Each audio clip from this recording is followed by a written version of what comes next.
And I was shown that that Lucifer would return, that the UN and the Vatican were going to be completely behind it, again, under false pretenses. He's going to show up and say, I'm here to save the day, right? And, okay, fine, you know. Yeah, of course, ahead, you can say whatever you want. But I've always hated censorship. It's the internet.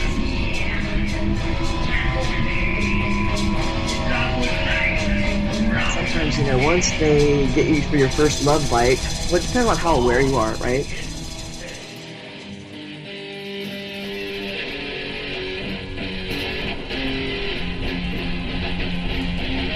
I forgot my bullets.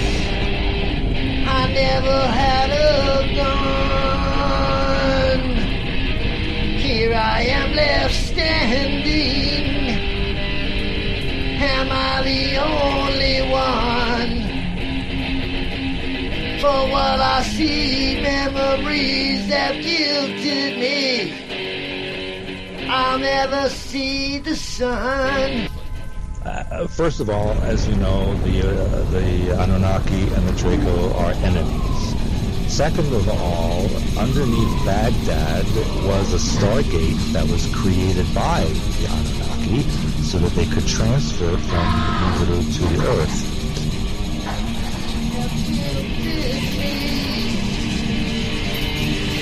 I'll never see the sun.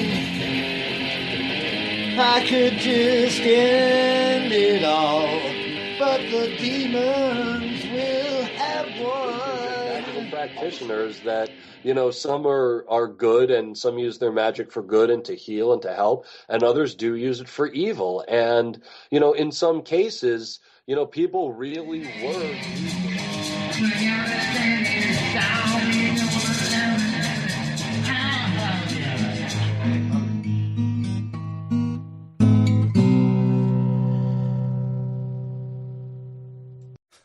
This is too much sometimes. From the broken ruins of Babylon, this is End of Days Radio. I'm your host, Daniel, broadcasting to you all the way from that shimmering Emerald City right here in the heart of the Pacific Northwest. Hello, how are you? So good to see you guys. Today's date is, of course, Friday, May 31st in the year of our Lord 2024. Oh my, how exciting.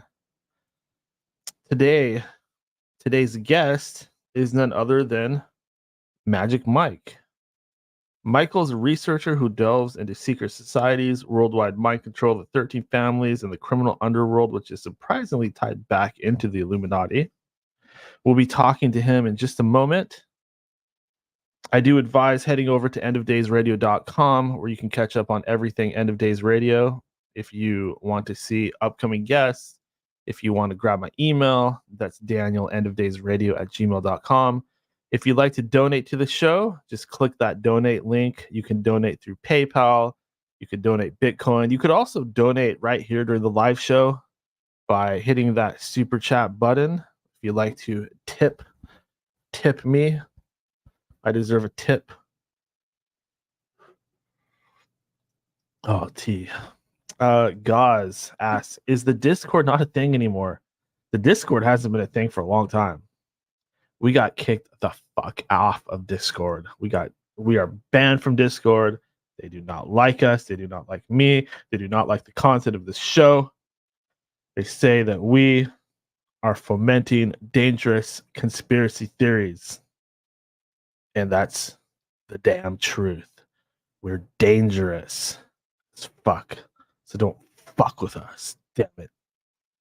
Excuse my language. But enough jibber jabbering. We don't have time for this. We have a guest to talk to. I present to you. Hey, Michael. How's it going, Daniel? It's going good. Am I saying your name right? Is it MagiKk or MiKkee? MagiKk. But, you know, you can just call me Michael. That's cool, too. Okay. I like that. Yeah. So, Michael, I hear birds in the background. Are you out in the countryside? I'm in beautiful Colorado Springs, and I can close the window if it's an issue. No, it's very ambient. It's calming. It's soothing. It's It's music beautiful. to my ears. Yes. If you hear my Beautiful dog sound. snoring right here, then let me know. I can shoo her away. No. These are more great ambient sound effects. I like it. Colorado, huh? What a great place to be. It's a wild place. I love it. Have you always been there? Always been here. Traveled out a little bit. Some dealings in with family, you know, Kansas, Alaska, Wyoming a little bit. But for the most part, stayed here, born here, raised here, stuck here. Not bad. Are you a fan of the Denver Broncos? I was not really a big fan of football these days, but I'm a betting man, so they're not a very good team if you like betting.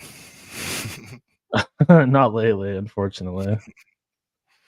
So, how did you how did you name yourself MagiKk? I'm very curious about the name. Well, I play guitar, always played guitar when I was younger, and it's just kind of a nickname that stuck. And what's kind of crazy is esotericism and magic, you know, has been a big interest and a big part of my life in the future. But that didn't take shape till later. It was more based on, just, me playing guitar and that being my kind of group name. So it's evolved over the years. I've added some letters, changed some things around, but So you got into guitar. What age did you pick up your first six string? probably 10 years old, but it probably only had one string on it. And I played that in the house for years until I got an actual guitar, probably 13 years old, and then played up until I fell, started messing around and my life fell apart and stopped playing it, but I'm playing it again. So it's Electric definitely or a passion of acoustic? mine. Both, but electric's definitely my thing. Yep. Any particular style you like to play? Yeah, I kind of like psychedelic blues, kind of, you ever heard of Joe Satriani? Oh yes, I have one of his CDs. I can't remember which one. I think it's called it's got the purple cover on it. It's one where he did like the techno mix. I don't know. See, I'm only a fan of a few of his albums. They were the ones that I listened to when I was younger, and I just listen to them over and over again, and I just dig how he's able to slide through the blues to Spanish to make his own crazy style out of it. You know what I mean? Yeah, So, one of them is Surfing with the Alien, and the other yeah. one is like something of creation. It's on the Yep. tip of my Engines tongue. of Creation. I love that Engines one. of Creation, yes. That Oh one man, is one of my favorites. Yep.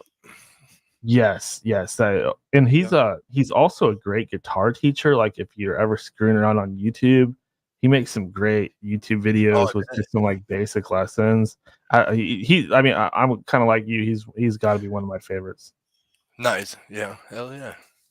Yeah, and he taught Steve Vai how to play guitar, so he's got to be a good teacher, right? Oh heck yeah. Is the guitar playing, does this coincide with the magic at all? Like is this kind of like do you get into a trance or anything when you're playing? Oh yeah. Oh yeah. Oh yeah. Especially when you're jamming something, when it's coming up out of nowhere, right? And you're busting the solo, and everything's hitting right on time, and you go down a different path that you never thought you would go down, and it's instantaneous, and it works, and your heart sets on fire, and the passion, 100%. And when you feel it in the heart, that's where the magic starts. So I would say 100%. Now, is there a particular guitar brand that you prefer? Fender Strats. Yep. Strat. Okay, good man. Yep. Nothing like a Strat. Yep. Hendrix played a Strat. Yep. Eric Clapton. Clapton. or Stevie Ray Vaughan. Oh yeah, that guy's crazy Bunch good. of great ones. I heard he uses super thick guitar strings too. Stevie Ray Vaughan. Stevie? Yeah, because he Yeah. had to bend them so much. Yeah, just like 4 times as thick as anything else. So yeah, he's one of my faves. yeah, I've kind of a great interview with General Lee, by the way. Fantastic content. I was listening at work and I was absolutely mind blown by some of the things that you were bringing up. You seem to be very studied. Yeah, well, thank you. Yeah, I love those podcasts. We really went in and, I've been looking into stuff and researching things and then my life path and I was holding on to so much, and so I always thank General Lee. I know he's listening for giving me the opportunity to come out with some of this, Yeah, absolutely. In fact, let's see if he's available. Lee, you there? He's probably AFK. You there, Lee? Looks like he's muted. There he Hello, is. mate. Hey, there he is. What's up, Yo. Lee? You alright, lads? Hey, how early in the morning is this? Like 2 or 4 a.m.? Oh, I can't see proper 1 minute. Quarter past 12, mate. Quarter past 12. That's not too Not bad. too bad, no, it's not too bad. I normally record at this time anyway, Dan. Oh, really? So this is my time. I prefer The to record witching late. hour. Yeah. Crazy things happen out there when you're broadcasting out of England. Yeah, What are you up to? We'd probably be doing this show all the time if the time zones weren't so Yeah. Awesome. We will get back to you, Lee. Just wanted to say hi. So, Mike, at what point, Michael, at what point did you realize that the world was a little bit of a messed up place? Oh, from the get-go. From the get-go. It's kind of personal, but like my first memories are not happy memories. You know what I mean? A lot of disturbance in the house, And my dad, he was gone by the time I was born. And, I saw my mom, who's an angel, raise all of us by herself, sacrifice everything, and just see the world just rain on top of her. You know what I mean? So I never trusted. I never believed. Authority was always bullshit to me. Yeah, I had a similar upbringing myself. How was school? Wasn't very good in school. I was always a troublemaker, you know what I mean? Always in trouble. Suspensions on suspensions, but I did graduate. So I had fun in school though. I will say that. Always had good friends and always kept a wild pack of friends, When was the first time you became aware that magic was more than just like, seeing Harry Potter or seeing Gandalf, or when did you realize it wasn't just fantasy, I guess is what I'm trying to say. Okay, so we've always heard stories in our town of like Manitou witches, right? There's this little town out on the outskirts, and from anyone in the Springs, they'll laugh. They've always heard that, right? There's witches in Manitou. And the reason they say that is you walk upon a bunch of like witchcraft crap out in the mountains out there, and especially if you go out to some wild spots. Now, in Colorado. Oh yeah, right around the Springs. Wow. And turns out when you do more research, it's a lot of satanic groups. And I walked up on this. So it's this old road, and it used to be a railroad track, right? And the road ends. All the kids drive up there, where there's this crashed in tunnel, right? And everybody says, "Ooh, that's a haunted tunnel." But people who know that if you hike around that to where the old road is, and then you keep on that trail again, it takes you through the mountains on this little zigzagging path, and it takes you so far away from any cars, right?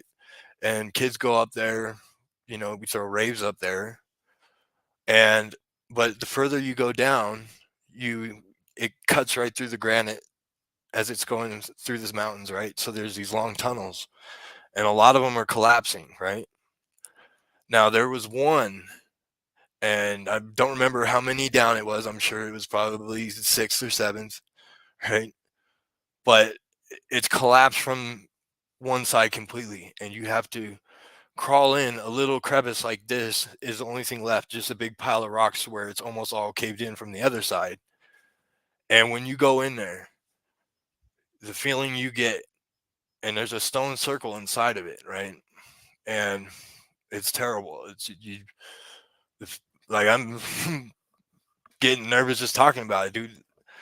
There's kids' clothes in there, right? Ooh. Yeah, satanic shit, dude. And the crazy feeling that you get in there. And we were young when we used to hike up there, so our phones were just little click phones, but I carried a little thing that you got developed, right, with a flash, and the pictures that we got in there were just insane. Orbs everywhere, stuff like coming out of my friend. Haha, we're laughing like it's funny, but let me tell you, I felt like I was under spiritual attack, and just the heaviness of that place. I knew that there was more to what they were doing in there. I knew that they were unleashing something. So Now that was these the first time.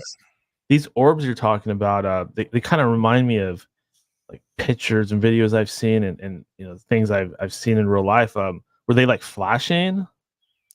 No, it was just like a little orbs, but they were everywhere. So they would be like deep, like they would be all throughout it. You know what I mean? Flying everywhere through all these pictures.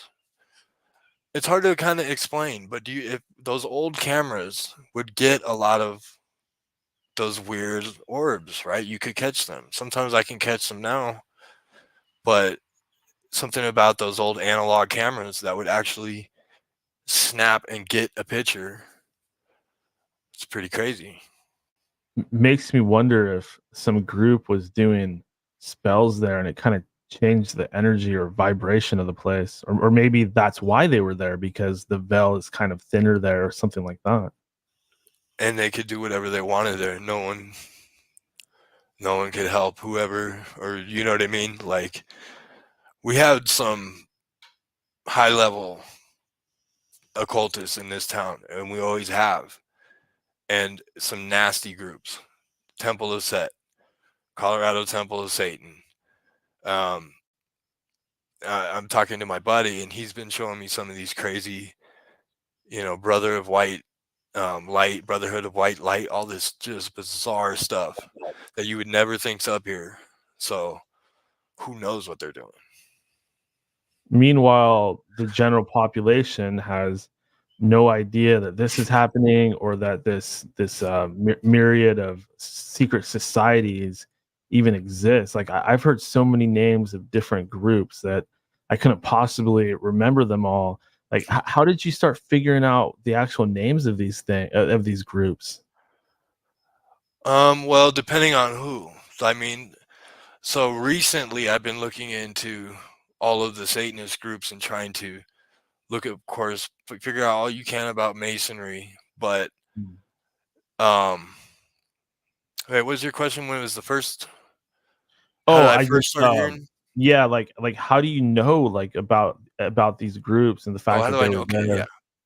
Well, you just kind of have to dig in. But the thing that will really trip you out is you will see shared symbols between them, right? So that's why it's important to learn symbols, right? And know what they mean. And then when you see them sharing symbols, it can really tie some things together, right? Or let you know that this is, out of the box Masonry kit, but it could go any way. You can make it a satanic thing, But really what these things are boiled down to is about control and hiding power, hiding influence, and cheating. It's about cheating, organized crime. I mean, that's another aspect of it. You know what I mean? What you were talking about earlier in the cave, it reminds me of being a kid and hearing the story of Hansel and Gretel. The witch, she has a house in the woods and it's made of candy to attract children, and she's trying to like feast on these kids. And like when I was a kid, I just thought that was the goofiest thing, and I was afraid of witches, certainly. But then I grew up, and I kind of have maybe some experiences similar to yours, where I started to become aware of this stuff, and hearing about, you can like go on YouTube and places like that and look up stories of ritual abuse and people that were part of satanic covens that left. And sure enough, they're talking about the most horrific things imaginable, pedophilia, and not just that, but murdering and actually consuming children. It's just the most nightmarish thing imaginable, but it's real. Like Hansel and Gretel is kind of reality. 100%. What's really bizarre about that stuff is it goes back to alchemy, you know? And is there a reality to what they used to be able to do with blood? Could they make themselves younger? And if they could try it, they tried it. And if it worked, they kept doing it. And anything that we invent, anything we make doesn't come up to nature. Nature is the ultimate. There's an answer for everything in nature. And if you just look, all medicines come from plants, all things, the technology of our bodies, what our bodies can do, what our blood can do, what these creepy ass occultists have been mixing in their vials for years out in those forests, man. And like you said with the fairy tales, my little nephew is doing a play about the Piper. You know the story? The Pied Piper? You better pay the Piper. Do you know what that Oh, sure, phrase yeah. comes from? It's Well, about not the origin of it. I'm curious. What is it? so there's this little town, I think in Bavaria, just like where all these creepy things happen, right? And there's a rat infestation. And the people are there's rats everywhere. And this guy comes along with this pipe and he's playing do do do do do do do, and he says, I can sing the rats away, but you got to pay me. And everyone's like, oh yes, yes, yes. So he plays a tune and he marches the rats away. And then when it's time for him to get paid, the people are like, do you want to pay him? I don't want to pay him. And he says, you better pay the piper. So they don't pay him. So he plays his flute and he lures the children away. No joke. That's the story. Pan. He's talking about Pan luring the children away, right? And my nephews are doing this play, and I'm like, that's. Do you realize how dark this story is? Do you have any concept? It's a real trip. It makes me think of another one that I didn't even really hear about until probably, I'd say, 10 years ago. I'm talking about Santa Claus's like counterpart, Krampus, who they have like little statues of him in Europe, and he's like swallowing kids and kidnapping them and stuff like that. Like, man, what a twisted take on Santa Claus. Yet Krampus was actually first, and it seems to fall right in line with this sort of monstrous witchcraft, child cannibalism stuff. And there's probably more out there that I'm not even thinking of too. Like, there seems to be a lot of connections here. It's really bizarre, man. I mean, and it's really crazy we're talking about this, because I found some groups that are not Masonry and they're connected to Prussia, and it's all about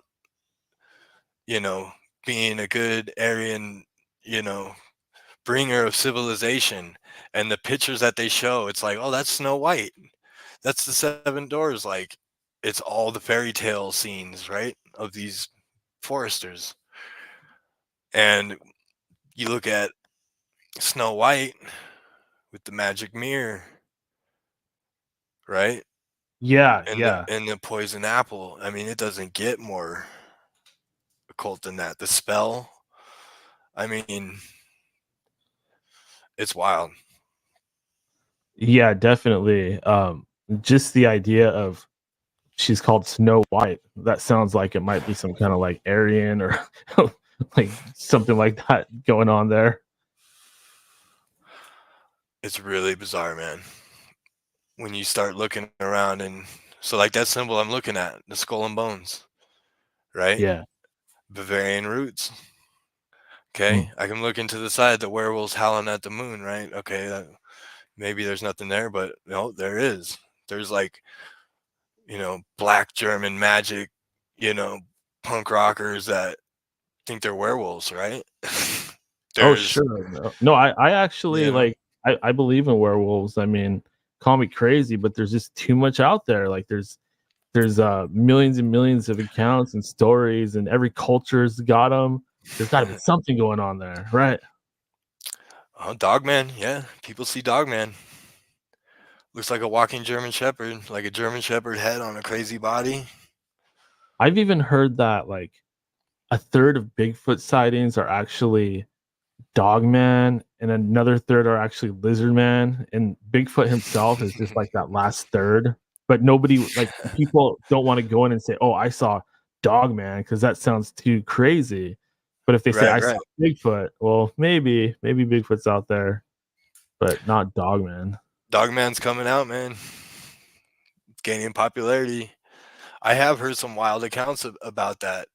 I've listened to a Coast to Coast, and people are calling in like, "I seen this thing walking by too." Like, the veil is thin, very thin in certain places around here. Sure. Yeah, we had she was on Coast to Coast a lot too, but her name was Linda Godfrey, and she came on this program a lot of times. Sadly, she passed away a few years ago, but she's probably one of the best like cryptid experts, researchers that I've ever heard or talked to or anything. And one of her main focuses was like dogmen and dogs walking on their hind legs. And man, she was so well researched. That's a big part of how I became convinced that there are legitimate like werewolves out there. There's even one story that really creeped me out of these people that lived like out in the boonies, and at night, like all these 7 foot tall werewolves were just like surrounding their house. That reminds me of something from a horror movie, like that movie Dog Soldiers or something like that. Or think about this. You could terrorize somebody. I mean, it would never happen, right? But what if 7 people got together and said, "Hey, let's put on an outfit. Let's go around this house. Let's see what happens." That's another thing. Like, I don't know if we'll get into it, but the military has put on gorilla costumes at times in case they were seen, not make anything of it, right? Not saying that all Bigfoot sightings are that way, but what I'm saying is it's a great cover for a crazy mission where you just put on gorilla costume. What the hell? Who's gonna think? Yeah, that reminds me, kind of jumping into the world of UFOs and aliens, like what they call my labs, where people are getting abducted by aliens, and then all of a sudden, like the aliens make a mistake, and one of them takes their mask off or takes their head off, and there's like a person underneath, and it turns out like the military or a deep level of the military is actually trying to get the public to believe that there are UFOs and aliens out there. And then there's the thing about a lot of UFOs having the FAA lights on them, like lights that you need to like have legally, and just it really makes you think. But I mean, who knows what they're doing? It's some kind of experiment or trying to manipulate the public with fear or something like that. But yeah, I certainly believe that they do things like that. And who knows? Like they may even like some of the money that we pay in our taxes might even go to creating some kind of crazy mutant crossbreed animals and monsters and stuff like that. I mean, who knows? It would make sense. Ubermen. Yeah, exactly. The Ubermen. And whatever that, and all its facets, man. And if they could do it, they would do it. They try everything. You know, it's interesting you say that. The Betty and Barney Hill. Actually, Barney thought they were Nazis. Their first account in the regression is they're Nazis. Really? So, yeah, they're wearing black uniforms. And he said, "My God, they're Nazis." And then the second regression, now they started becoming aliens, right? But it's just something to think about. That was the first alien abduction, and he said, "My God, they're Nazis." They probably were Nazis. Hell, I mean, look at what we were doing with Project Paperclip and giving all those guys a free pass. Come over here, we'll set you up in the suburbs, get you a new wife, some new kids, nice salary, and you're gonna work for us, and we're gonna, like how do we know that? And Canada and Russia. Now, doesn't this seem even more suspicious? The best and the brightest were split up to go to Russia, Canada, and America.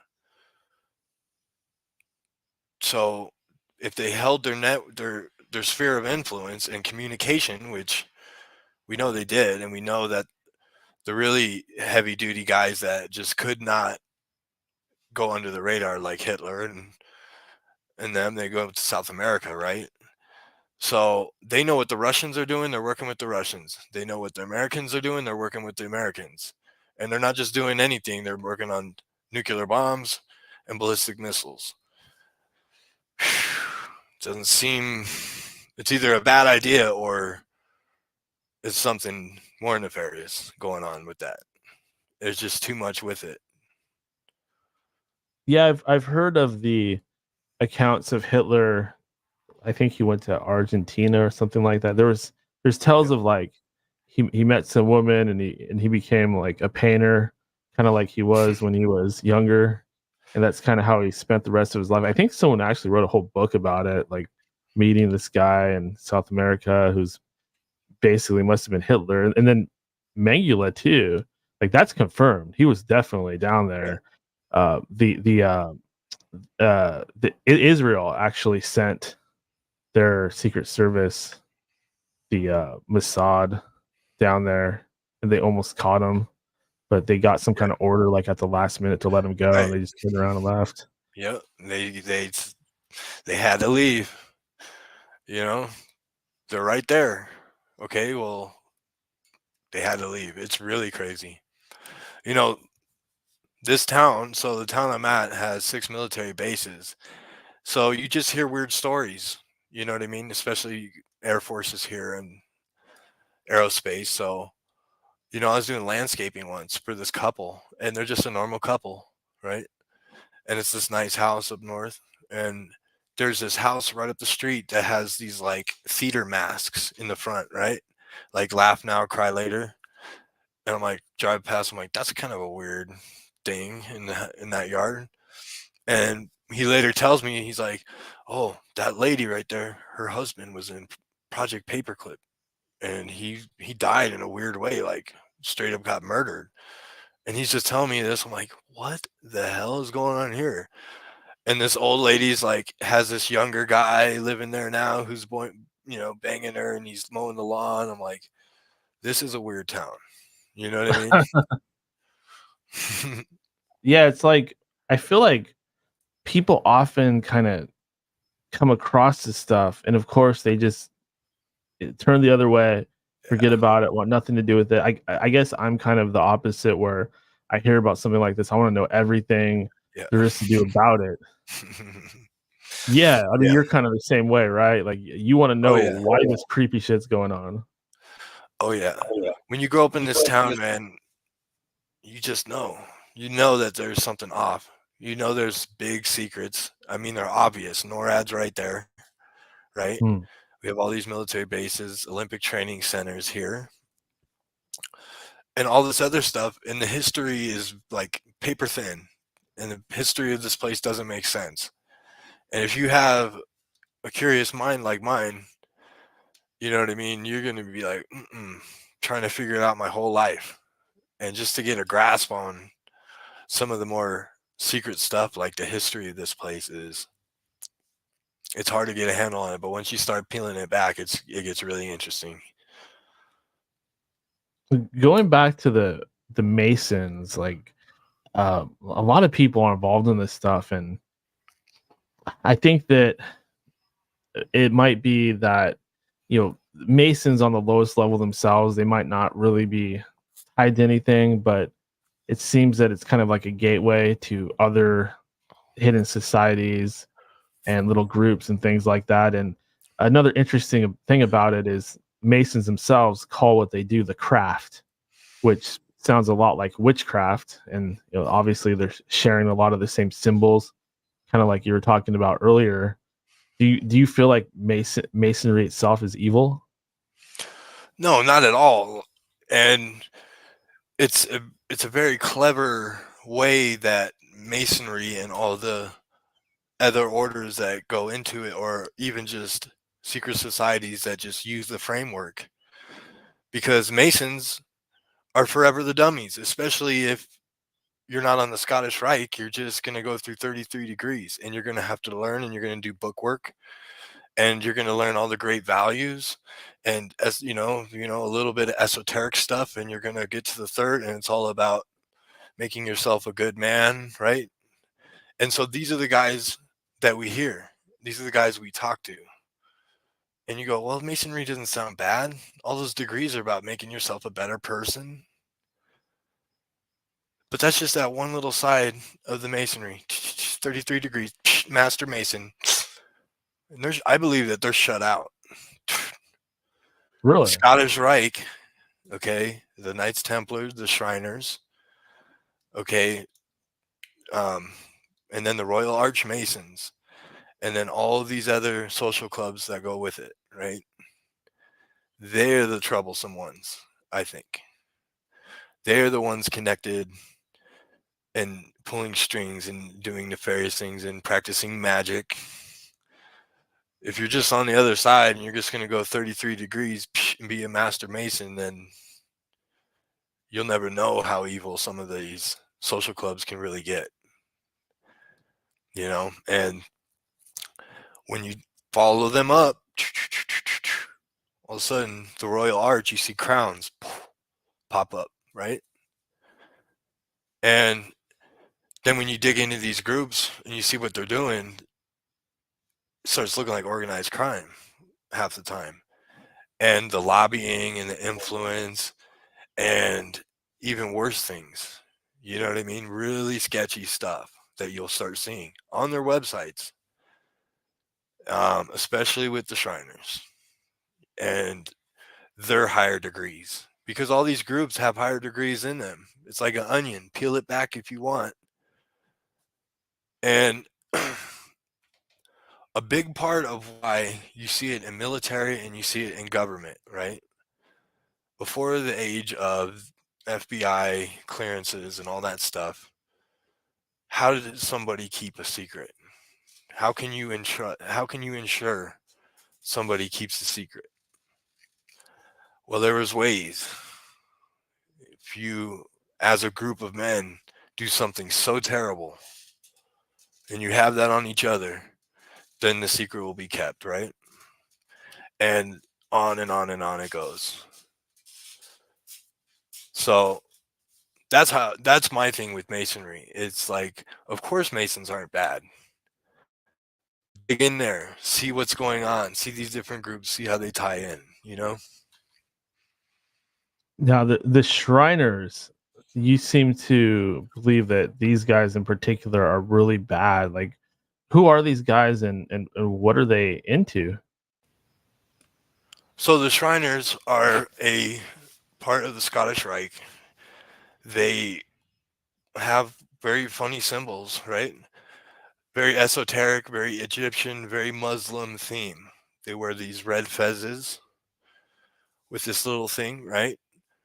They should have the star with either a goofy face, right, in an Egyptian thing, or a serious face with an Egyptian thing, or like a hermaphroditic or a woman's face with the Egyptian thing, with the horns, right, and with the little star in the center.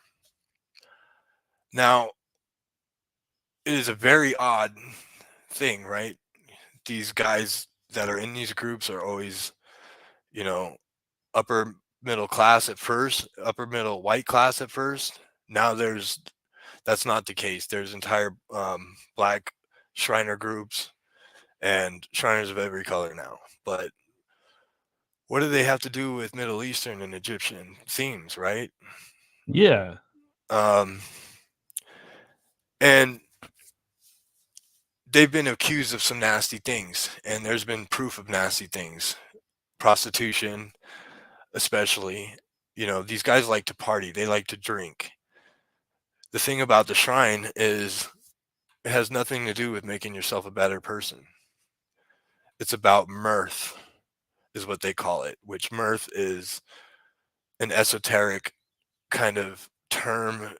There's a lot that goes with it, but what it means is innocence or childlikeness, a, you know, a laughter, a playing, just being like a child, right? And so they like to play, it's all about having fun, right? Well, it has nothing to do with being a serious person at all. It's a social club. And they party hard, you know. And what's really nasty about these guys is all the prostitution, all the kid diddling, right? Yet they own children's hospitals all over the place. It's another thing that they're known for. So they have children's hospitals. And they use the clown. The clown is their thing, right? And they also have circuses. And they've had circuses for as far back as I can tell, the Shrine Circus. And when you read newspaper articles, they have like these souped up trains, and they could get to town faster than anybody, right? And like I'm reading newspaper articles of their trains going off the tracks and crashing. It's like, what are they running town to town so fast for? It's just, it's pretty bizarre. This is a bizarre group, and I've not seen anything I like about it, you know. And what's crazy is I have family out in Kansas who died mysteriously, and then I come to find out that he was in the shrine. Mhm. It's like, you gotta be kidding me. Died of a widowmaker heart attack on a run, and he was in the military. So very strange stuff out there. Yeah, I wonder if, you know, owning the children's hospitals and being involved in charities, stuff like that, are they maybe even trafficking children through these institutions? It's hard to say, but what really disturbs me about it is, think about laughing gas. Yeah. They have their hands on anesthesia. They have their hands on, I mean, the implications are terrible. But when you look into these higher orders of the Shriners, right? So they have the Royal Order of Jesters. Now this group, for sure. I mean, when you look at the symbols, we were talking about alchemy and eating children, right? They're all about scaring kids. It's all about terrifying kids, and the most evil, sinister looking symbols that they use. They have this demonic looking baby that says Mirth is king, with a big red dot on its stomach or a dot on its head. Just terrible, disgusting looking pins that you can find on eBay that they're selling that are perverted. Them, you know what I mean? Very suspicious group.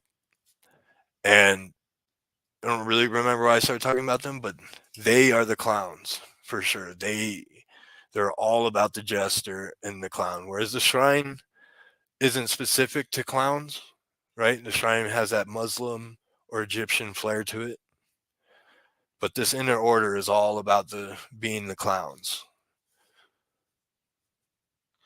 Why the clown? I mean, me personally, I hate clowns. Always was like really afraid of them.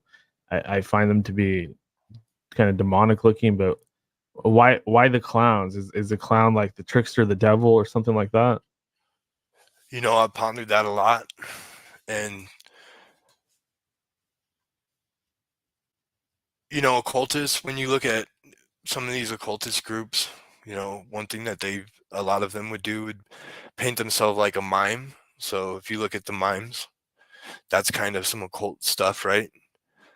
There's this thing with painting your face, right? Or wearing a mask or wearing a hood where you embody something else, right? Or people can't see who you are.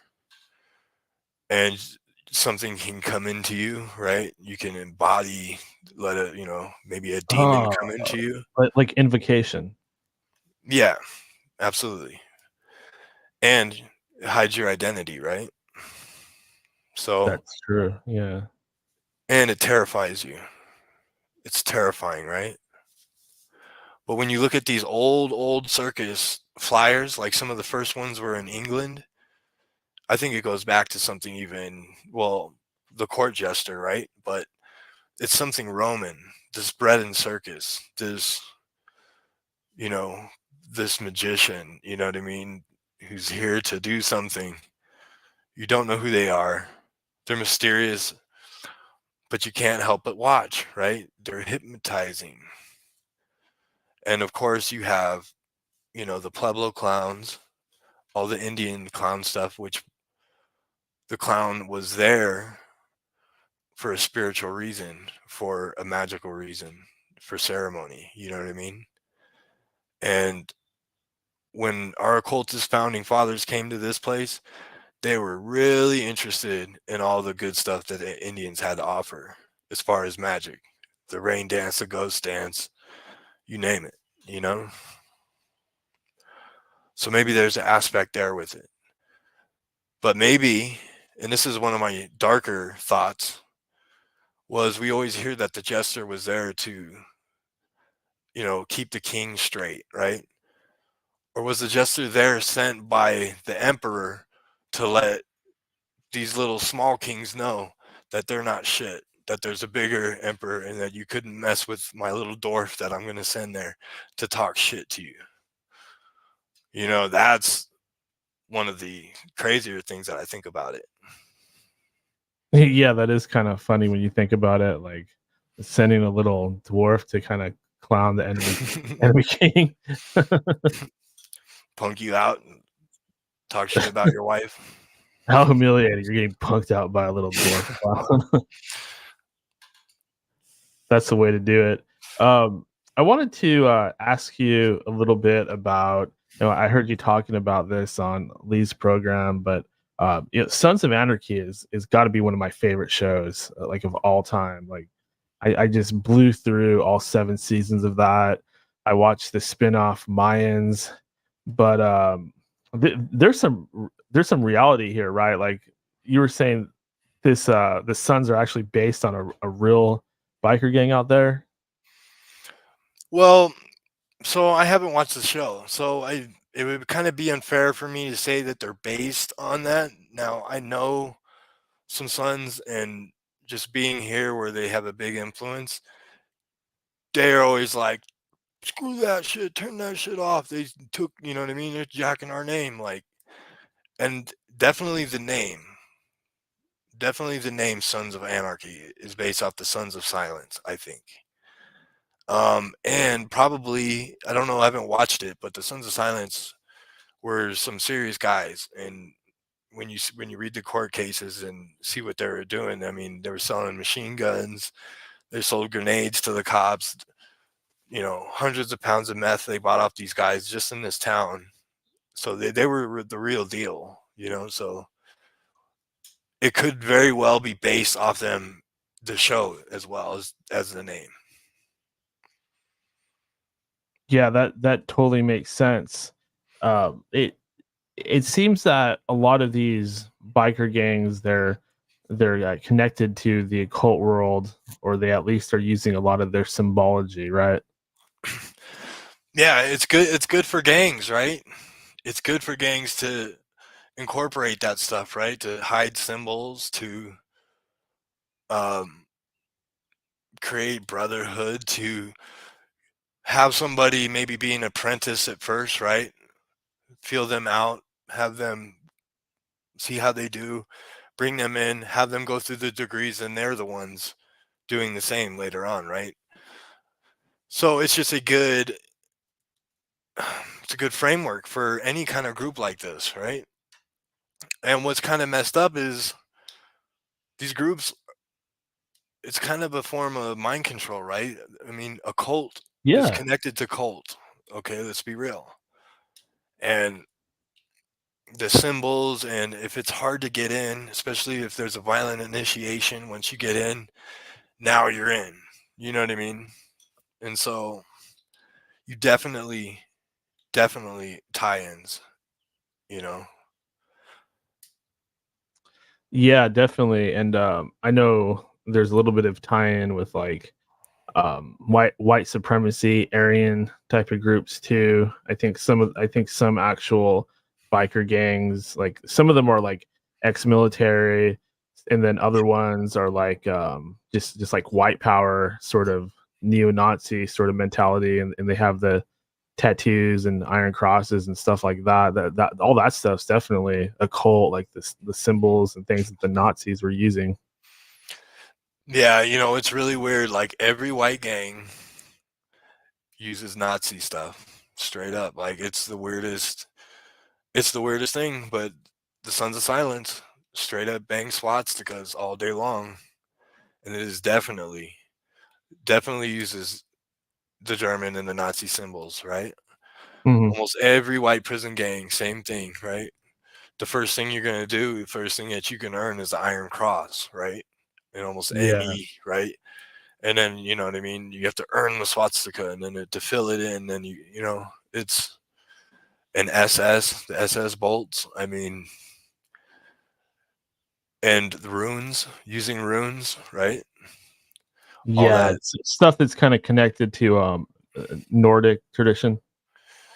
Yeah, but like there's this whole other style, man. I'm telling you, it's deep. Like these guys go into it. They have it's very sophisticated, right? Like I didn't have much interest in it, didn't care, but it's like I wish I would have paid at least more attention to what they were doing.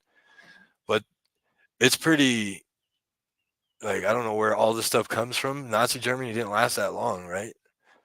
But there's even you know what I mean. You ever heard of Fraternity Saturni or Brotherhood of Saturn, I have FS? heard of that. I don't know much about it, but absolutely, yeah, that's a major one.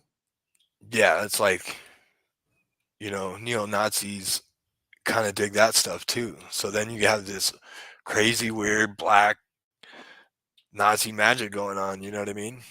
It's pretty bizarre. Yeah, yeah, I've heard that the Nazis were very much into the occult. I mean, just the whole idea of there being like an Aryan race comes from the occult world, like the land of Tula and all that stuff. And I think Himmler had a castle set up with 9 chairs and a round table, and they were kind of like the knights of the round table. And it's still there, I believe. It's all still. You can like probably go over there and sit in one of the chairs to this day. I know it's a trip, man. I mean, they use pendulums on maps to find submarines. Like you name it, like and same thing, like if you can think it, they tried it, right? And they didn't care about sacrifice. There was no moral issues, right? So imagine what they were doing. Imagine what they were pulling out of that place at that time.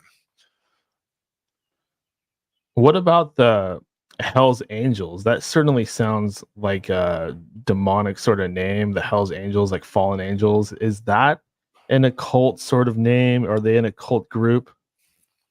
Oh yeah, like old school bikers are nasty people at times when it comes to their behaviors. Like they were hardcore dudes, right? And they didn't treat women that well. Like you didn't want to be involved with bikers, right? It's the same thing. If you want to be a woman involved with the Hells Angels, you're property, right? And you're going to be passed around to whoever until they make you their old lady, right? That's shared culture throughout most of the biker world, right? And that is nasty behavior. And these guys, very violent, and you could say that there might be a satanic element to a lot of them, and I know there is. I don't know for sure the Hells Angels, I would guess with the name, right? But it certainly helps you be a demon out there on the streets doing whatever you want if that's the kind of philosophy you're down with, right? Well, they also seem to be predominantly white. Do you happen to know if they let any Hispanics or blacks in? I don't know about the Hells Angels. I don't think they do, but the Mongols do, right? There's all kinds of different biker gangs that do, right? There's the Vagos, there's the Banditos. You can be Mexican and be a Bandito. Yeah, the Banditos, I believe, are the biggest in my area, Washington State. I believe this is their territory. I see them time to time. I mean, growing up, I never would have recognized them, not until I kind of did a tiny bit of research into it, and their patches and stuff like that. And once you're aware of it, then you start seeing them like left and right on the freeways. Yeah, they're crazy dudes too, man. Bikers are nuts, man. But I don't. The thing about race mixing with these groups is if you do time, then it makes it a really weird thing, right? So if you're a black guy and you're in the Banditos, now you have to do time. Who are you gonna click up with? It's just, and unfortunately, it's like that. But certain places that you get locked up, you actually do have to think about that. Definitely. Hey, Mike. Chad. What's up, Chad? Hey, man, this has been really awesome. I like your perspective. You've really delved personally deep into a lot of this stuff. My first thought is just you're from Colorado, so I'm always interested in the Denver airport leading to Cheyenne Mountain with like deep underground military bases. Do you like that subject? Do you have any comments on that? Oh yeah, what do you want to know? Yeah. Okay, I got more specifically. I think that a far out idea that really is a real thing is that these like Kabbalah Messiah people are thinking about living, like that fallout, like after a nuclear war. That seems like something they may be seeing some planning. So that's what I'm interested in. Well, I can tell you're absolutely correct on that. This is 100% the perfect place to put a bunker, right?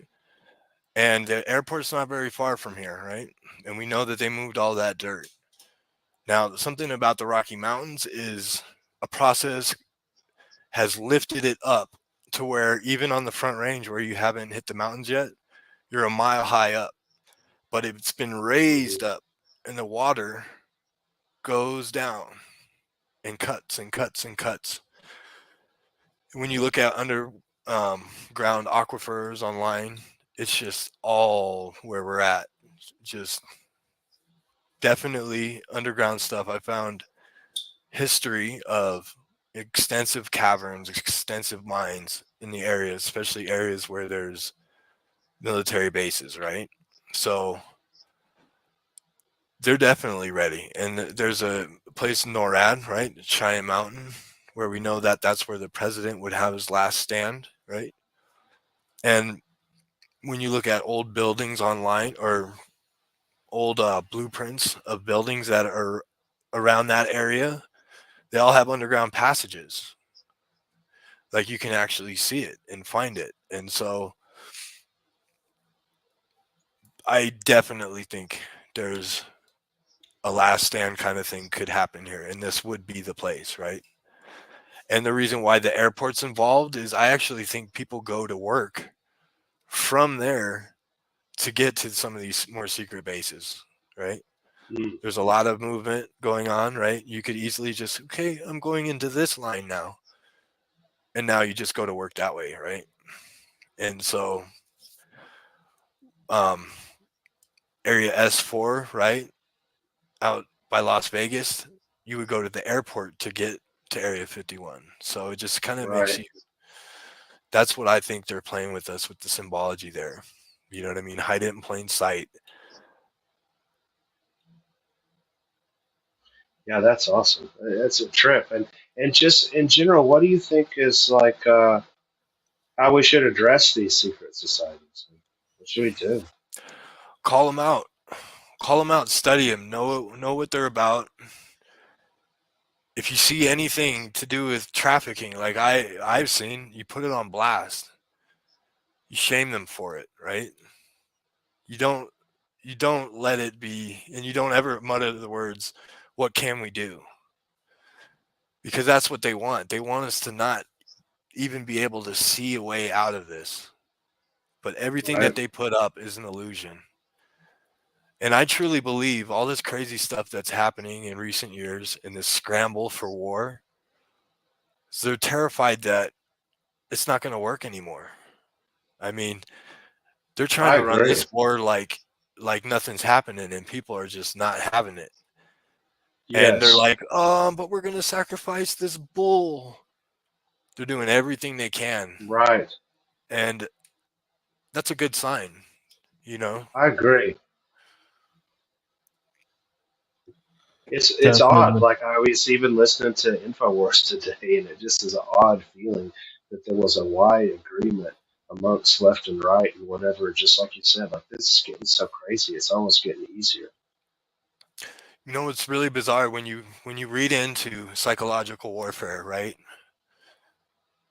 The biggest thing is dividing a population. Always, you have to divide a population into two camps, and then you control both camps. It's a story as old as time. It's red team, blue team, right? I think even sports are getting us ready for this, right? You're going to pick a side and you're going to cheer for that side, and the other side are bastards, right? And they pull this stuff off so slick that you don't even realize where they got you on a divide to where they've gotten you separated from your peers. And 100%, I do not trust that Trump is a savior. I want everybody to be really suspicious of that.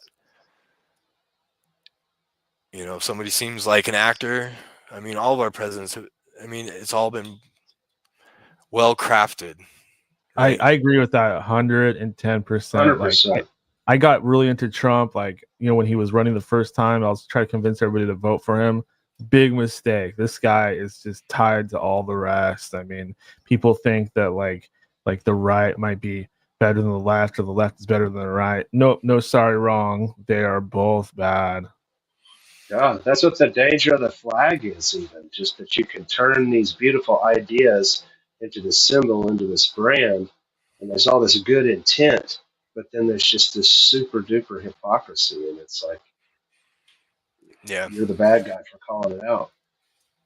But there comes times where corruption gets so strong, right? When you read about the 1800s with the rise of Rockefeller and stuff like that, where corporations grab more corporations. I mean, it should have raised red flags a long time ago with BlackRock, State Street, all these groups like this, right?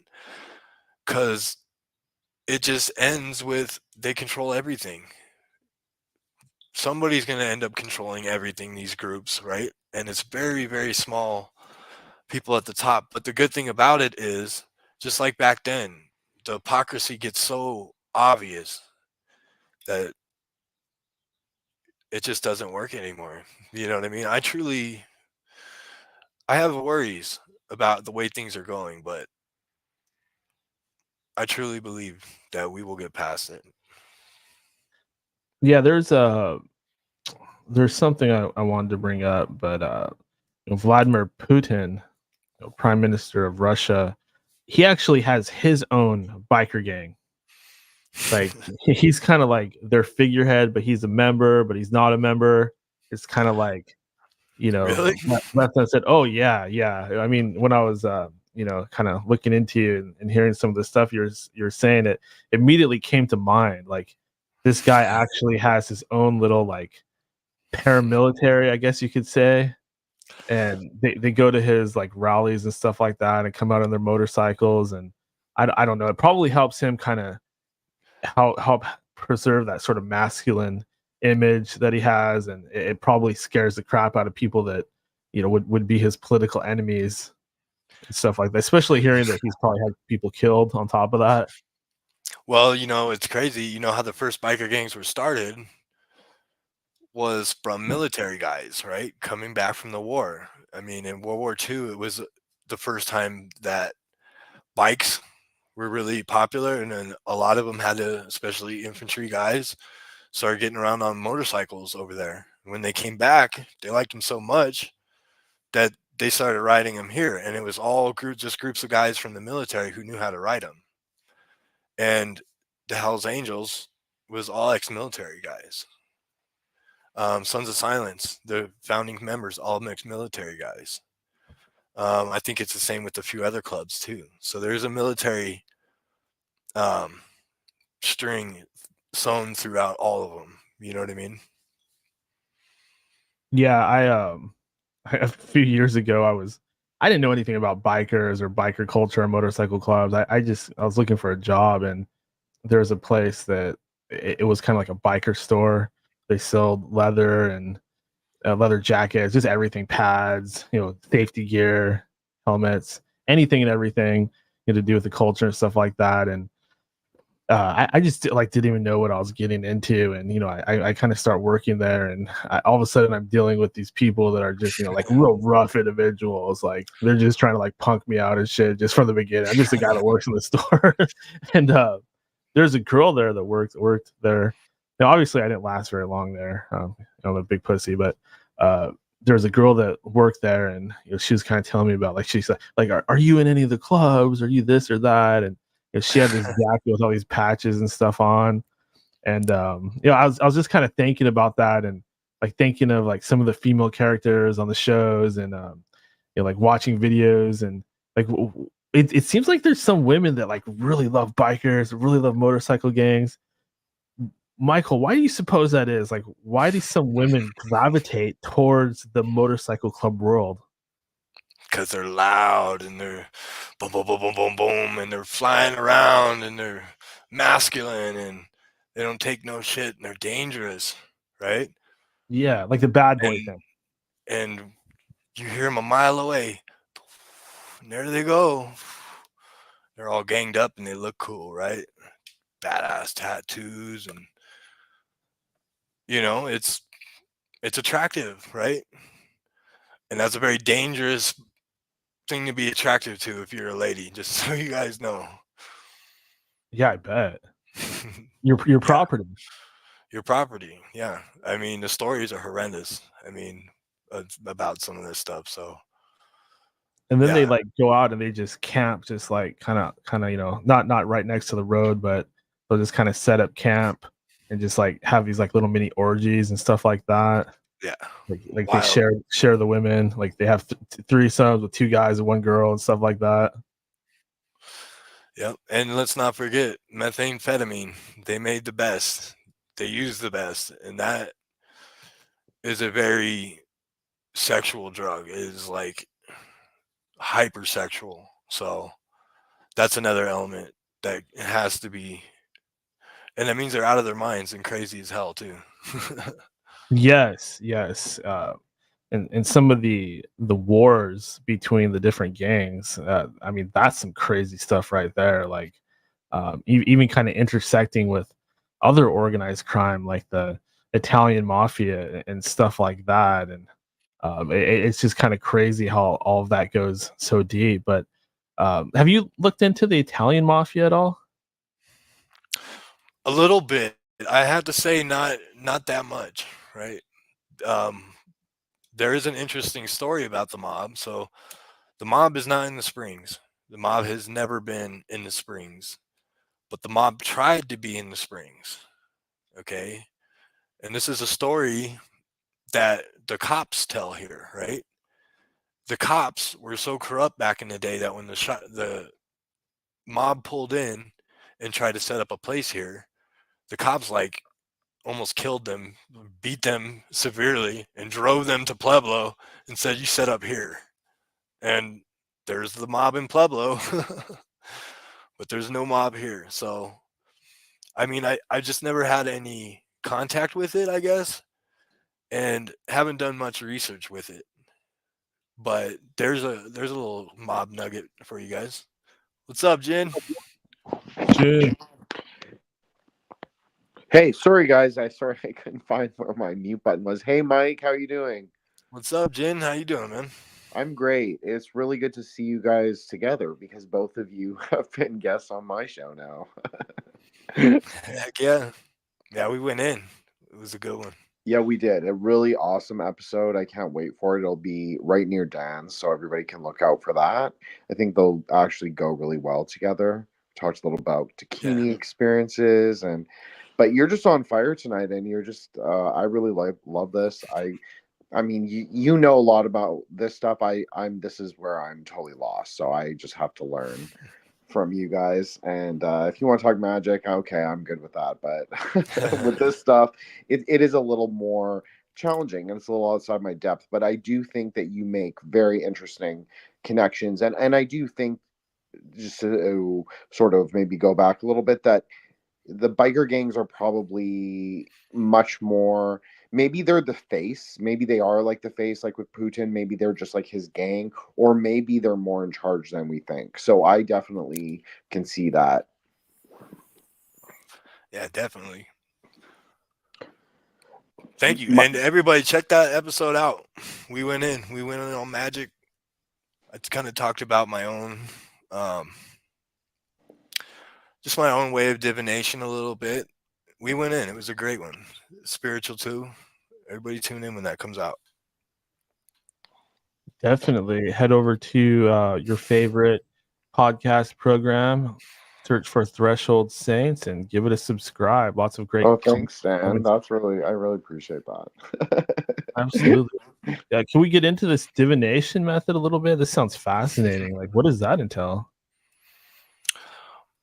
Well, okay, so divination, for me, it's kind of like tarot cards on crack, right? At times, right? If I'm looking for a sign, or I'm looking for something that's giving me information on something that I want to know, or sometimes things I didn't know that I need to know, right? Or something I need to look into. Okay, so in my yard, I have a talisman that I've made, a kind of magic circle, and each direction has a different kind of rock, right? So I have all these stones that I've collected from all over. I brought them together, and I've made them into a circle where I can kind of get a feel for each color, what direction it's at, right? And it's perfectly aligned, north, south, east, west, right? And I have two trees that are growing out of it, which kind of can represent each pillar if I need to, right? That's something. And then I have all these dogs. And a lot of the times when I get a sign or a symbol, it will be when I let the dogs bring a stone and cast it at it, right? Or the dogs have all these toys and they play with it, and they go out there. Divination with dogs. This is new. I like this. I know it's wild, and I know it sounds pretty crazy, but there has definitely been things that I've learned from what they've done. But not only that, I can cast stones, and then there's a change that happens every day. Like I go out, and sometimes a flower will bloom straight out of the rock, like I have right now. Right now, I have a vine growing straight out of the granite, and it's like just dangling and hanging to the left. Not sure what that one means yet.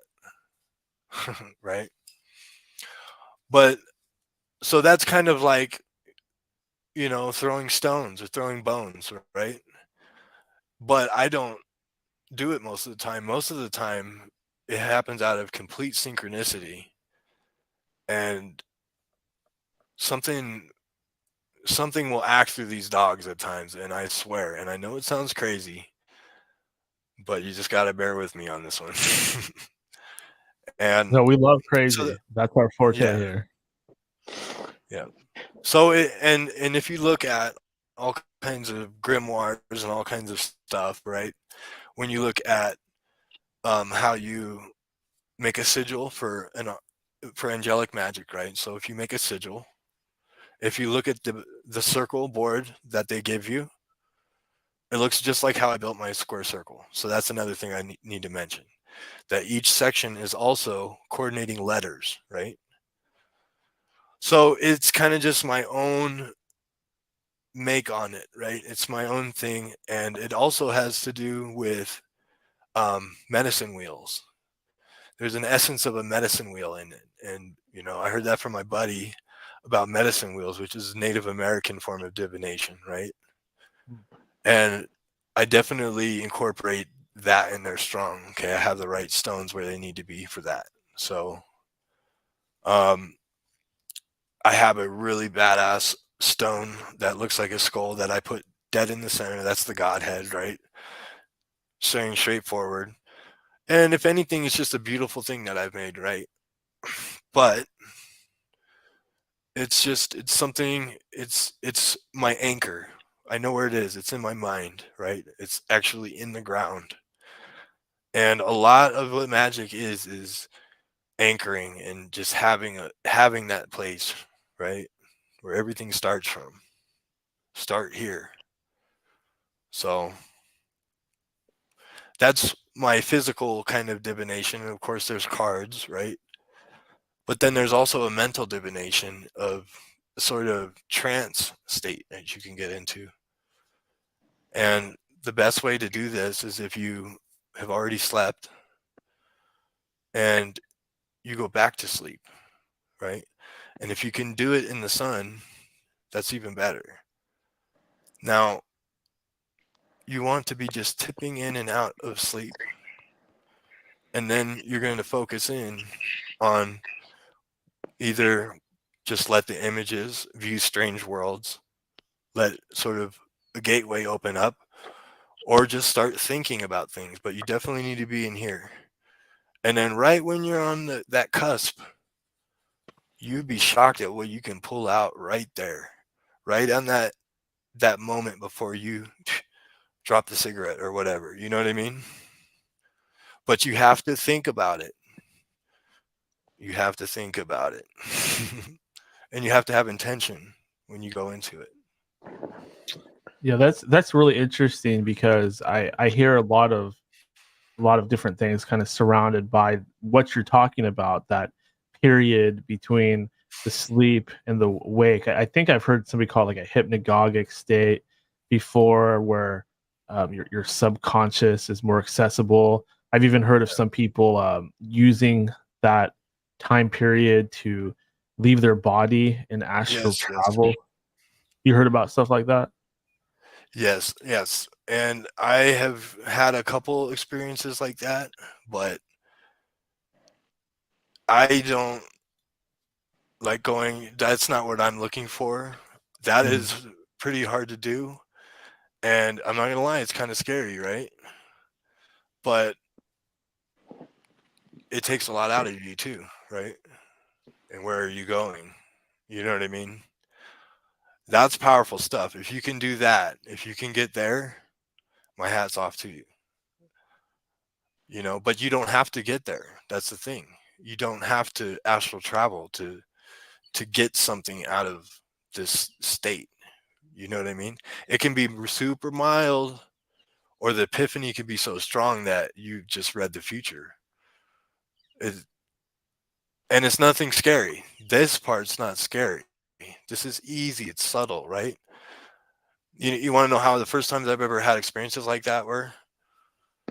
We're in jail, right? In the hole where you're losing your mind because you slept for days.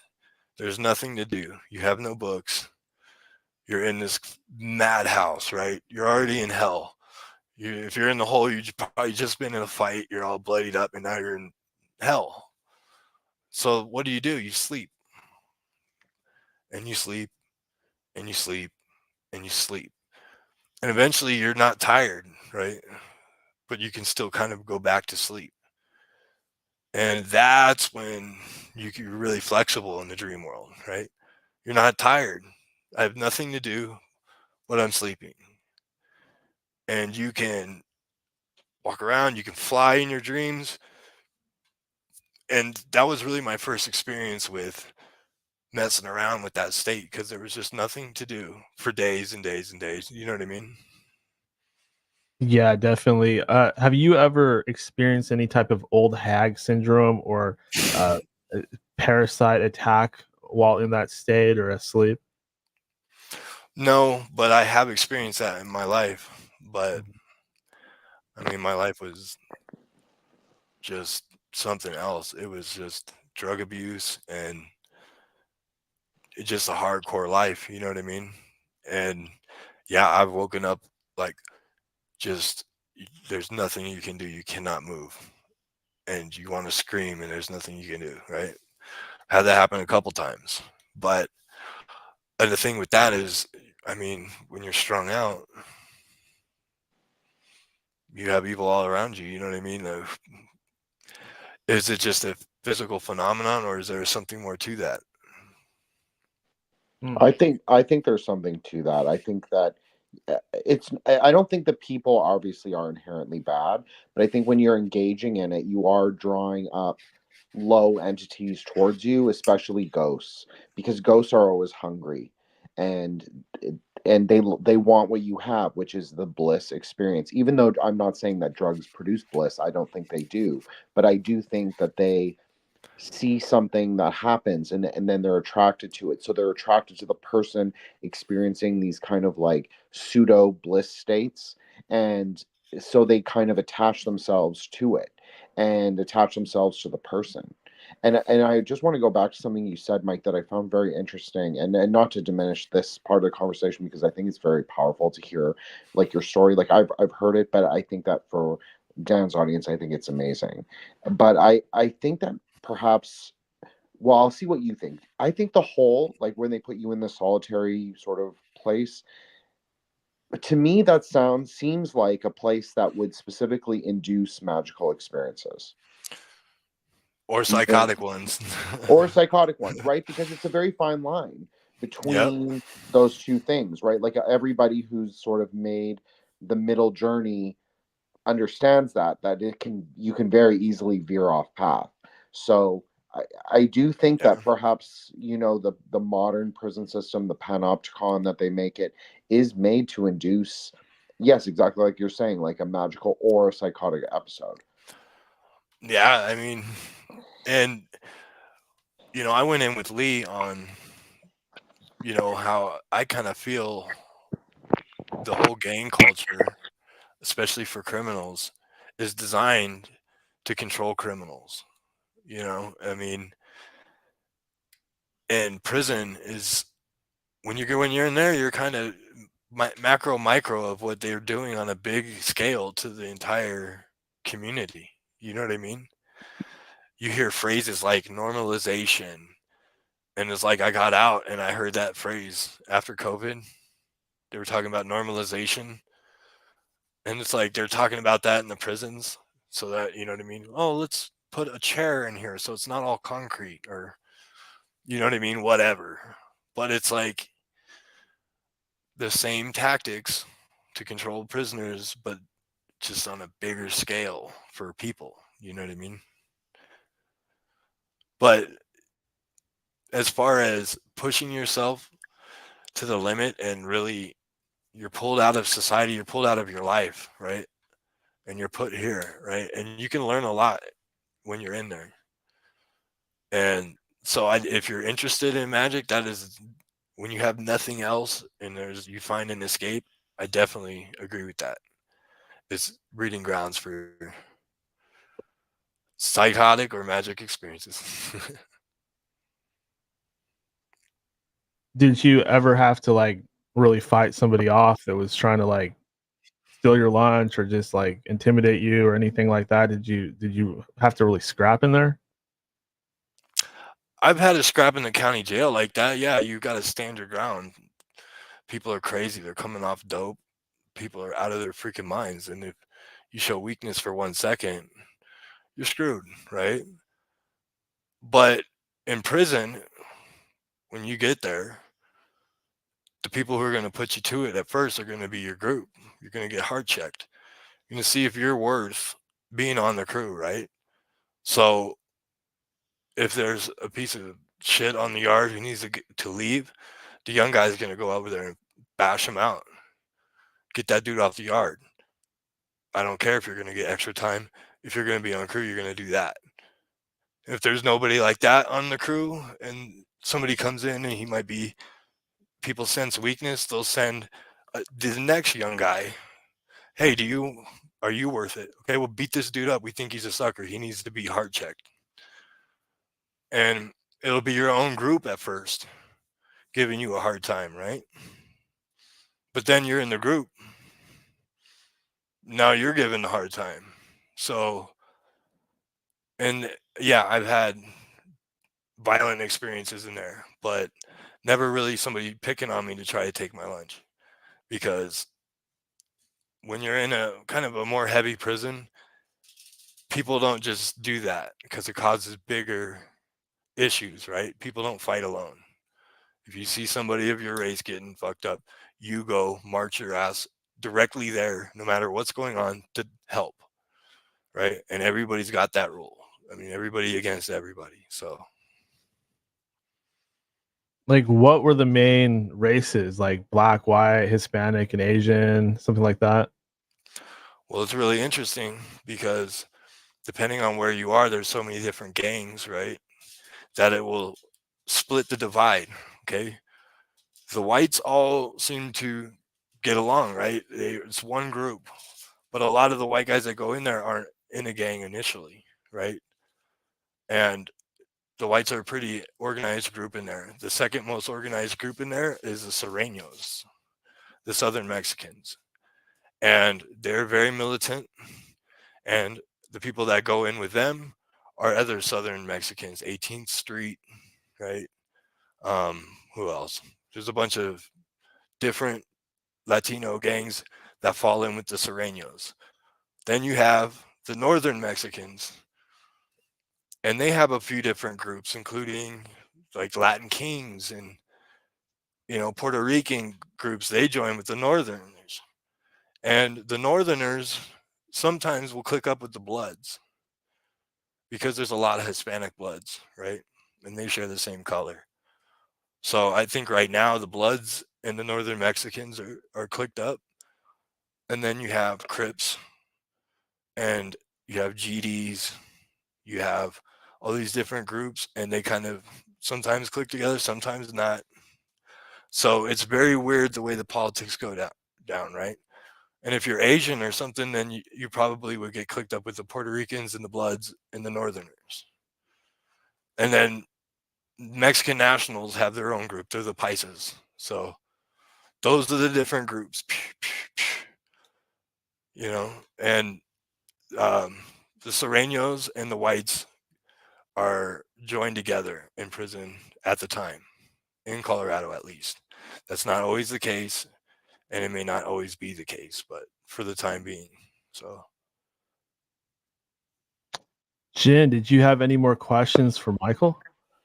I keep going back to this idea that a lot of the bikers use the runes and all the magic. Obviously, you have the Santa Muerte for the Mexicans. You have Sanse for the Puerto Ricans and Santeria and like Palo and all of the more transgressive kinds.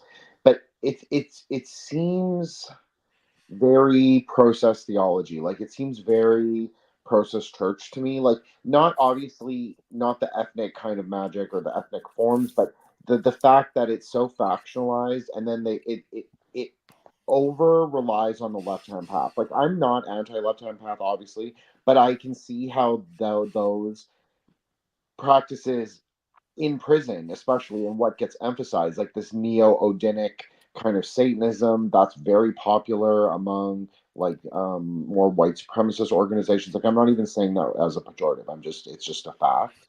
And you know, and I know a lot of people who like align themselves with that Odinic idea. I just find it very theosophical. I find it very intel. I find it very process church, and it takes on a form. It takes on the ethnic form, but really that's just the outer vessel that contains it. Do you agree with that, Mike?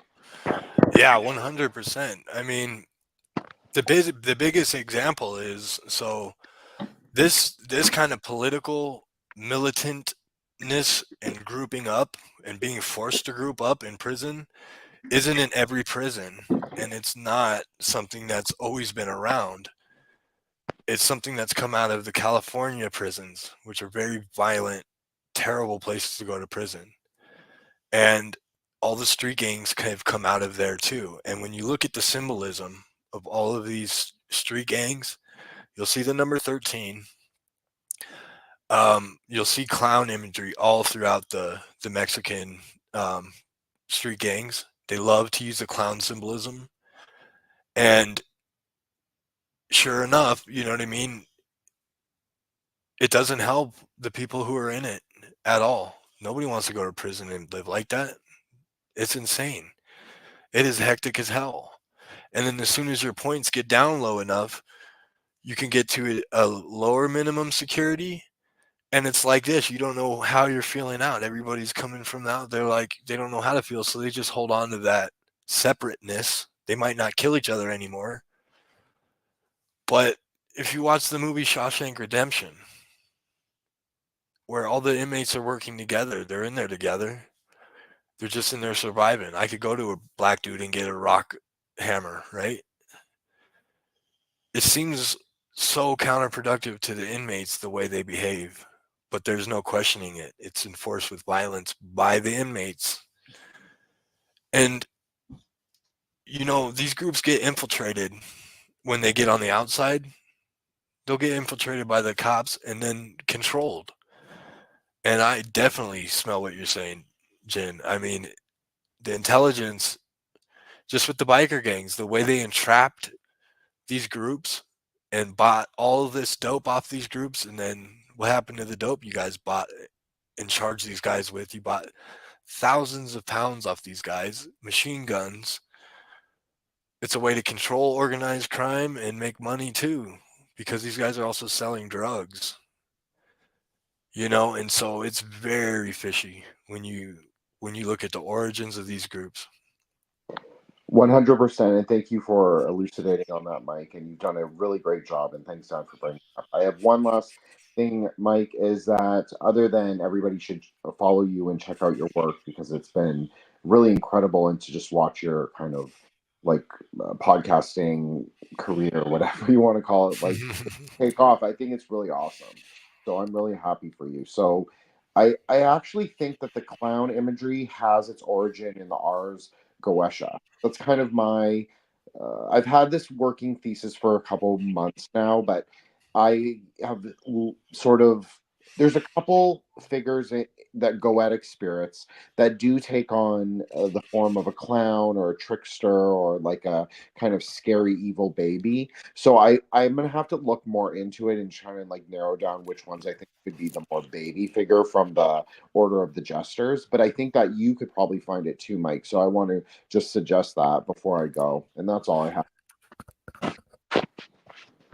Hey, you know, Jin, thank you. And hey, that's a really good point. I heard the episode that Jin was doing with General Lee about the Thai magic. And yeah, 100%.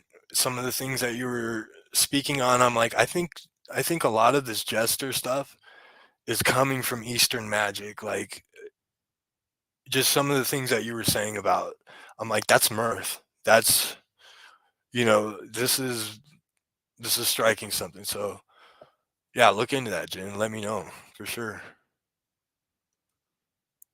Michael, have you heard about this guy, Danny Masterson? I haven't. Oh, well, he's from that 70s show, and he's like a big Scientologist, and he got convicted for rape, and he's currently incarcerated, and I believe they're moving him from prison to prison, and there's these rumors coming out saying that he keeps getting jumped left and right. Like he's walking somewhere, or they're actually moving somewhere, and guys are jumping out, even with the guards there, and like beating the crap out of him, and then he has to move to another prison. And the thing is, like, this isn't coming from the mainstream media. It's coming from people on social media that claim to know somebody. Like, somebody in there is having a visit. Then they tell people on the outside. What do you think of that? Could that be true?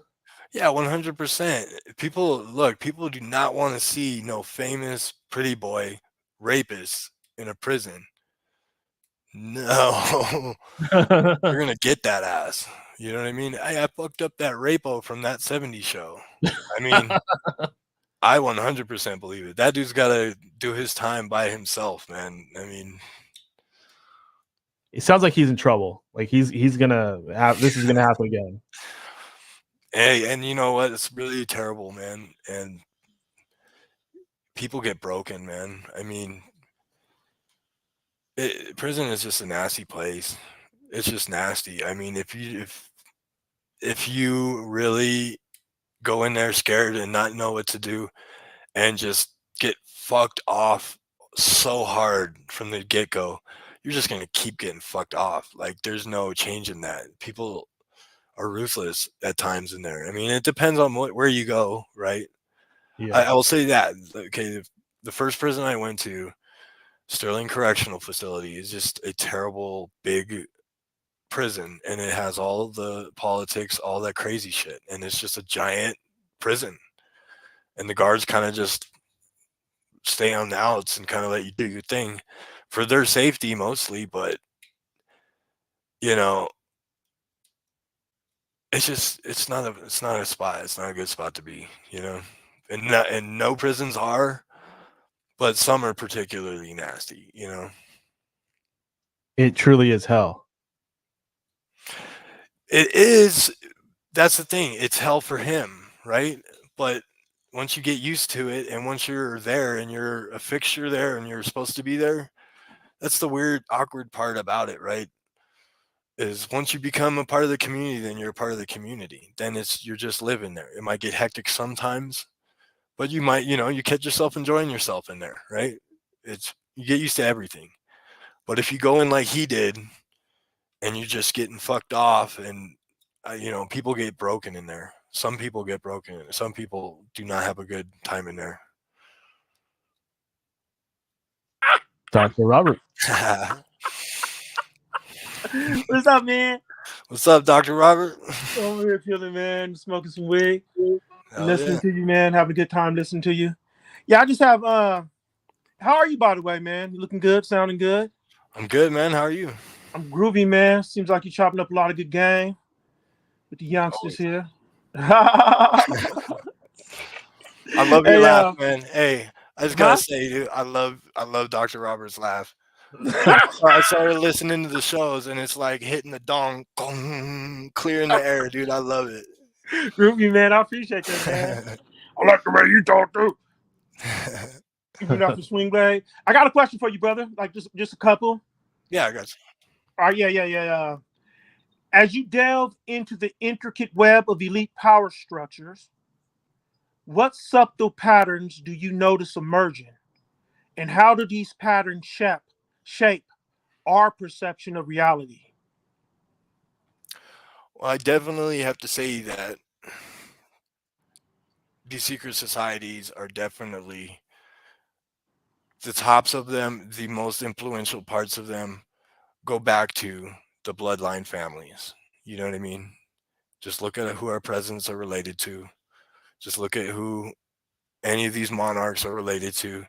It's that same old story. This divine right to rule, this royal bloodline. And that's the stuff that really made me want to dive in harder and try to unravel and figure out what's going on with them, because it's not a everyman's thing, right? And since they have so much control, and if they're doing it for influences of very few people, and they've had the reins for so long, then I'm not buying their shit. You know what I mean? Yeah, I can dig it. Yeah. Great answer. Do you have more to give? Well, another thing that you'll find tied between a lot of these is the German connection, the Bavarian connection. Okay. Which is really just, I mean, once you see it, you can't unsee it. File all the royal bloodlines back and forget the that's a country. pattern, ladies and gentlemen. He just revealed a pattern. Yep. Yeah, bloodline, that's a good, strong pattern. Yep. Pay attention to that. Always keep that in mind when you're looking at shit. Yeah, I got another question for you. You ready? Yep. Okay. Imagine peeling back the layers of society. What hidden connections between powerful individuals and institutions come to light, and how do these revelations shape your understanding of global dynamics? It's a good question. I mean, they're definitely not Christians.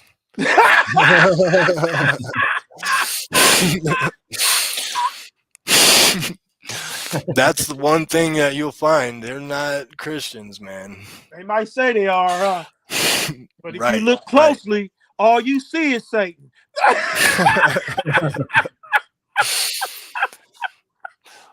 Yeah, there's this thing about mystery schools, man. This whole weird, and it goes into the occult, and it's like religion on speed.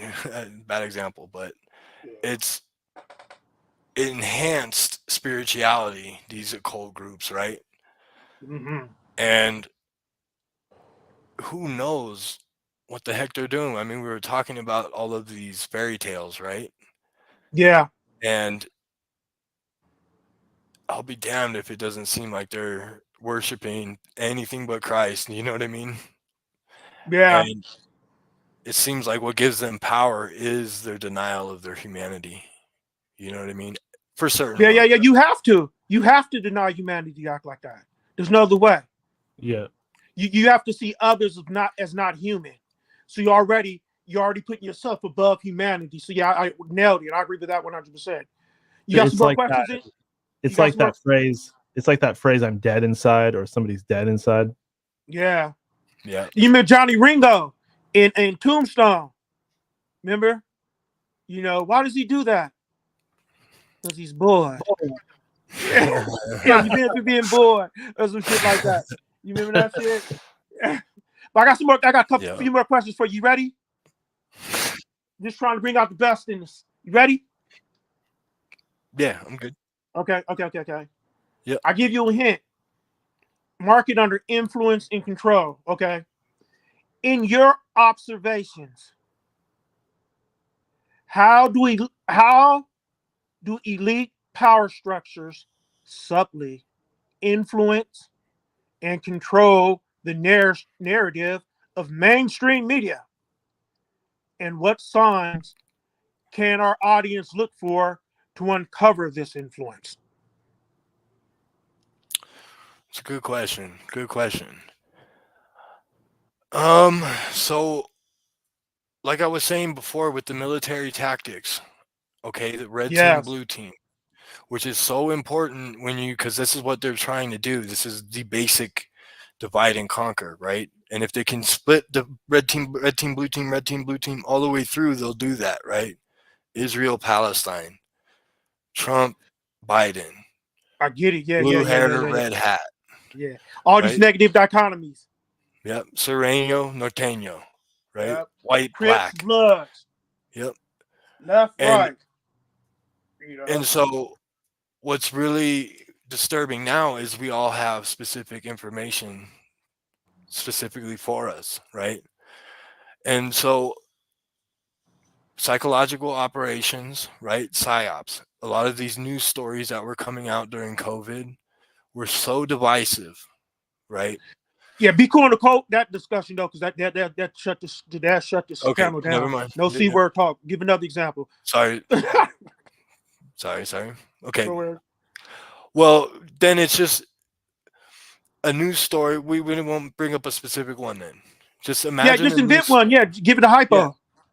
Just imagine a story where it is so upsetting to you, right? And you have all of these facts about the story, and then the other team will have completely different facts on the story, right? And both will be right. Both have their sources. They've both had their sources online, and it's been proven to them. But it's been the wrong point proven to them. You know what I mean? They've Yeah, I done the feel you. research, right? Yeah. That's a great answer. Yeah, I got one more for you, man, and then I'll ask you some later, but I know some other people want to come in. I got one more for you. This is a doozy, so I want you to brace yourself, okay? Okay. Consider the ways in which economic power is wielded by elites. How do you perceive their methods of maintaining control over financial systems and markets? Go! War. Yeah. War. Fear of war, right? Mm-hmm. You need this government mostly for what? The nuclear threat, right? When you break it all down, my country, it's got to be strong enough that the other country won't nuke us. Because if our country is not strong enough, the other country will take us out, right? Or no, but maybe not take us out, but definitely take our shit. Yeah. And so everybody agrees, right? Everybody agrees. Yeah. Give them ridiculous amounts of money to invest in all things defense, right? And then look at what happens. There's always been a war since World War I, World War II, Korea, Vietnam, and then you have the Contras down in South America. You have a bunch of coups going on. And then the war on the poor, man, and then it's the war on us. That's constant. Yep. Yeah, that's been forever. So violence and war, that's how they stay legit. Awesome. Thank you, Dr. Robert. Looks like we have somebody new that has not been on before. Jack Myoff. Welcome to the show. Hey, what's going on? Thanks for having me. Absolutely. Good to meet you, sir. Did you have any questions for Michael? I didn't have really anything prepared, but and I'm not sure what you guys really went over already, but what is your take on the state of the shit that's going on right now? The poking and prodding of the so-called bear over in Russia over there, and yeah, I mean, it's absolutely insanity when you look at what they're doing and you wonder, how in the heck are we doing this? Why are we pushing this? And the lobbying power of the military is so extreme. I mean, we pulled out of Iraq and Afghanistan, and now we're fighting 2 proxy wars like we never missed a beat. Never a beat. You know, the implications could be so crazy, but you know what's really disheartening is if you look at Project for a New American Century that came out right after 9/11, they gave a plan of invading Iraq after, then Iran, right? So Iran's been on the table for a long time, and you just see it. They're just trying. They're doing anything they can to get us there, and with Russia. And you know what I think that reason is because if they don't, it'll be peace for. It's getting harder and harder for them to pull these off, and so that's why you see them just doing the craziest stuff with Israel and with Russia. And you say, what are they doing? The war machine is panicked that they want to get us. They want to keep making money. So do you think that they're possibly going to bring the illegals into the bunkers with them?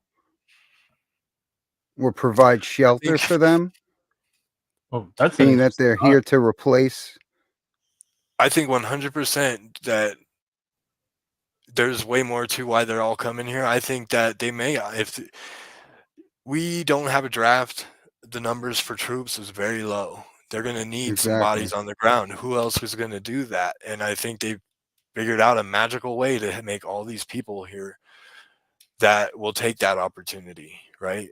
I mean, I don't think they're here to cause riots. I mean, I could be wrong, right? People are saying that. I think something like that is more likely. Here's a path to citizenship.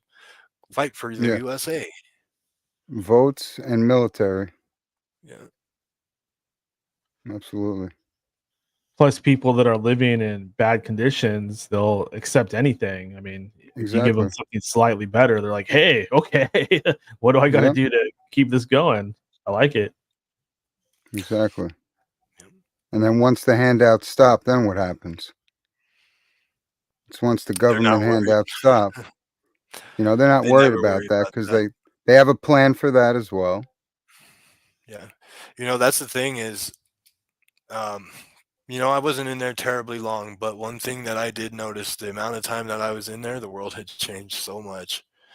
And it was these black scrying mirrors that everybody has just allowed to record every moment of their life. Yeah.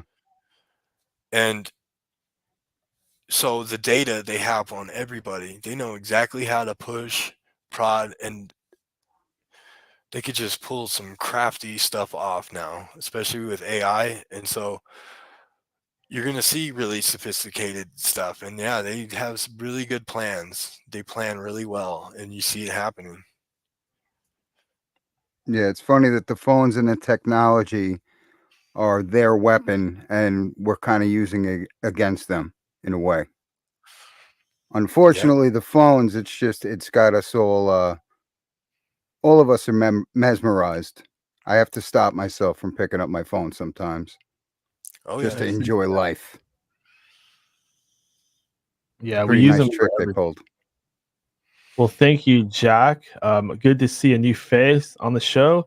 Also, a very cool skull. Actually, you know what? I want to ask, Jack, what is that skull behind you? Is that thing real? Like, what is that?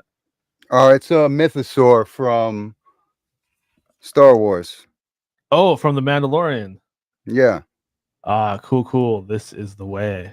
Love that show. All right, let's go next to. Still have some guys we didn't talk to. Todd the Bod. What's going on, gang? What's up, Todd? How are you, sir? I'm good, man. Oh, good. I'm just out here listening to this conversation, enjoying this conversation. About a lot of topics covered. Interesting. I'm into magic too. I love the topic of magic. I think that's one of the most positive things somebody could get there, could get into if you go about it the right way. And sometimes magic is finding out what the right way is, because you can read all these books and they'll guide you in a direction, but ultimately you got to figure out what how it really works. So I love that topic. Hey, I like excuse me. I always like how Todd comes in and says, "Yeah, but what about magic, motherfucker?" Yeah, I love magic. Sorry, but I always try to sell that because no one else is. Very few shows talk about magic and how it works, and because they don't want you to know that they use magic. They use magic all day long. They got magic down to a technology, a science, something they're doing. They use it in seminars to sell people products, right? Corporations sell you like a timeshare. Yeah. Get all the wealth eventually of all the middle class and everybody they can using magic. But they use salesmen use magic, but magic can improve your life, can save you in a dire situation. So, do anything. It can heal you. It can, help you manifest. It can give you spiritual protection. It can help you contact God. It can help you pray on steroids. And it is the biggest missing element, psychic phenomena and contacting entities. And it's the biggest missing element. If you're not incorporating that, I mean, it's literally the fool card. The possibilities are endless. As soon as somebody can really, like Edgar Casey, really hack that brain of his and get into that magical state, 100%. I think that's what Elon Musk is trying to get to with the Neuralink. He's trying to get to the God, the God brain. He's trying to imagine if you could get to the Edgar Casey state of mind and contact any entity you wanted like that with the press of a button. And so that's something that I've been thinking about lately. Well, listen, that's all stuff that's more than possible. And man, we're probably people I listened to a long time ago that were talking about some of these wild subjects said, whoever they are, like Bill Cooper said, they're 75 years ahead of us in technology. So technology is not just products that they own or develop. That's also a science or understanding of how the world works, what things do, how food works on you, everything. And so they're in possession of technology that keeps them ahead of us. Phew, it's super spooky. It's super spooky. It is super spooky, and as it accelerates, what are they capable of? Yeah, and you better it hope could they be have the most- good intentions. But Well, we've heard periods of time where the state caused terror, like the Inquisitions. That period that was 300-400 years of torturing, burning, killing anybody that didn't agree with them. They could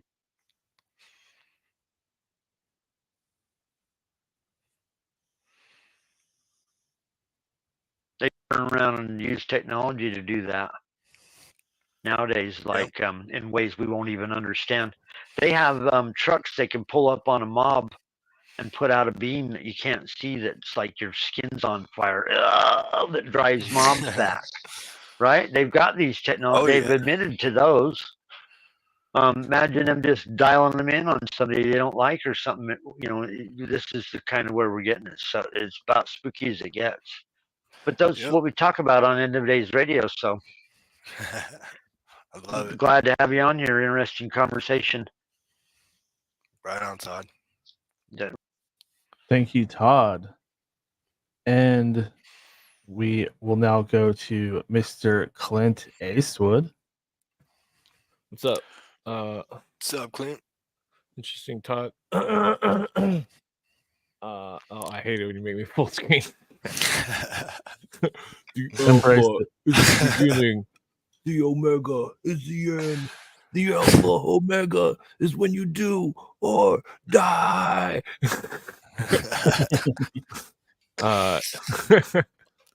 That definitely glad you didn't get injured or killed in prison, because Jesus, fuck that place. I mean, I've never had to go, but I've had friends that went, and horrible stories. My friend's mom was a doctor in the Jackson prison.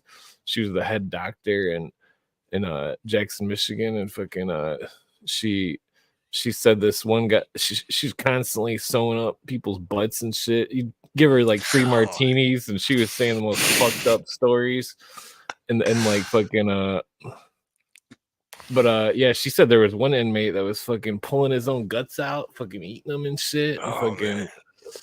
I mean, Jesus. Then you had to have a martini after that. It's like, what the fuck? What the hell did I just hear? Most fucked up story I've ever heard in my life. Resident Evil stuff.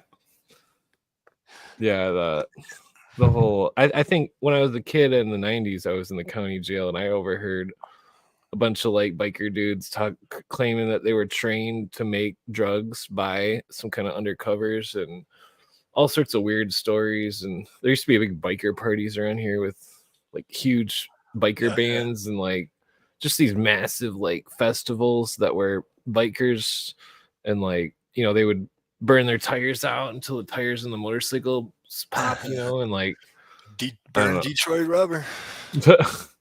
They're definitely crazy. They know how to throw a party though. Oh yeah. I mean, when you look at the entire the drug world in America, the drug industry, it is suspect as hell. It is not attempted to be shut down by any means. It's controlled, but it's so suspicious. It's suspicious how meth got on the scene in the first place. It's suspicious how they made it impossible to make here, but at the same time never missed a beat with this Mexican connection. The Mexican mafia, La Emma, which isn't the Sinaloa cartel now. is origins are very suspicious. The whole thing is a way that a lot of money can be made off the books. A lot of money. Yeah. Well, plus there's weird Chinese not cartels, but like big factory warehouses. The Chinese in California and Colorado, they rent these big warehouses, and then they'll put a bunch of Chinese immigrants there growing weed and mushrooms and shit, and then they'll make Twitter accounts and they try to sell you weed and mushrooms. And it's like, what the fuck? So weird, huh? It's fucked up. It's I mean, they're all over on Twitter. I don't know how like the pigs aren't fucking making a killing off from Twitter. You know what I mean? Yeah, that's weird. Yeah, that's Those bizarre. drug suppliers that message you and they're like, "Hey, do you want some ecstasy?" Yeah, not like, in no, no. I just smoke weed. Sorry. But speaking of cartels, like I heard it was on some documentary, it might have been on YouTube, I don't remember where, but like the cartels actually worship the devil or like some kind of angel of death or something like that. Like it's called Santa Marta. Yeah, like Santa on Breaking Marta, Bad. Yeah, Yeah, it's a trip. It's a trip, man. Yeah. I don't know much about it, but yeah, they even make like little shrines in their cells and stuff. Yeah. It's like in the mafia, they prick your finger and you sign the Faustian contract in blood. And fucking there you go. The same thing as with the gangs. It's blood in, blood out. Blood in with the Faustian contract. You violate the contract, you die. Basically. Yep. Yeah, and the mafia, I mean, like you said, the families. It all boils down to the families with the mafia. You cannot be a made man unless it's in your blood. You know? You have to be actually Sicilian, right? Well, I've done a lot of looking into the mafia and their connections to the world order, and it goes back to Italy because you know the old families from the Medici during the end of the Roman Catholic Church period, where they're controlling things, where it's turning to more merchant classes, and societies in the 1500s now are turned to merchant societies. That's where stuff starts to change in the world, and it's becoming more mafia based, and it's centered in Italy.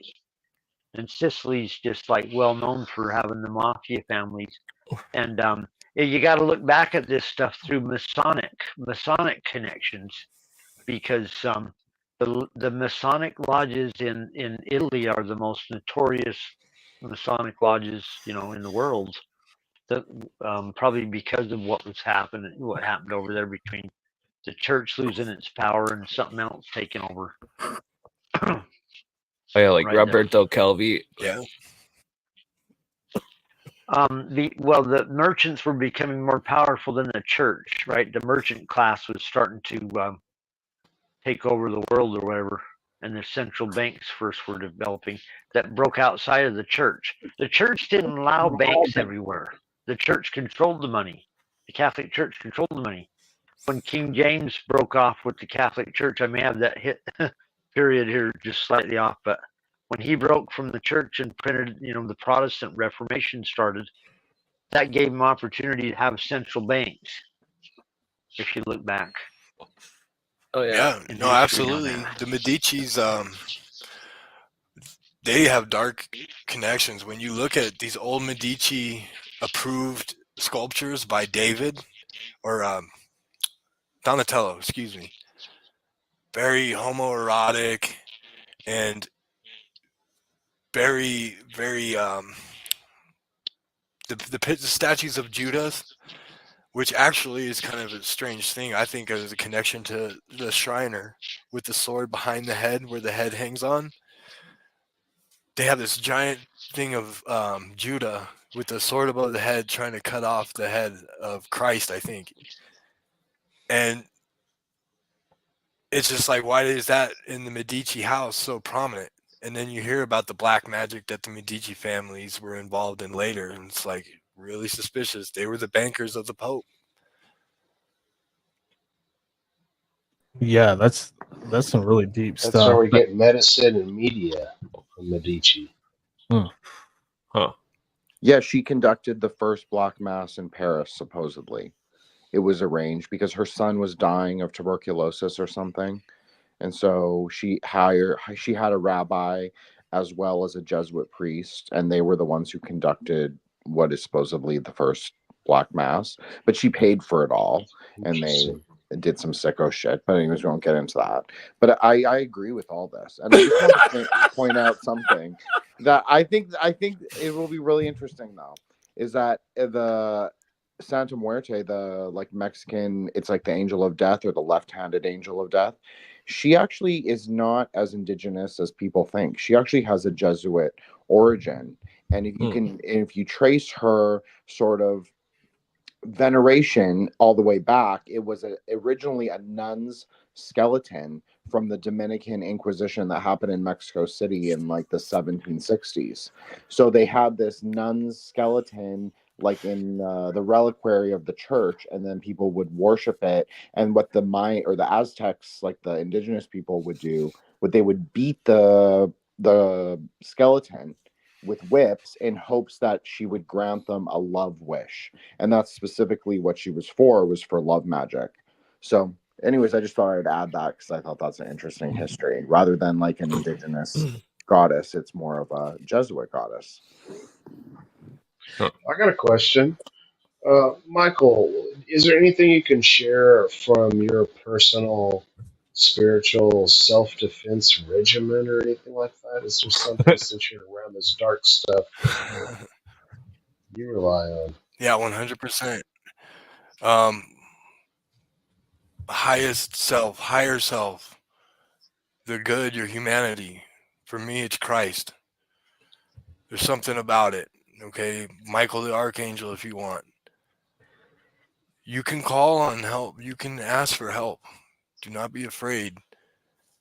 But have something that you talk to, something that you ask for protection. You know, what I always say, I pray a lot, and that might shock people, but sometimes that's the most magical thing you can do if you want to contact something, right?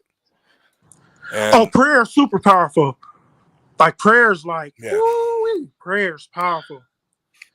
It's all a personal thing, but I appreciate you sharing it. A lot of children alive. Yeah. If I pray out loud so the ghost can hear me.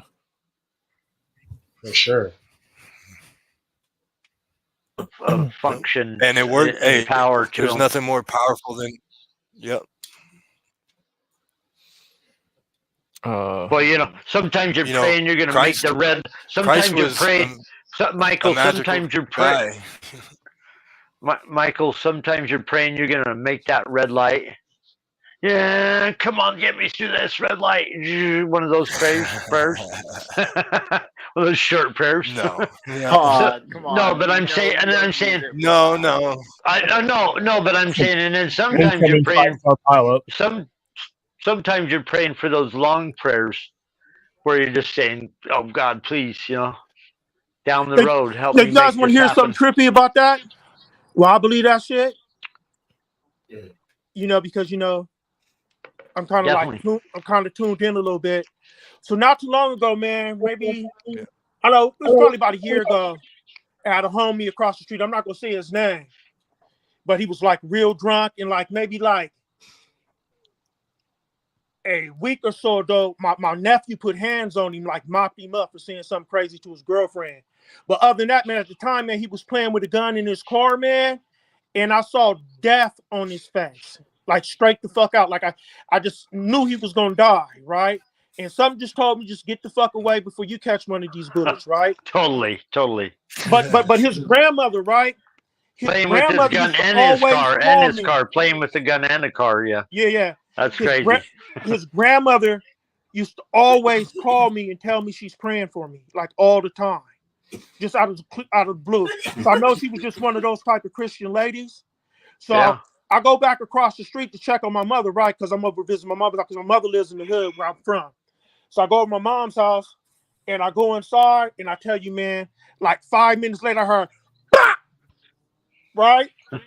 And I came outside, man. and this motherfucker almost shot his dick off, cuz like the bullet went through like one pants, through the other pants, right where his penis is located, man, and missed his penis by a fucking inch, dude. And I told him, I said, that's your grandmother's scream for you, dude, because I thought you was gonna die today. But that's that. But that's why I believe in prayers, dude. That's a good story, then, a good ending. Happy ending. Yeah, so I think that the whole prison system thing, back to that, I think that they're straight up, it's like, it really is like a college for criminals, and that it's like what you were saying, where they all group up in these different groups, and how the people are forced through peer pressure to commit more crimes and to do more evil deeds. I think it's all a system that was well planned out to perpetuate criminal activity. 100%. And then you add the music and perpetrating it. And can I jump in on that? That's one of the most, in my opinion, that's one of the most things our country should be ashamed of, is the prison system, how it's being used by the oligarchs to control the population to a large percent. I think they got bad karma. That's the part I'm bummed out about in America. America's got some bad karma. As great as she is, she's got some bad karma, and it weighs her down, kind of like a ghost. And this stuff that we've done and that we continue to do is weighing us down. The people would not agree to do the things that our government's doing unless if they were told what was really happening.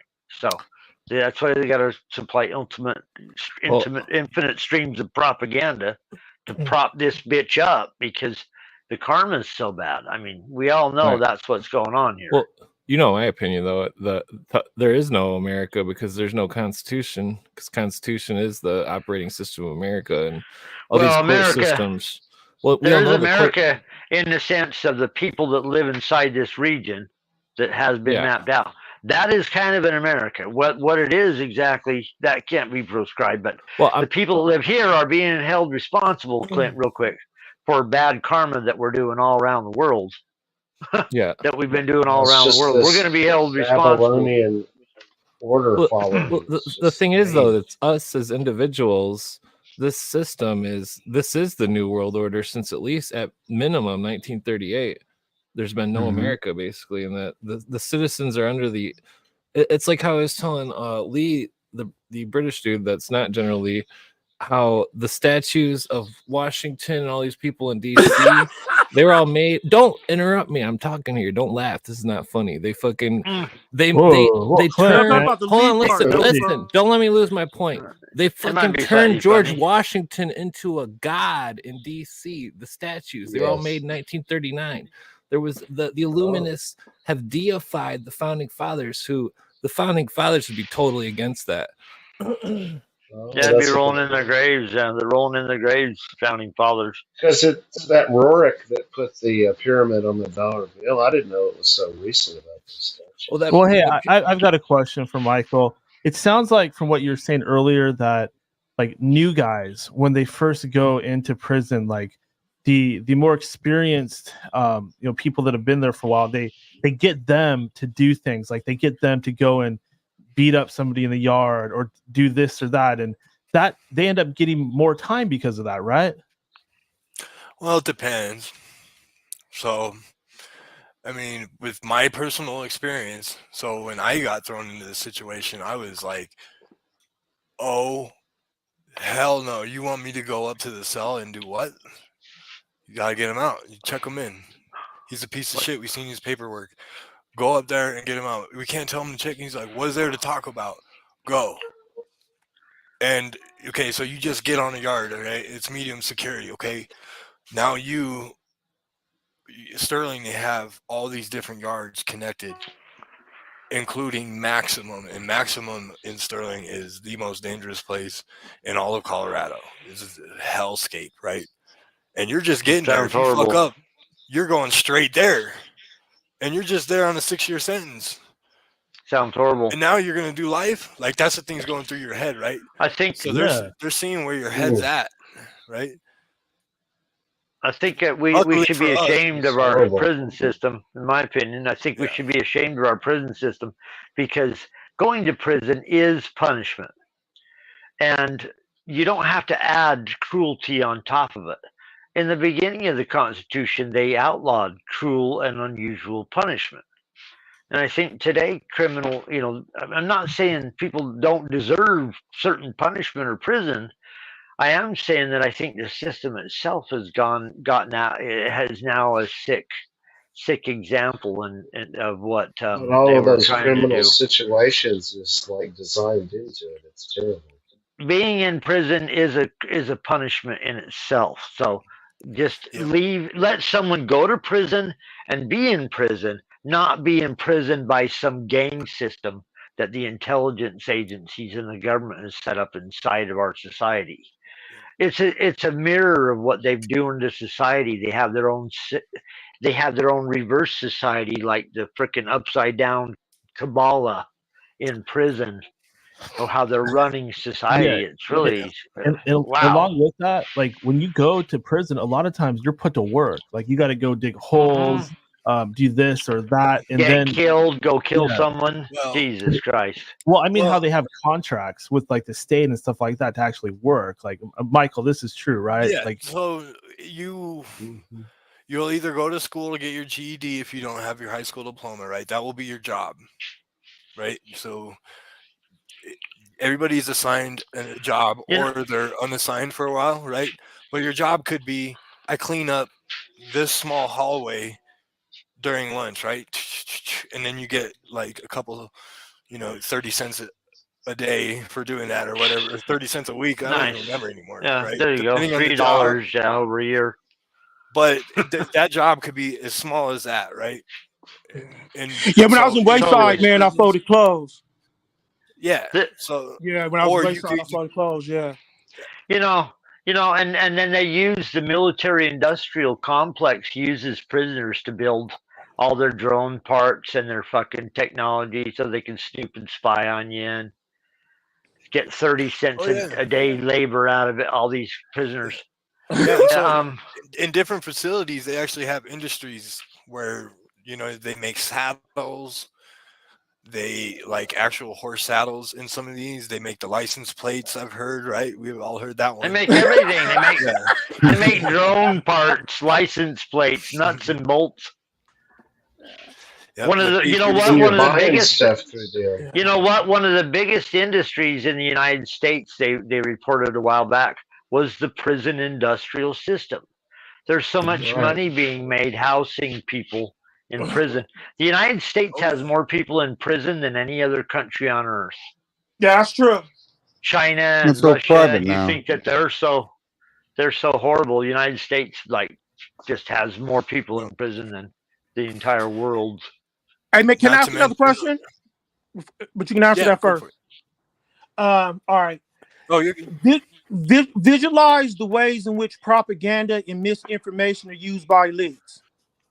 How do these tactics affect our collective consciousness and decision-making processes? It's got us so off balance. It's generational. Look at the families. I'm sure everybody has family issues here, right?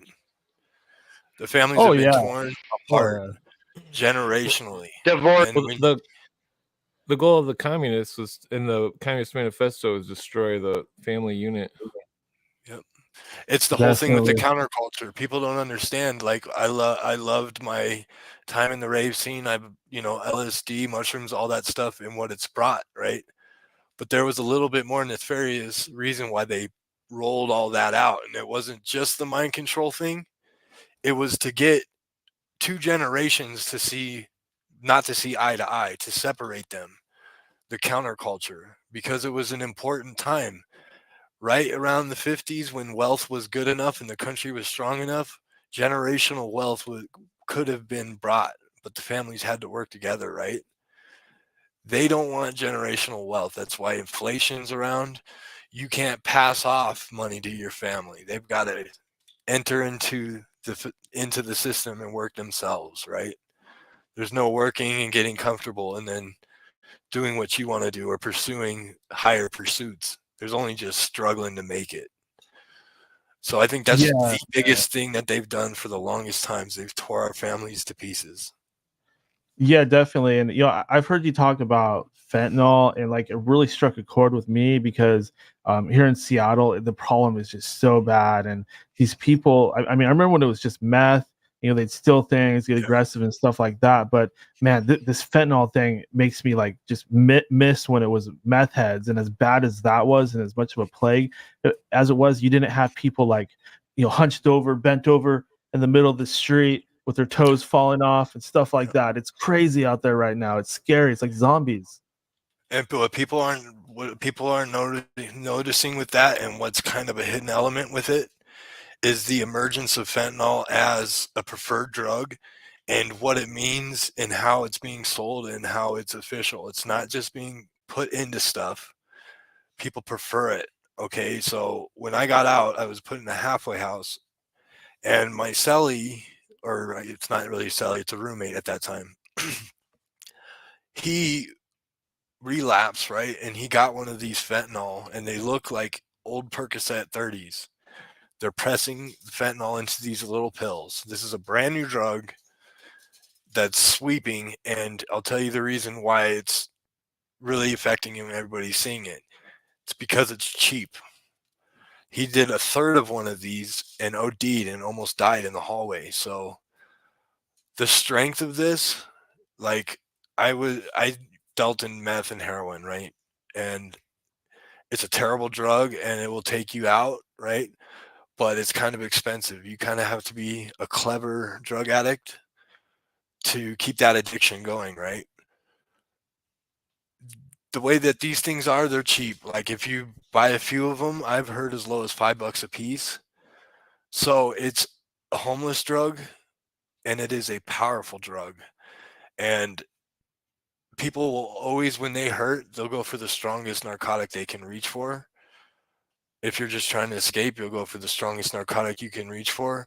It's super available. I mean, you just got to think it's so compact and concentrated that they can get just a small amount in, and then it cuts into thousands of pills. It is a money-making operation. People are getting rich off this. It's a new drug, and people are dying like crazy. And it's a drug if homeless can afford. So now the homeless aren't just on meth; they're on the strongest opiate ever made. So Yeah. Oh my God. That when put in that context, it's scary. What, Michael? Do you think that we're on the verge of World War III? I think we are, but what the thing is I just feel it's not working. I feel like it's planned for and they wish it. And that sounds crazy, but I think that if they can find a way to kind of get into a war without nuclear war, they figured out a way to do that, and they'll manipulate us into that. And it all starts in Iran, right? They wanted to do the Russia thing, but I think that's also readiness, right? Learning what's working on the battle intelligence, right? But but I don't think it's working. I think they're trying everything they can, but with this Israel thing, it doesn't work anymore. People are not, they're like, wait, this story sounds so suspicious, right? And then, wait, you're doing what? That seems a little too extreme. That's a little bit too much force, right? And it just becomes too obvious now that everybody has a cell phone. That's the one beauty about all this is people are not finna go for that, you know? I think everything that's happened in the last few years has been a way to get us there. Do you know what I mean? Yeah, that definitely makes a lot of sense to me. Gonna kind of ask you a more, I don't know if you call this an existential question, but obviously you've had a hell of a life, lot of experiences. You obviously are more awake to things than the average individual out there that doesn't even think that there's an Illuminati or anything like that going on, or these secrets. But you know what? Let me focus on that word for a second before I get to this question. But what about the term Illuminati? Do you feel there's an Illuminati? That's a great question. And I do believe that there is an Illuminati, right? In the same sense that it happened when it originally happened. So the thing that people will discredit the Illuminati with is they'll hit you with the Wikipedia, right? And who are they? They were a group of Bavarian occultists, right? Masons, and they started infiltrating into the different Mason groups for an alternative purpose, right? A secret purpose. But it was maybe they thought it was a divinely given or maybe a channeled thing that they were supposed to do. And I think that thing, whatever that is, whatever is contacting them, and I think it's something dark. It's the same thing that contacted Aleister Crowley in Egypt. It gives these guys a mission, right? And it's almost like they're like, oh, it contacted him, and then they'll listen, right? These secret chiefs. And who is the light bringer? You know what I mean? And I do believe that if that original attempt wasn't successful, another one like it happened, right? With Aleister Crowley. He went around collecting these people, right? The Book of the Law. And so I think through him, a different type of Illuminati did collect a lot of these, including the Scottish Rite. So yeah, that's what I feel about it. Maybe not the original Illuminati, but I think it's something that happens, right? Definitely. And circling back to my original question, and you know what? I think I'm going to make this my final question to a great interview. Michael, is there a God? Oh, yeah. Oh, yeah. The most esoteric thing of all, right? Huh. Yeah, I like that. The most esoteric thing of all. Exactly. What's hidden underneath the hidden? Yep. Is God himself. And to seek it out, to know it, to feel its presence, and all that it means is what I'm all about. So now, I want to go ahead and unfortunately, we are running out of time, and I thank you for coming on and sharing so much of your time with us. It's been great, but I want to open up things one more time. You know, we do this for every guest and just let you hop up on the soapbox, step behind the podium, and just say whatever you would like to say to the End of Days Radio audience out there. Take as long as you like and follow that up with anything and everything that you would like to plug, social media, email, anything and everything. Please go ahead, Michael. Well, first of all, did you let Michael Aquino hop on that soapbox? Boy, that was a while ago. Okay, well, yeah, I think so. We're going to cleanse it right now. God, this soapbox is the best soapbox. Please cleanse it. Fill it with grace. Let it be a powerful one. Let everyone who stands upon it touch the right people. I love that End of Days Radio. Let me hop up on it. Soapbox is good. Thank you for having me. End of Days Radio is amazing. I love you guys. You guys are cool as fans. Thanks for having me on.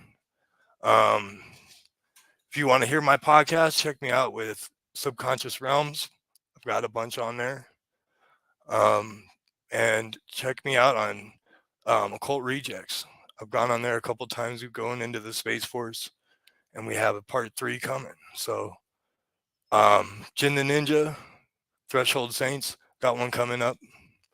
And MagiKk with 2 Ks, Mike with 2 Ks and 2 Es at Twitter if you want to get a hold of me. So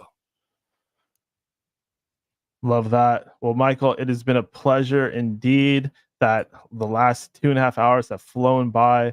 Great content. I will check out your other interviews. Already listened to one of them. It was blown away. Love talking to you, and definitely want to have you on again, man. You're great. Anytime, brother. Absolutely. Anytime, indeed. Thank you so much. What a great interview. Big thank you to our guest today, MagiKk. Thank you to everybody that hopped on the panel. But we're not done yet. We're going to go to break, and we're going to go down the rabbit hole with Dr. Robert, and then we'll come back. We'll roundtable. We'll talk some news stories. Just to give you a little preview, we're going to talk a little Kate Middleton, possibilities of a draft, the idea that we are being spied upon, that stuff, and so much more. Let's talk to the good doctor. Dr. Robert, are you there? Yeah, I'm here, man. What's up, man? That was a good one. I like that guy. Heck yeah. That was a good show, too, man. Yeah, I had a good time. Masterpiece. Groovy, Definitely. man. Groovy, man. Yeah, and you did say I was going to like you. You're right. Yes, I did tell you that. Oh, and did you notice the synchronicity? Remember how we were talking about how World War II vets started motorcycle gangs? Yeah, we were just talking about that stuff. Yeah, weird synchronicity, right. Definitely. Yeah. I'm ready, man. Let's go. Show the theme music. and real quick, shout out to General Lee, who actually referred MagiKk. He said, thanks, General Lee. This is one of the best guests I've ever had. You got to have him on. Man, he was crazy, man. Immediately booked him. But let's go ahead and bring up that banner, and let's cue that music. We are about to drop down into the rabbit hole with the enigmatic Dr. Robert. Love it.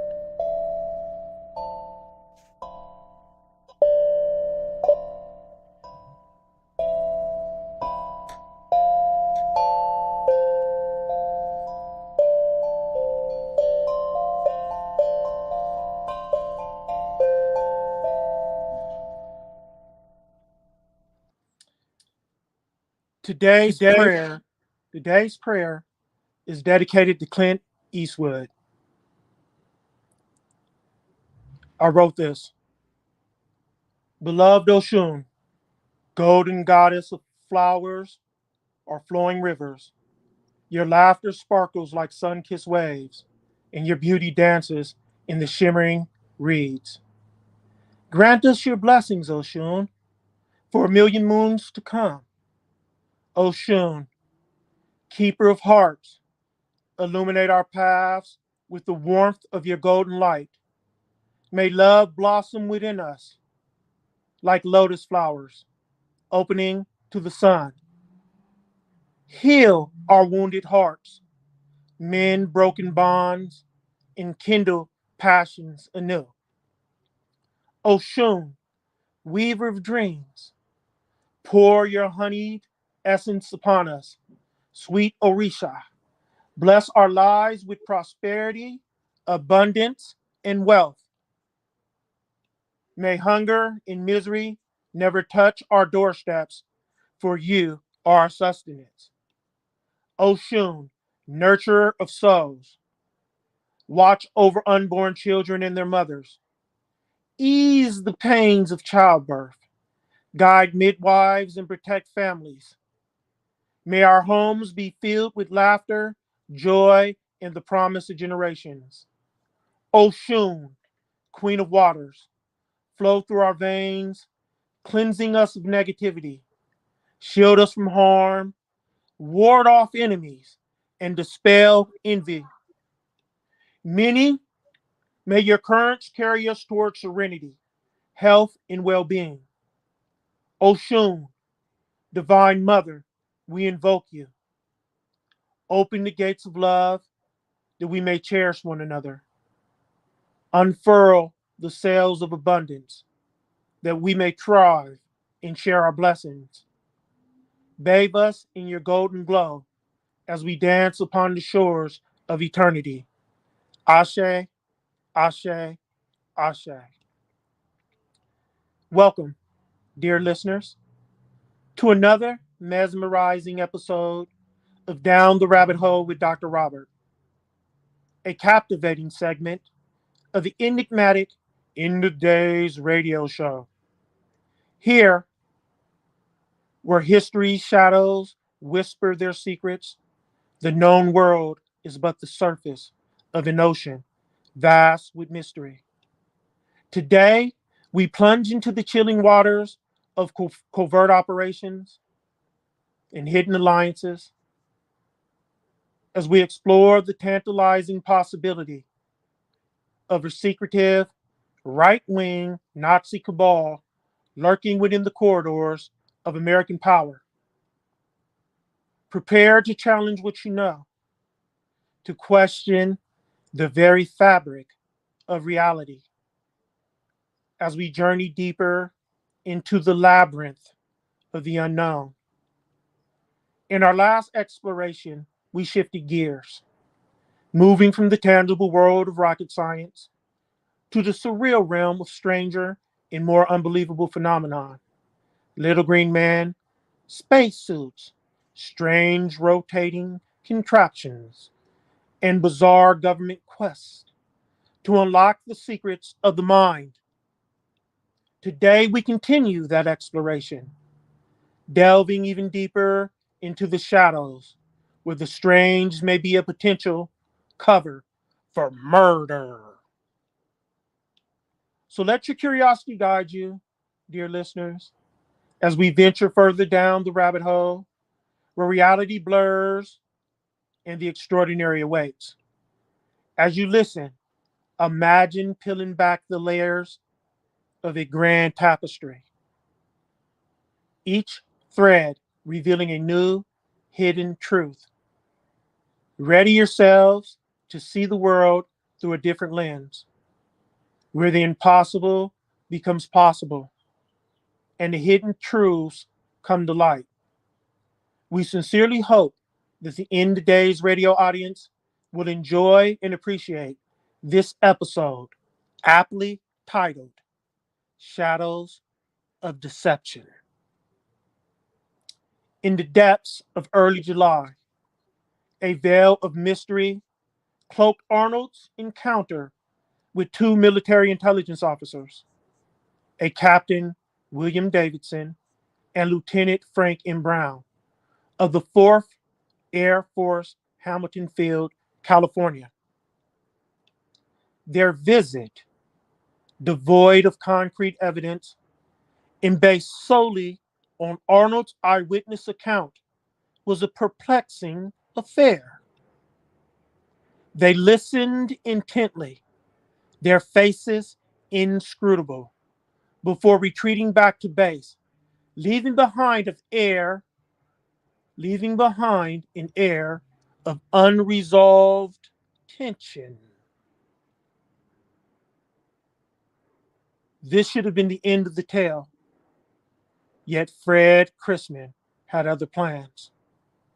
Chrisman's enigmatic relationship with Raymond A. Palmer, the editor of Amazing Stories, was riddled with unanswered questions.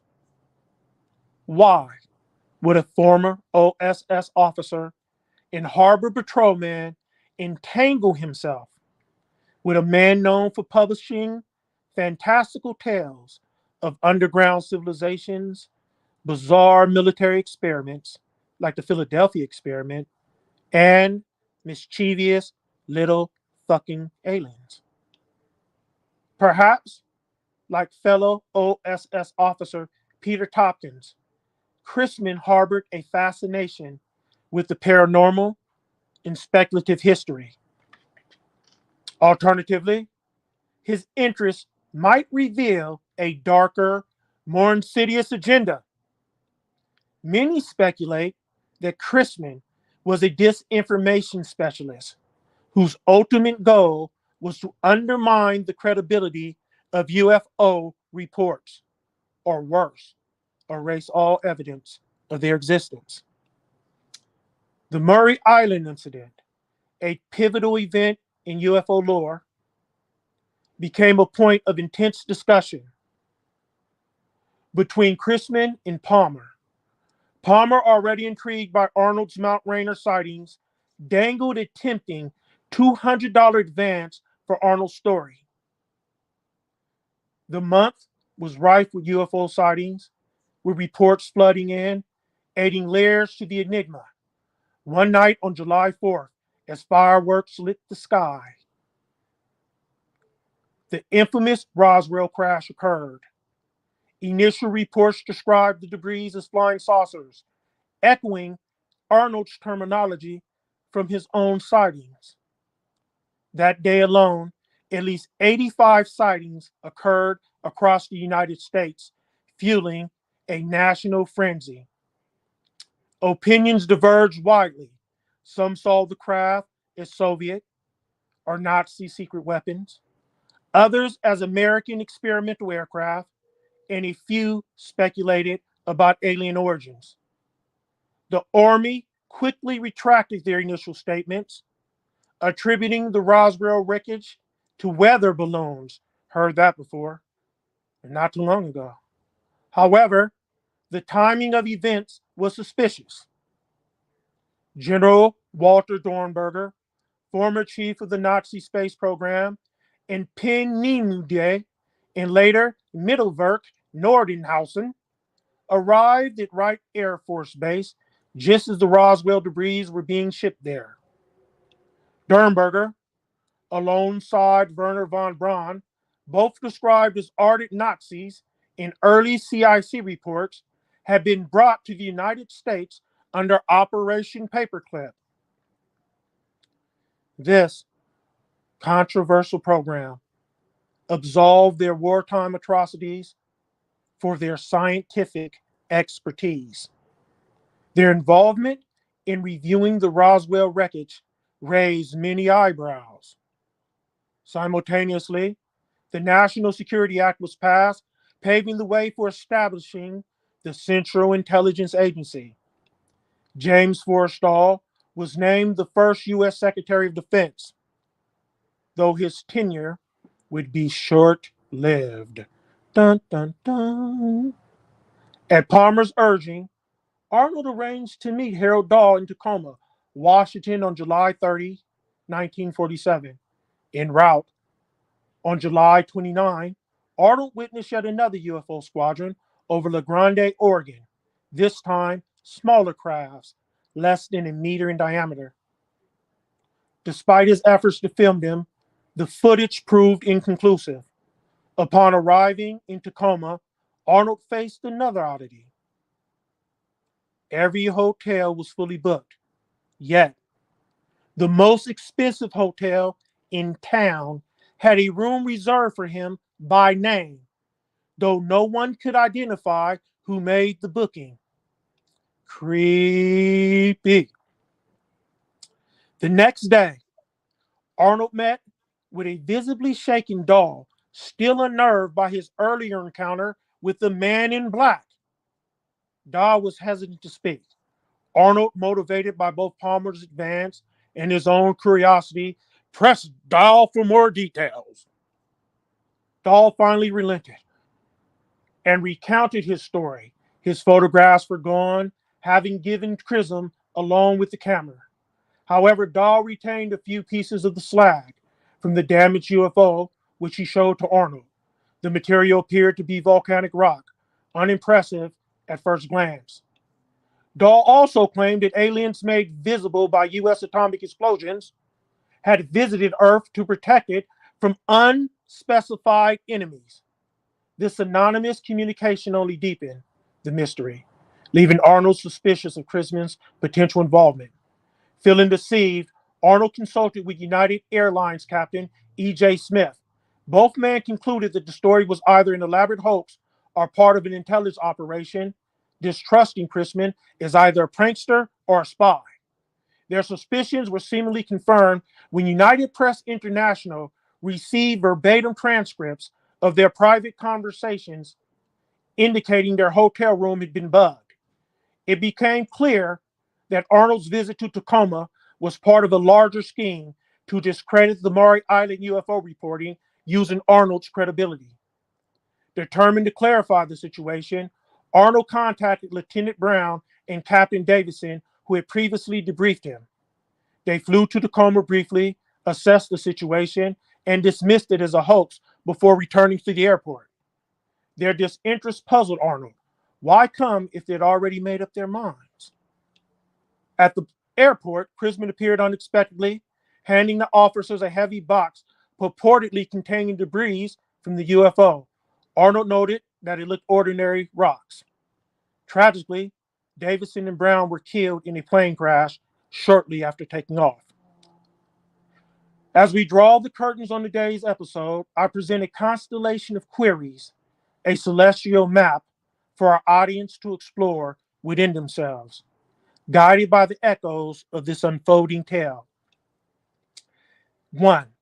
As you consider the mysterious visits of the military officers to Arnold, what deeper truths might be hidden beneath their seemingly routine investigation? Reflect on the intentions and motivations of the officers. Why would they visit Arnold with no concrete evidence? 2. Imagine the intricate web of connections between Fred Chrisman and Raymond Palmer. How might their relationship reveal a larger, unseen agenda? Think about the significance of a former OSS officer's involvement with a fantasy magazine editor. What might be the underlying purpose? 3.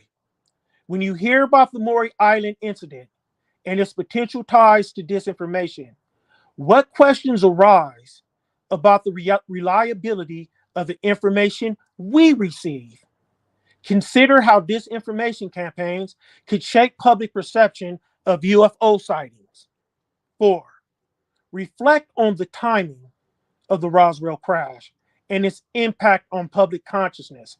How might the simultaneous UFO sightings influence your understanding of these events? Why do you think the Roswell incident happened at a time of high UFO activity? What might this suggest about the broader context? 5. As you explore the roles of Nazi scientists like Dornberger and von Braun in post-war America, what ethical dilemmas come to mind? Contemplate the implications of integrating former Nazi scientists into American defense projects. What does this reveal about the wartime ethics and priorities? 6. Consider the establishment of the CIA. During this period of intense UFO activity, how might these events be connected in a broader narrative? Reflect on the potential links between the formation of the CIA and the surge in UFO sightings. What might this suggest about the government priorities and actions? 7. Imagine the psychological state of Harold Dahl after his encounter with the man in black. How might fear and intimidation be used to control or silence individuals? Think about the role of fear in shaping witness testimonies. How could intimidation tactics impact the truth? 8. When you hear about Arnold's reserved hotel room and the bug conversations, what does this tell you about surveillance and manipulation? Consider the implications of prearranged surveillance. What might this reveal about the extent of intelligence operations? 9. As you pondered the deaths of Davidson and Brown after receiving the mysterious box from Chrisman, what questions arise about the true nature of the debris? Reflect on the potential dangers and mysteries surrounding the UFO debris. What could this mean for the broader narrative? 10. In contemplating the involvement of military intelligence, how do you reconcile the conflicting views of the Maury Island incident as a hoax or an intelligence operation? Consider the dual possibilities of the incident being a hoax or a sophisticated cover-up. What does this duality suggest about the nature of truth? 11. What might be the deeper significance of Arnold's repeated UFO sightings? How does this pattern contribute to your understanding of his role in the broader narrative? Reflect on the meaning behind Arnold's continued sightings. What might this indicate about his involvement or the phenomenon itself? As you delve into the broader implications of Operation Paperclip, what ethical and moral questions arise about the use of former enemies to advance national interests? Consider the ethical dimensions of Operation Paperclip. How does this historical context influence your perspective of current intelligence practices? By contemplating these questions, you gain deeper insights into the complexities and potential hidden agendas within the narrative, leading to more profound understanding of the events described in this episode. Let's stop here. White Rabbit Kill Squad War Cry, hootie hoo, hootie hoo.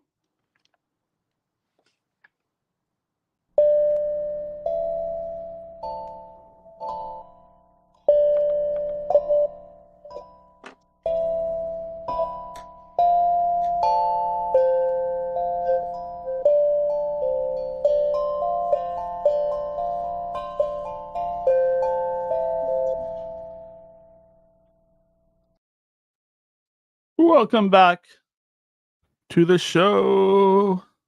Welcome back to End of Days Radio, a show for all peoples, of all faiths, of all beliefs, of all creeds, various creeds, and what have you. If you don't know what to say, just say, what have you? What have you?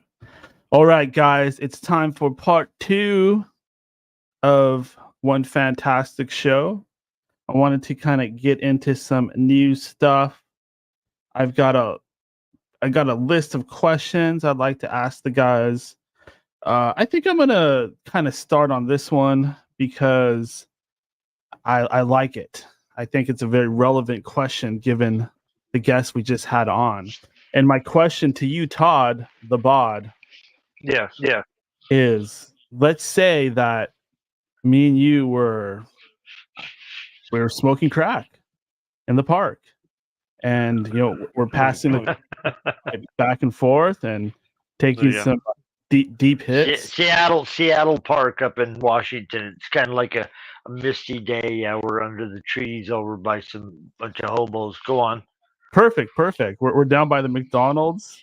Down by the McDonald's, sitting out smoking some crack. And a police officer comes up to us, and we don't even go to jail. We go directly to prison because the jails are full. So it's our first day in jail, it's our first day in prison. Todd, I ask you, what is the plan for survival? What shall we do? Once we're in prison, yeah. Well, of course they would separate us, Daniel, because they'd be like, "Oh, these junkies are connected together. Better put them in different prisons." Exactly. They might cause an uproar with their philosophies, or spreading their information, their disinformation. No, I'm just teasing. So, are you going to join? A hypothetical question there. Hypothetical question. Am I going to join the gang? No, I got a friend. Prison is just like, wow. Yeah, that's a whole nother level. I have a friend that went to jail, and gave me stories, spooky as hell. I'm not even going to tell them they're so spooky. That's how spooky they are. Whew. What happened? No, I didn't tell. Had to share underwear. Oh. Yeah. They were washed in between, right? All washed in between, but everybody got fucking whatever there was going through the prison system or the jail system. So he got that. I heard that, like in some of these places, they make all the prisoners wear pink, like to kind of embarrass them. That was in Arizona. Sheriff Joe Arpaio. Sheriff Arpaio? Arpaio. He's gone now in Arizona. He made the prisoners wear pink, put them out in tents in the middle of summer, Arizona. Yeah, probably pink underwear too. I don't know about that, but it's horror stories in prison. It's hard to look prison horror stories. That shit is horrible. Definitely. Stories on that front. Even women's prison. I heard women's prison is pretty bad. Yeah, my wife went to school for criminal justice, and as part of your graduating thing, they took you to the prison to see what it's like for women and men, and the different prisons. They keep women in one prison and men in another. Speaking So of she's women, graduating. They took her on a field trip. Speaking of women, Yeah. that takes us to our next news story for today, and looks like Princess Kate Middleton has turned a corner with her cancer treatment. It has been a great relief that she is tolerating the medication is actually doing a lot better. She's doing a lot better. Princess Good. Oh, good. Back on the rise. Because she was always one of the more beautiful ones of those English princesses. Who do you think's hotter? Most of them are ugly, but she was like one of the hottest. Who do you think is hotter, Kate Middleton or Meghan Markle? That's you have to judge them, Daniel, at their prime. When they were at their prime, you can't like put them together right now up next to each other because that's fair. That probably wouldn't be pretty. But if you went back to their prime, that would be a tough contest. Then you have to put it on a sliding scale. Todd, that's not an answer. As I'm sure most English people do, put those two women's beauty on a sliding scale and weigh it all the time. If the sheriff pointed a shotgun at you and said, I shot the sheriff. Kate remember that song? Remember that song? I shot the sheriff, but I did not shoot the deputy. Because that song is about it. It was you're like, you shot the sheriff, but he's like shocked because the song is about the sheriff was corrupt, right? That's what that whole song is about. I shot the sheriff. He was racist. He had it coming. Yeah, he's corrupt. He's gonna kill you. He's gonna kill you first. Didn't Bob Marley like have some real experiences like that? Yeah, Bob Marley went to hell. He had a rough experience. They probably killed him. I think they killed him. He's one of those that they killed. Isn't there doesn't he have a son?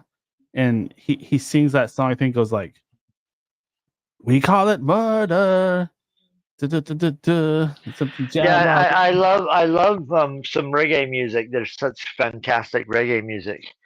But I couldn't tell you exactly what his son did and what Bob Marley. I know some Bob Marley songs, a little bit of Bob Marley history, but I think he might have a few of them. Wouldn't claim to be an expert on them, but man, was he like a Freemason too? Bob Marley, I think he was. Yeah, they probably initiated him. Everyone's a Freemason. Freemasons are everywhere. Damian Marley, I think everyone except me and you and everybody else on this show. Yeah, I think the name of the song is called Jamrock. We be jamming on, oh yeah. We be jamming, I be banging the gong, oh yeah. Jamming, yeah man. Clearing the air like they talked about. We were talking about earlier, like you can ring a bell and vibrations scare away ghosts. That's an old superstition.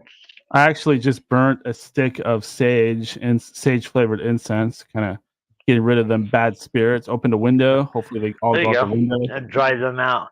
Beat the rugs. Yeah, beat the demons out with your rug beaters. If you just had some Taco Bell and you just rip some ass and flatulate, that'll actually attract demons to you. Yeah, they're like, what's that smell? It smells like it probably does. Yeah. Because you're not eating right, and when you don't eat right, it attracts parasitic entities. Well, there was a thing I watched a long time ago where the government got mad because they were almost going to reveal where our food comes from, like our meat products in the United States. People were starting to catch on to where it's coming from, South America. They're raising it down there. They milk this place so bad, farmers can't even raise cattle here. Now they're raising down in South America where you can't see what they're doing to them. You know what I mean, Daniel? Shit's getting weird out there. Yeah, exactly. Jack, what's up, man? What's going on, Jack? You're muted. Let me see if I can unmute you. Whoops. Nope. My bad. What's going on, fellas? Hey, how are you? Good. Any thoughts on Kate Middleton's speedy recovery? Baby blood. Baby blood. Yeah, it's got to be the baby blood. Her too. Just bathing in it. Princess Kate is no. Got to be that adrenochrome. She's the modern day Madame Bathory. Look at that reddish hair. That's blood. Well, I'm happy for her. I think that's just great. I mean, I don't know. I don't think they're going to share those secrets with us. Yeah, she might be married to the Antichrist, but I won't hold it against her. No. And Prince William, he seems to be losing his hair. Every meal's paid for. Somebody comes in, does their manicure, cuts their hair, maybe wipes. I don't think they wipe their butt at that level of the royalty. No. They might have to wipe their own ass. But she's hot. I'll wipe her butt. I will do it every time, twice a day. She probably poops very rarely because she's skinny. Let the royal staffing. They probably have it balanced out, though. They probably have that job well balanced out, so one guy has to do all of the royals. So if you're gonna do Kate, you got to do Charles as well. Yeah. Probably has like rags separated on a cart. You know, they moved from royal family to royal family. The royal wiper. The royal wiper, the royal butt wiper. Each rag is sectioned off. We throw them away. One time, one use. The finest silk, yeah. Boy, those royals, they just aren't what they used to be. That's gross. Well, they have 3,000 castles where they keep the fireplaces lit, even though no one's in every room. Where each castle has 3,000 rooms. Keep the fireplaces lit, just in case the queen arrives with a couple people. True story. I just want to get my hands on the crown jewels. Like, you just want to see the crown jewels, or if we could organize a jewels? heist, the people on this show, if we could get together and do like an Ocean's 11. No, Daniel. No, everybody Daniel. would play a certain part. One guy came up with a bow and arrow. Remember that guy that came up on the royal grounds with a bow and arrow and was trying to get in there? Remember that story? No, that's not very smart of him to do that. That's a good way to die. Yeah, they got him. They got him. He didn't die, though. It was kind of weird. It's just a nutball. All right, fellas. Very good. Very good. What's going on, you two? Oh, not much. Just smoking a joint. I'm grooving, man. I'm over hitting the punching bag.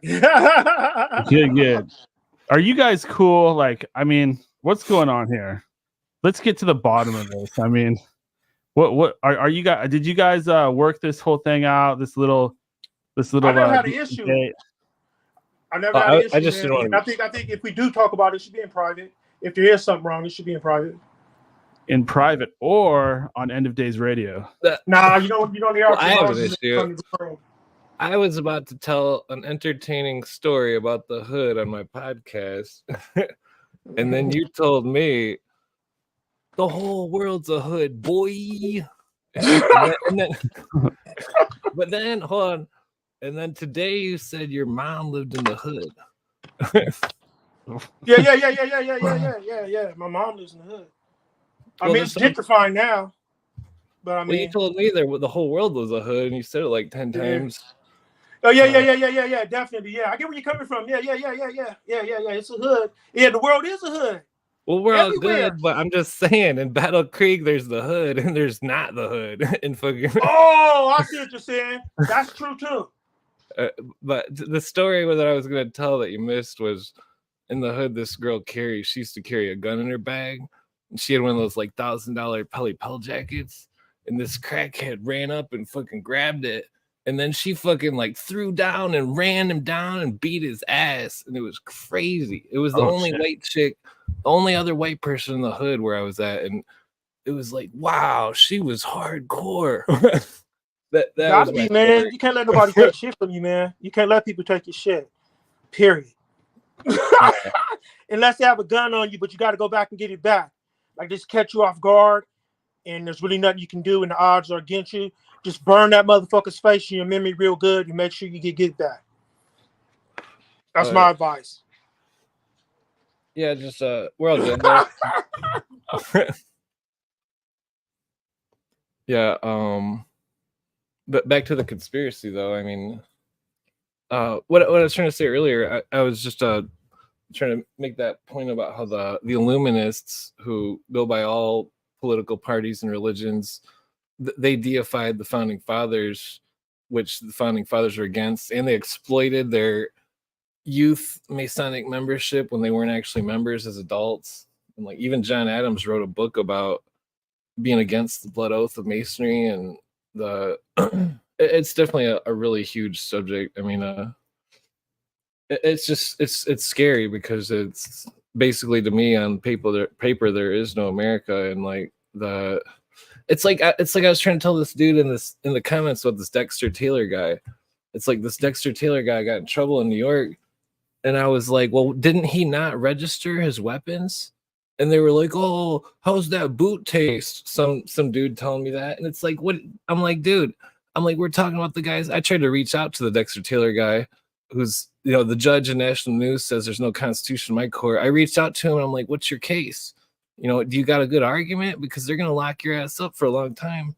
And fucking but this commenter that asked me how a boot tastes, I'm like, dude, we don't have a constitution. You're telling me the rights. I already knew what the dude was saying, basically, where he was saying the rights are conferred, the rights were that existed before the Constitution, but like the fact of the matter, though, was that the court cases prove that they have nullified the Constitution, and they've made the United Nations Charter the supreme law of the land. And that's why Dexter Taylor, he can argue anything he wants, but there is no constitutional right, because there is no constitution. And that's what I'm trying to explain to these right-wing people that don't get the whole picture. Same with the left-wing people, where they don't understand there's no constitutional supremacy. And when that happens, since the Constitution is like an operating system of a computer, there is no America. Because I'm sure, oh shit. Oh shit. It's Robbie Marx. Hey, how's it going? Doing good. Good to see you, man. What's up, Mr. Marx? Looking like Karl Marx. What's up? How you doing? What's up, Dr. Robert? Good doing good. Yeah. Good seeing you, man. For sure. How's life treating you? Just been nonstop, man. Just got back from a trip down to Florida, and I have like 10 days before I take off to head west. So wow. In between, you know, got like 6 months of stuff I got to do in like 12 days. So. Oh wow, man! You like the guy from Kung Fu, like just going from land to land. Yeah, sometimes lightning striking people. Walk the earth. Yes. So did you go to that Fish concert? Kung Fu music, I hear it. Did you go to that Fish concert, or was that I can't remember which concert you said you were. No, I did Neil Young and a couple nights of String Cheese. Oh yeah, String Cheese. Yeah, and then I flew down to Florida. Old man, take a look at my life. I'm a lot like you. I got some. What's going on, Robbie? It's good to see you from you, brother. Good to see you. I wanted to sing Jailbreak earlier. Old man, take a look at my life. I'm a lot like you. You're talking about Neil Young. Yeah, that's one of my favorite songs. Actually, I like that song a lot. I like Space Out on that song. That song's got a lot of wisdom. That sounds like the young guy is saying, "Old man, look at me. I was how you were." You know, that's what that song's. The old man's criticizing how he's come up, but that's his son going, "Look at me. I'm the same person you were when I was your age." It's kind of sobering when you really listen to it. Like it's sobering. It's a sobering little song. Yeah, he's a good artist. Definitely. He did play that acoustic, like all by himself, solo. Oh, and that picking so good on that. Yeah, he sounded good though. He totally sounded. He still sounds like Neil Young. So yeah, Neil Young is badass with Crazy Horse. Even if he is from Canada. I had a joke about Dan's if we went to jail joke or thing. Jailbreak. From Oh, you earlier, don't want to go to he jail. asked you about what would happen if we all went to jail together. Oh yeah, Daniel. That's when you take So the we're in jail toothbrush now. What would and we do? Yeah, you sharpen it into we a would point, just hate life. No. and then you start digging a tunnel behind the toilet. There you Yeah, go. ACDC Tunneling your jailbreak. way out. You'd make a gun out of soap, right? You'd carve a gun out of soap and then paint it black with some shoe polish. You can take the spoon and you can make a shank, or you can use it to dig your way to freedom. The choice is yours. You Choice choose. A or B. Open up the doors. We're coming out. I remember smoking a cigarette in jail in '98, and fucking we had to take we had to make a freaking rod out of toilet paper tubes and blankets, and then we had to take 2 pencil leads and jam them in the socket outside of these bars in the hallway. And then we had to take another thing of toilet paper and touch it to the 2 things, and then hurry up and pull it in, and then light the cigarette. There you go. There you go. It was called Arc and a Spark. Right. Wow.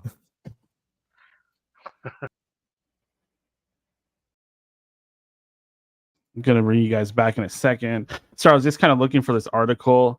I was having a hard time finding it. I was on some type of social media and I came across this article about how there's these rumors going on that there's talk in Congress of coming up with this plan. I believe it's related to this from Pravada.com.ua. Plan for victory in Ukraine. U.S. Republicans set out their vision for U.S. role in defeating Russia, and it kind of lays out a plan to make this happen. And it's stating that Russia and an alliance consisting of China, Iran's proxies, and North Korea are working together to undermine American interests around the world. Their goal is to diminish U.S. economy, fracture key alliances, and establish a new world order of totalitarianism. The United States has not faced a more dangerous array of adversaries since World War II, the press release said. This sounds like some very dangerous verbiage here, like saying that we have not faced anything like this since World War II. I mean, what are they subtly telling us between the lines? They're telling us that, hey, look, everybody, we're headed into World War III, and you better take this seriously. And I can't find the article I'm looking for. I need to remember to save these things on my phone when I bring them up. But there was another one talking about there's talks, rumors in the works about a draft, and that there's going to have to be a massive draft in order to give the Western allies any chance of defeating, an alliance between these parties I just talked about. Basically, the big ones are Russia, China, Iran, with a little Kim Jong-un thrown in there to boot. Mr. And scary shit, right? But I guess I just want to kind of get everybody's thoughts on that. I think probably most of us are too old to be drafted, although I've heard that they can draft people a little older than I thought. And they could also change that. They could suddenly decide, okay, we're going to take 60-year-olds now. We need to do it. But let's go ahead and start with Robbie Marx. What do you think of the possibility of a draft of U.S. citizens? Is that scary, or what? What are your thoughts on that? I mean, you go back to the foundations, and we're not even supposed to have a standing army. As far as the draft, I mean, there was the draft for the Vietnam War. I think it's definitely, something they could bring back, depending on how crazy it all gets.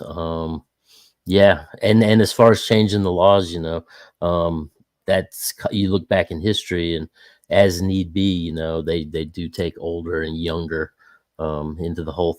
But if you look at the long-term span of all this stuff, I mean, this has been, as far as those entities that are like coming in to subvert America, that's something that's been going on multiple levels, basically since the end of World War II, with the installation of the Federal Reserve. I mean, it's like, death by 1,000 paper cuts. And like Clint was saying, there, we feel we still have the inherent rights as far as our constitutional rights, going back to the Magna Carta. But at the same time, they have systematically, gotten to the point where, you're no longer secure in your persons and papers. Like, you're dealing with entities as far as these credit houses that are keeping, records on you that you do no business with. Like, the rights within the Constitution have been systematically just torn apart, to the point that most people don't even realize how deep we really are in our removal from those foundational documents. What do you think a young man should do, and maybe a young woman should do, the way things are headed, if they suddenly get those draft documents in the mail? Should they go fight? Should they try to get out of the country? Or you look back in history, and there was draft burning parties, where they would basically stand around and burn all their draft papers. There was the people that were fleeing the country, headed north to Canada or down to South America.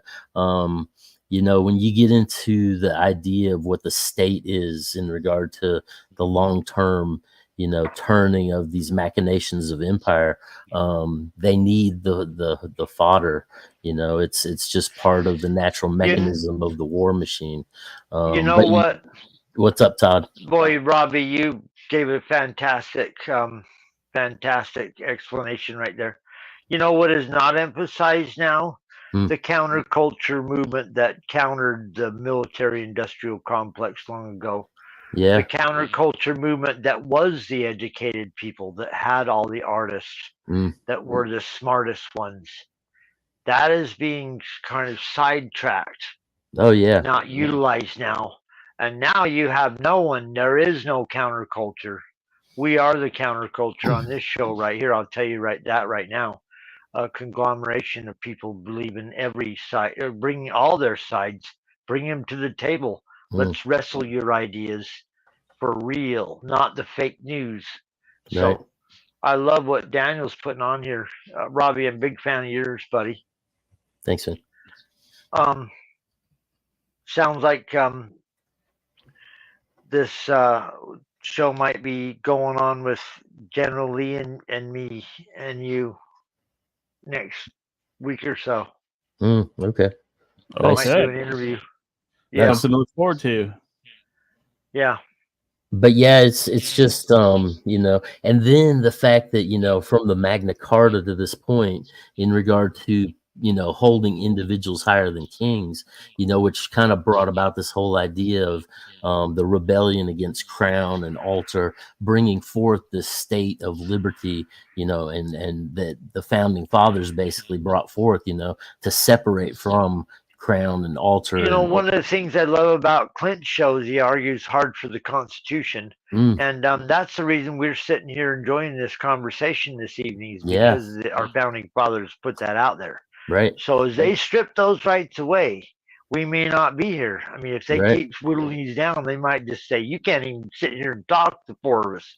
Well, like we're already having literally. that happen. When you look at the fact that they just had that case come to a decision that declared that the Biden administration, the FBI, all these various machinations that were using this portal to basically go in and shut down social media sites. That's a direct interference between the federal government and our individual rights to free speech. Oh, hell yeah. So that's and they the just problem right now. Exactly. Right.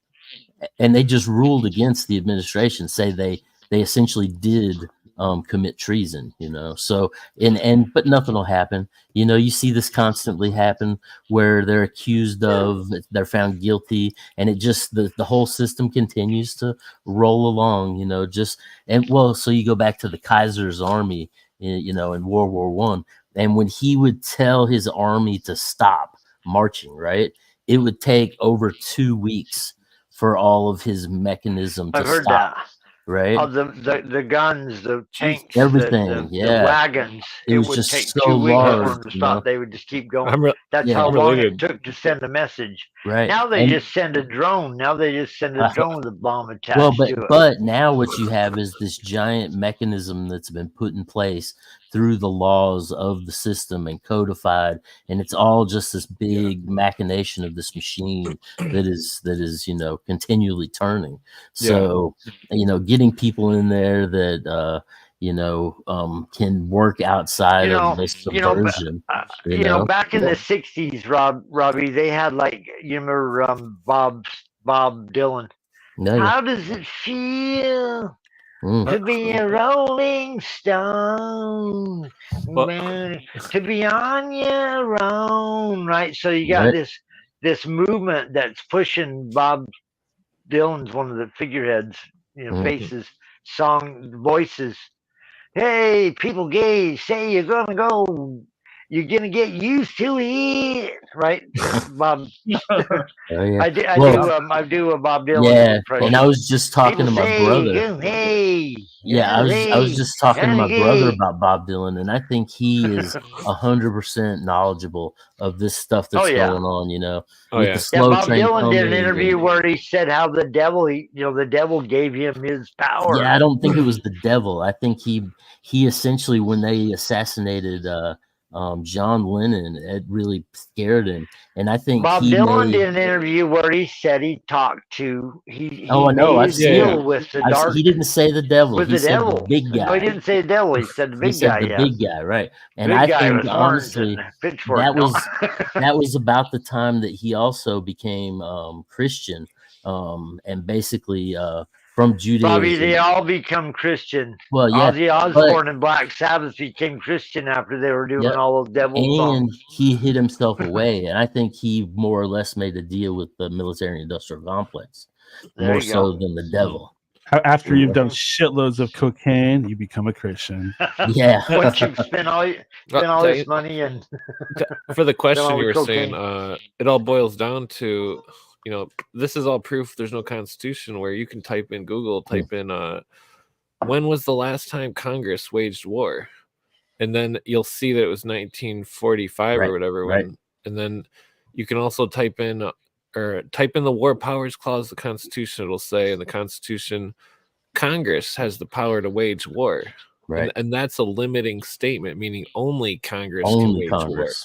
Yeah, and that the United Nations Charter, written by Communist Elgar Hiss, was the Article 43 and the Participation Act and a few other, the Open Skies treaties and so on, that they turn the military power of all United States armies to the Security Council of the United Nations, and that the 5 permanent members are China, France, Russia, England, and US, and all 4 of those are all communists, socialists.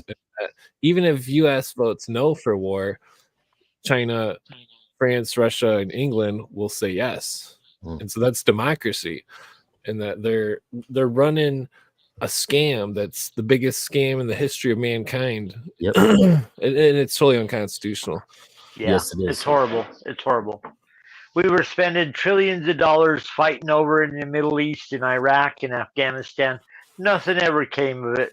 Well, we're that was just all. told That now was all. that $20 trillion have been spent. Yeah, that was all Nothing came maintained of it. poppy. You know what came of it? We left them a bunch of weapons so they can come back and threaten us later. And some people made a shitload of money as well. And 2 guys, 3 guys made a shitload of money at the end, so it's all good.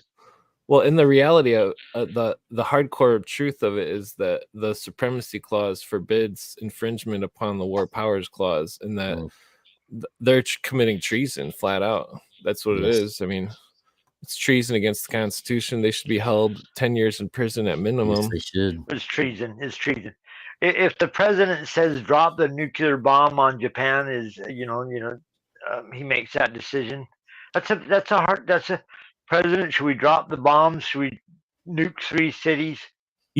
That's what the original Godzilla movie was about. It was about Japan dealing with the trauma of being hit with nuclear bombs. In fact, the original way that Godzilla was supposed to look, his head was supposed to look like a mushroom cloud. Hmm. Whoa. Wow. Sound like a Lovecraft creature. Let's ask Jack. What do you think about the idea of a draft starting? Another draft. Well, it is. It's pretty scary. I was while you guys were talking, I was pulling something up. Right now, according to Defense News, lawmakers are moving to automate the selective service registration for all men. So there's no more signing up. You know, they're getting too many people are skipping signing up for selective services. So now I've heard they're that. looking to just automatically enroll you when you're 18. Oh hell no. I got kids, you know, so it's You got kids? it bothers me. You know, I got brothers with I got brothers and sisters with children that are turning 17, 18. I don't want them to it's go sick. fight over in Ukraine for bullshit. For what? For what? If they- to make Yeah, for somebody bullshit. rich? If It's they get only to make drafted, people to make rich. some guys rich. Because they'll To get make the rich people that want selling to fucking bombs, kill us rich. and then they'll get rich putting artificial limbs on people that come back from the war, fucking wounded from the bombs they sold. Man, that's a dark industry. Yeah, it's a cold game. Yeah, cold game. They do have mandatory military service, I think, in Israel and Australia. Israel. Yep. Well, the trick is when they tell you to take the oath and step forward, don't step forward and don't take the oath. You must kill 3 Palestinians before you're 25. Also, they're sending American police over to train for crowd control in Israel. So, no, they've been doing that for 20 years. When I heard they're sending our police over from Utah over to Israel to learn how you deal with criminals. Yep. And Israel considers everybody a terrorist. With the mowing of the lawn and all the various things that they do. Yeah, let's send our United States police over to Israel to see how dangerous it is. And then So, they can handle our citizens here. There was one year I was a vending down at the Freedom Fest down in Boston in the Boston Commons, and they were actually taking American police and sending them to Russia and sending Russian police to America back then. I remember that. Yeah, I remember that. And in the Boston Common, as I'm vending, right, we have Russian police that are patrolling and taking care of the crowd in Boston. Wow. Yeah. In the early 90s, Linda Thompson, she's a constitutional attorney. She documents in America Under Siege that the Hong Kong Royal British Gurkhas were brought to America to reformat all of the police procedure in the United States. It's like 89 or 92 or something. Well, and then you also get into the current machinations of George Soros in regard to all these prosecuting attorneys, that he's basically pushing for a national police force. And to Obama. We need a national police force just as strong, just as well funded as the United States military. But when was the last time you saw like a video of a cop doing a great job? Like 99% of them, they're turning off their body cams. They're beating the shit out of people. They're doing illegal shit. They don't know the law. I think our police kind of suck. I know. Well, I call them that's the ones in the cities. You can't imagine what's going on in small towns. Yeah. But hold on, guys. Let's get Dr. Robert's thoughts on a possible upcoming draft. If he's there. Yeah, I give it the finger. You're not down with that. No, not at all, man. Not at all. Let's draft our women. Let's draft our women. Let's draft women. It's just senseless, man. They're not really upfront with us why it's for. They're not really explaining how it's protecting us. We know it's a lot of money involved. Does nothing for us. Well, technically, we have a constitutional immunity. The major reason I'm not down with it is because the majority of the American people are telling them fuck that shit, and they're doing it anyway. And this is supposed to be a representative government, you know what I mean? That reflects the will of the people. See, it's all lies. Oh, yeah. Since a child, we were taught if it doesn't represent you, why should you contribute to it? Well, That's the why whole thing, that's why we rebelled. They right? wouldn't represent us. They're against us. They're working against our interests. The whole That's the very machination beginning. has been absorbed in type of a reverse fascism that is overlaid with a compromise and blackmail system. So, you know, Yeah. in regard to working in the favor of the people, I mean, you know, when they get themselves in these, you know, traps that they put themselves in, they have no choice but to do what they're told. So The they're working trickiest part, though, the trickiest part, Robbie, is that not only are their politicians bought and sold, Right. we're surrounded by lifetime actors Oh yeah, that are on the Yeah. stage of the New World Order that are Yeah. continuing to manifest this weird illusion in front of us that keeps everybody buying into this. Well, the Illuminati seal that was on the reverse side of the dollar bill, which wasn't revealed until like 158 years after the United States started or whatever, but that seal is the British Israel Federation originally had the same seal as well, and that the Cecil Rhodes and this Anglo-Saxon movement out of England tables. they're running British the show. Fabian Society. And that would Yeah. be Jimmy Carter was the one that brought in the Council of Foreign Relations. He was the first one that, as far as all his cabinet members. And since then, all of the cabinet members of every president have almost fully been Council of Foreign Relations. You know, coming out of Cecil Rhodes and his long-term plan to bring America back under the wing of the British government. They should be talking about this stuff on Rockefeller, Sesame Street. Rothschilds. Like Sesame Street should be like on your way to Sesame Street. CFR. The Have CFR. you heard of Sesame Street? It's like all the heads of major media. Gotta be a bomb parody, Daniel. Gotta be like a Elmo, bomb have you heard parody. of the dude. Bilderbergers? Well, all the heads of major media corporations are Trilateral Commission and CFR, Right. and that they are all moving towards the New World Order. Right. And that Have you guys seen the logo for the Trilateral You know what? Commission? It's like a pyramid. It's like pure Illuminati shit. Yep. You know what PBS is? PBS is them programming society. I mean, it's always been that, right? Oh, yeah. Well, like NPR doesn't actually run. NPR is a government thing. Right. And they've gone But in all and your out of Sesame phases. Street You know. and everything is public broadcasting system. Oh yeah, That's the yeah. And government. everything in the UK is like BBC. Right. Yeah, and everything in the UK is BBC. It's all the same thing. I mean, And then you guys in know the Arab world, it's Al Jazeera. Al Jazeera. BBC. Set up by Go to the Middle East, Yep. and You then guys you heard go of- to Mexico and it's Telemundo. Yep. Telemundo. Yep. you guys heard of Clinton Roosevelt? Does that ring any Clinton bells? Sounds Which familiar. Clinton, which Roosevelt? The first name Clinton, last name Roosevelt. Roosevelt. Sounds familiar. It's kind of British. What He about was it? one of the progenitors of the this British Israel Federation. Clinton Roosevelt. That's a complicated subject, but it's like a precursor to Cecil Rhodes, basically. Yeah. You know, one of the things that's big that's in the background that people finally come across, there's this Jewish Masonic thing that's been going on for a while. The B'nai B'rith. B'nai B'rith or whatever that is, but that's just defense mechanisms too, kind of, for whatever the system is. Whatever the system is, the B'nai B'rith is just a defense mechanism that anybody that points something out, the ADL, B'nai B'rith.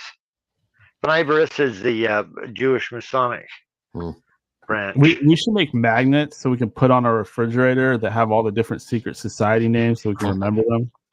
Like the Rock Auto magnets. Well, you know what's funny, Daniel, is atrocities almost are going on right now over in the Middle East, right? 40,000 casualties from indiscriminate bombings. And there's been a lot of genocidal type stuff going on in Africa as well, consistently over the years. You know, It's all part of the eugenics. You know, over in Israel, there's that thing where everybody get out of this city because we're going to blow it apart and go over here to Rafah and then move they to bomb that Rafah. next city and then go over to the tent city where it's just in the middle of the desert. And then suddenly people get blown up in the tent city. And it's like, all right, when does this hunt for the terrorist end? When Well, all the people have been driven off the continent and putting onto the docks that are collapsing. Yeah. When the docks are collapsing, that we're going to rescue the immigrants and bring them to the United States. It's like, Well, there's actually why don't you stop giving people money that are driving them? Yeah, there's been a it's plan really for a sad. while. There's been a Really plan sad. for a while to label like private militias, gun type of people. No, I'm anybody talking about giving money to the people dropping bombs so we can build a bridge that's collapsing to transport them here on the edge of the ocean. It's ridiculous. It's ridiculous. What's ridiculous is the idea of giving money to the Palestinians and giving money to Israel at the same time.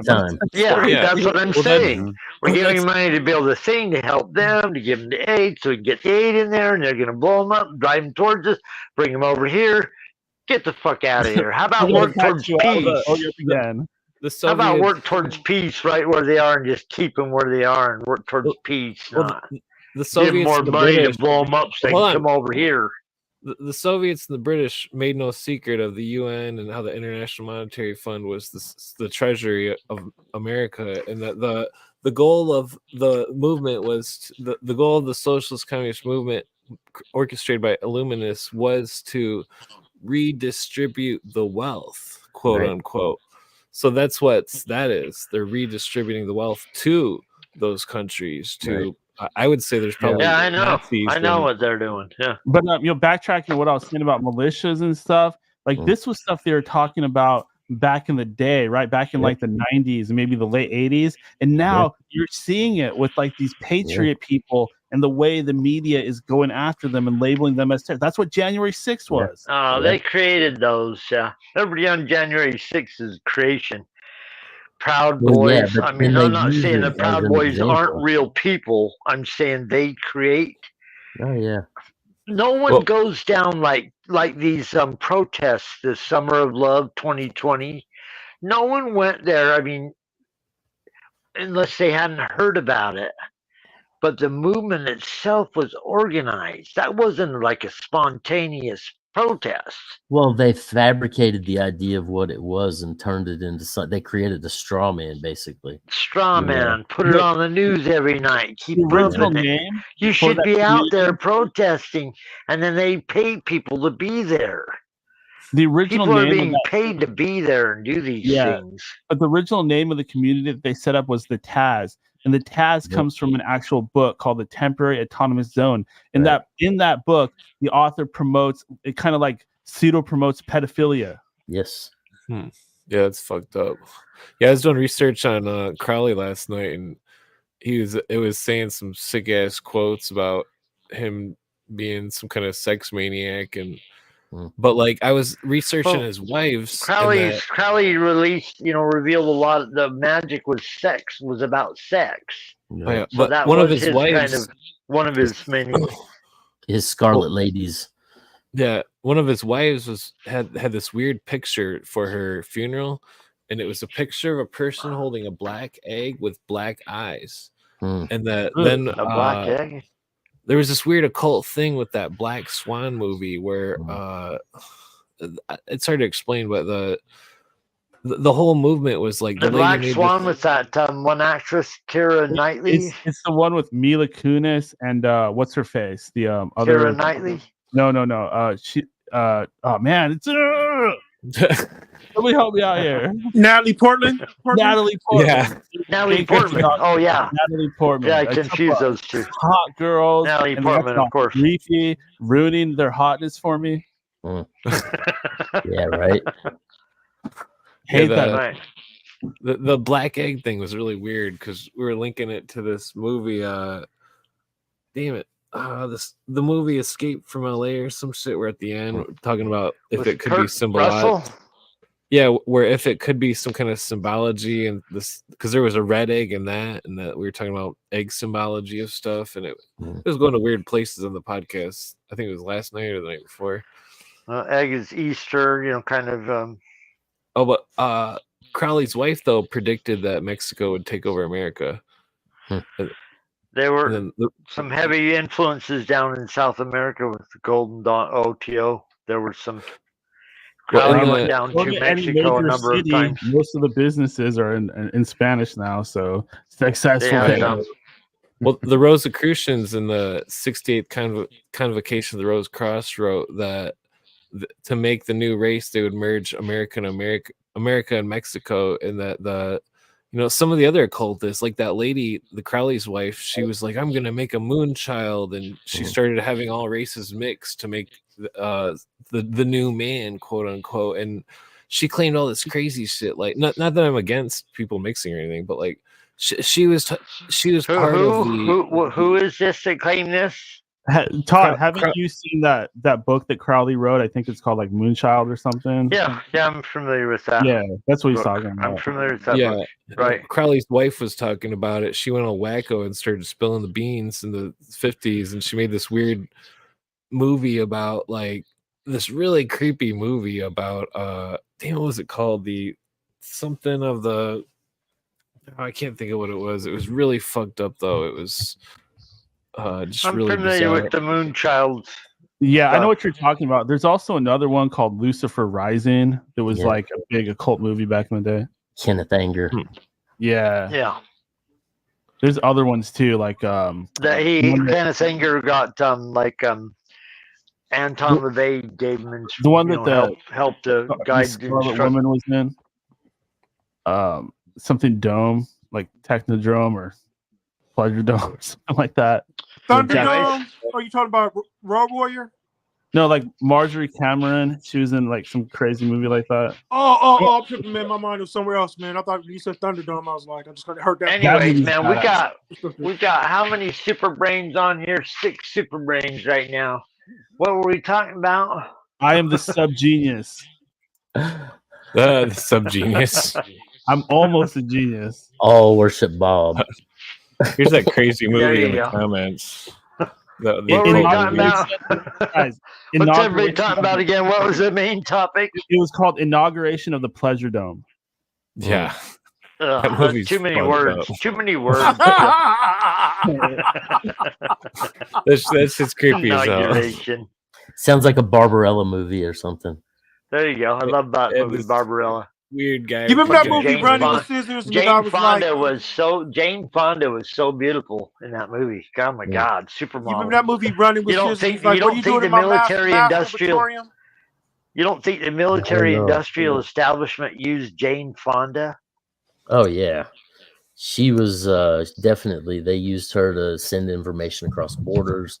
I mean, put her over there on tanks in Vietnam at the height of the war, saying, "I'm for the Vietnamese." Right, she's like a self-declared communist. Biggest, hottest actress in Hollywood goes over to Vietnam and poses on Vietnamese tanks. All right, guys, appreciate you. But it's time to move on to the next topic. I had one about swinging, but I think that's too pervy for this show. So let's skip past that one. This is a weird one. I hear more and more talk about this.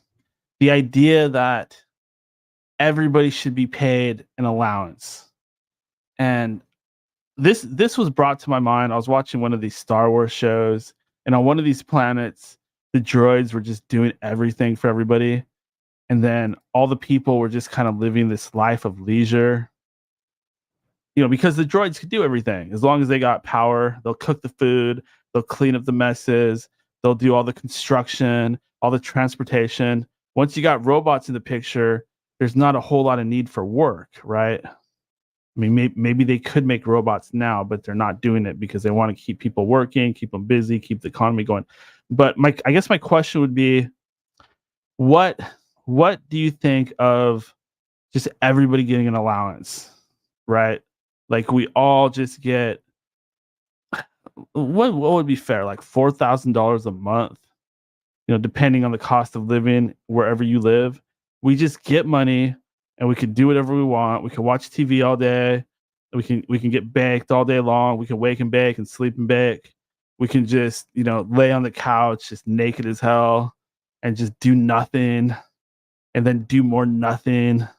Or if we want, we could go create great works of art and massive architecture and create entertainment and music and things like that and arts. I believe one of the goals of the Illuminati is to create a world somewhat like that, where there's you just enough people and robots to keep things going, and then all the elite can just go be artists and worship Lucifer, etc., etc. Who do we start with? I haven't seen Geo for a while. Is he still tripping on acid? Oh! Yes. Did I scare you? Did I give you a bad trip? No, not at all. Good. I'm going to use this opportunity. Sitting around and doing nothing. Yeah, I did that for a long time. I don't recommend it. It gets very painful after a long time. But as far as everyone pays into income tax and just taxes in general, it should be a given that something like that's there for everyone. Yeah. I mean, I use all that excess resources there or whatever to just put a giant self-sustaining food forest in for everybody. I like that. It's kind of what I'm working on. Maybe we could have some rule where everybody just works for like 7 years and does their part, and then they just get to be lazy for the rest of their life. The lazy thing for the rest of your life usually works out to your life not being too long. I can assure you on that. Atrophy is a very real thing. Oh, that's an interesting point. Hard work makes us stronger. I feel a lot better after getting out in the spring and doing a bunch of tilling of the earth and whatnot. And when I'm usually sitting around in winter for like 6 months at a time, I usually feel like crap until I get out and start doing stuff again. Yeah, same here. As long as I'm not pounding energy drinks and snorting pixie sticks and stuff like that. Yeah, diet has a lot to do with it. Definitely. Any other thoughts on that, Mr. Geo? No, grow garden. That's pretty much my thoughts on everything right now. Are you at the tail end of your trip? Are you about to peak? Are you smoking some joints, making time trees? It's been a couple hours. Do you fast before your trip? Sometimes. So you generally pretty clean to begin with, so it tends to have an effect. You listen to some Floyd? Whoops, yeah, I just dropped my lighter. Listen to some techno beats. Here, but let's see if we can say garden. Oh, it's nighttime. Where are you at? Northeast Pennsylvania. Yeah, let me make you big. Ooh. Yeah, let's see here. Tomatoes, can you see them? Hey, you got a nice little plot there. Oh yeah, I got tobacco in here. I got a bunch of different squash and herbs, broccoli. When the government's after me and trying to kill me, can I stay in your barn? If I had a barn, sure, but I don't.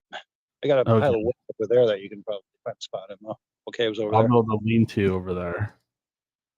Sorry, just giving myself options. Like, the more options I have to survive, the longer I can big old cave in the top of the mountain. So I kind of got that one staked out just for a rainy day. Love it. Thank you, Geo. Let's kind of go in reverse order this time. Dr. Robert, universal allowance. What do you think? I agree with Geo to some extent. I mean, they already take our money and give it to rich people to start wars. So I think we do a better job with it, don't you think? Definitely. I mean, they just print up money for themselves. So why not just? We should all be able to print money. It's not fair. Exactly. No shit, man. I mean, if it's gonna help us all, and we can do what we want to do, and we can chill and be happy, and not have to work really hard, and and you get better health from it. You got coming from, and you're not worried as much about paying your bills, and you can enjoy life a little more and go places. Why would anybody not want that? I think in Scandinavia, in certain countries there, you only have to work like 4 hours a day and just like 4 days a week, or 6 hours a day, 4 days a week. But who in their right mind wouldn't want that? We're not saying like just for a few people or maybe a corner of people. We're saying about everyone in the United States. Everyone in America gets this and gets to live like those people Dan they're talking about. Who in their right fucking mind wouldn't want that? Exactly. Yeah. I mean, I think that I don't know. Can things really prosper and stay working that way? Would things fall apart? No. It might get better. I mean, because that's science communistic. When you understand what communism really is, it's a utopian vision. See, with mechanization, like the more like mechanized we become, and it's easier to sort of like extract the resources from this land, that gives us regular people more leisure time. See, so when you're not worried about like where your meal is going to come from, how you're going to get food, how you're going to get a roof over your head, right? It gives you time to think about higher things, maybe about more spirituality. How can I improve the planet, right? Because now you have all this psychic energy freed up, right? So with all this psychic energy, right, now people can begin to engage in things they really want to do in life. Like do the things that you really want to do, learn the skills you really want to learn, design that big nice house you wanted to design. Like it gives you the opportunity and the time to do that. That's why they call it a utopian vision. And I think it's a lot of people miss that, man. Like, what's wrong with that shit? Like it seemed like people just resisted for like no fucking reason. I feel like only because there was a period where there was enough support from the lower classes for people like one tier above them to have a little bit of free time. That's when we saw a lot of the arts and music really progress. And could you imagine, man? I agree with that. And could you imagine, think about it. You're sitting some, right? And you're going to let some rich, fat ass slob who never worked a day in his life just waste food, right? Lives in excess, 10 houses, tell you, free money is not good. It's going to destroy our work ethic. You don't need that goddamn money. What that money going to make you a bad person. You going to spend it on the wrong things. You know what I mean? Like this motherfucker spending it on the right things.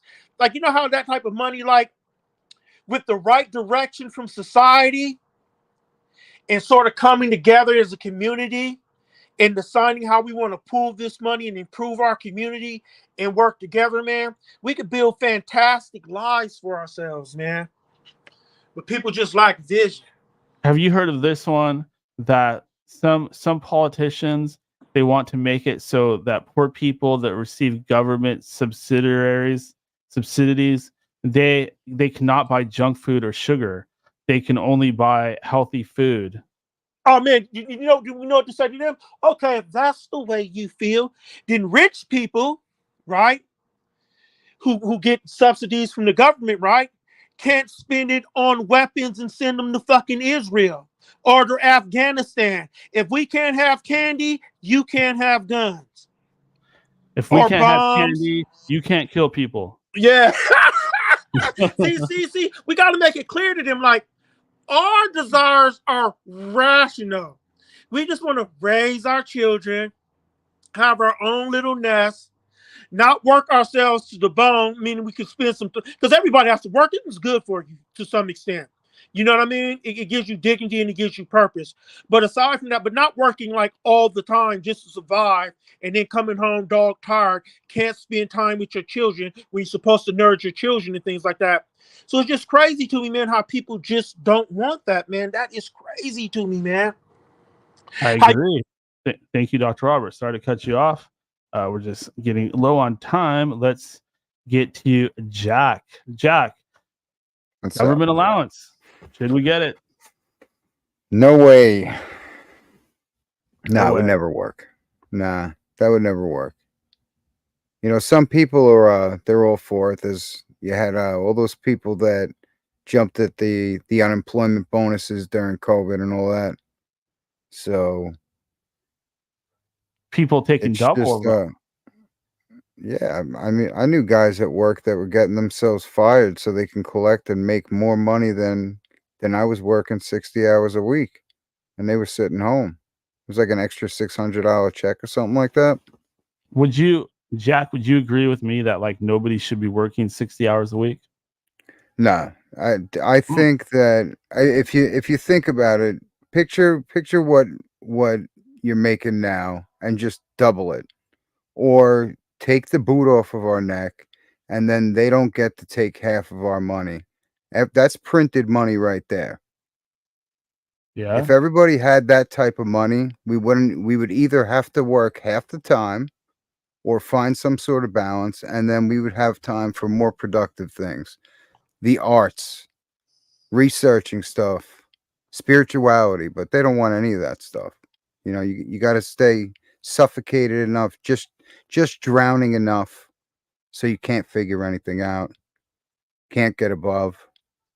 You know, if you have a farm, the FDA is going to shut you down now because you're eating healthy, you're providing clean food to people. Yeah, that's one really strange part of this all, that the farmers aren't treated better and these foreign entities and billionaires are buying all of the farmland up. That seems like if It's anything should be everything is backwards. Everything is absolutely backwards. I was talking to my kids at dinner tonight and trying to get them to understand, to appreciate their teachers a little more, because these teachers don't make a lot of money and they're doing a thankless job. And you know, like it's pretty sick that the teachers make nothing. These people that are supposed to be molding the minds of our children, we know that the education system, it's not molding them the correct way. So I'm definitely not advocating for our education system as it is. But the whole teacher aspect, they should be making more money than some social media influencer or some doctor that's pushing poisonous things.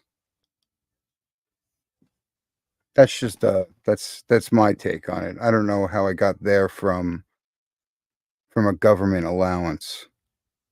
No, I think that's totally fine. I have to admit that there's times I feel like, well, you know, if I work harder, I should get more. Like there should be some kind of trade-off like that.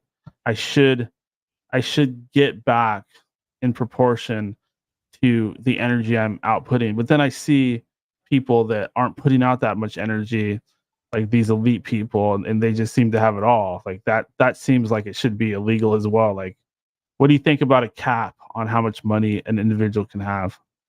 Well, if they're not putting out the energy's got to come from somewhere. So it's coming from us, right? Yeah. It's never created or destroyed. So if they're sitting on their asses, we're moving around. But who's going to regulate the cap? Good question. Then we're talking about rulers again. And I don't think there's a necessity for people telling us what to do. Very good. Thank you, Jack. And on that thought, I wonder why we don't just all have an app called the government and we can just vote on everything, right? The people who actually give a shit can spend all day on there deciding our policies, or at least getting one vote per policy. Makes sense to me. Strange that nobody's tried it yet, but good ideas never really seem to hit the drawing board around here, right? Here on planet Earth, or flat Earth. Really annoying, I have to say. Clint, well, should we get paid for just being our awesome selves? Well, it's a trick question.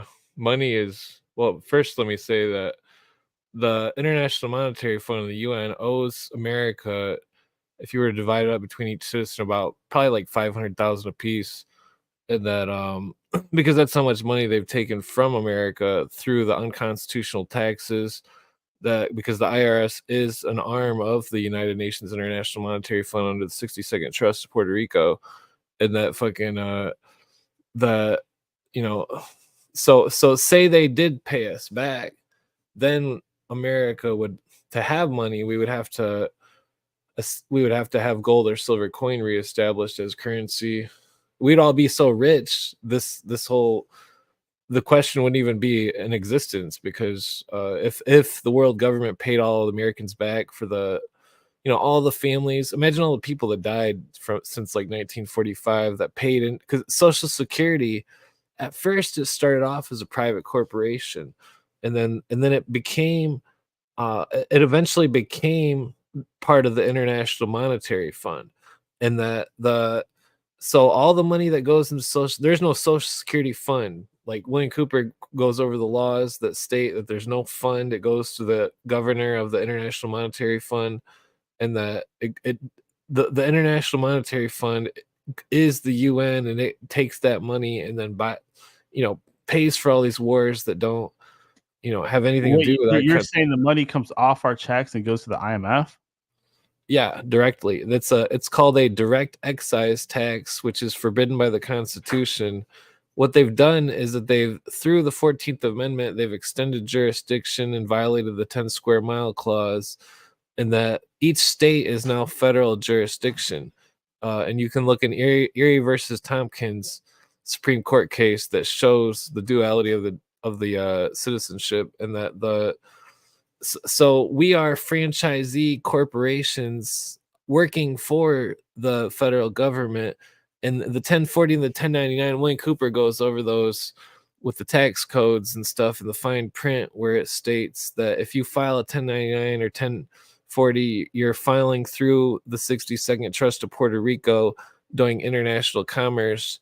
And that, so, I mean, it's all plain as day to me. I mean, we start off from the being born with our right to contract, and then our parents co-sign a contract, take our foot, dip it in ink, and stamp it on some banknote paper, which goes to the capital of the state, and then the capital of the state registers that number into the Social Security and the International Monetary Fund. Then that number is reissued back through bonds and so on and so forth, which eventually turns into promissory notes, which if you look on the money and you look at the back of your Social Security card, you'll find numbers that look very similar, because those are routing numbers, and because we are owned, and that we are slaves to the New World Order, and that fucking this direct excise tax, the federal income tax. See, there was a court case that stated the 16th Amendment created no new taxing power. Not to mention the 16th Amendment was never lawfully ratified by 2/3 of the Senate.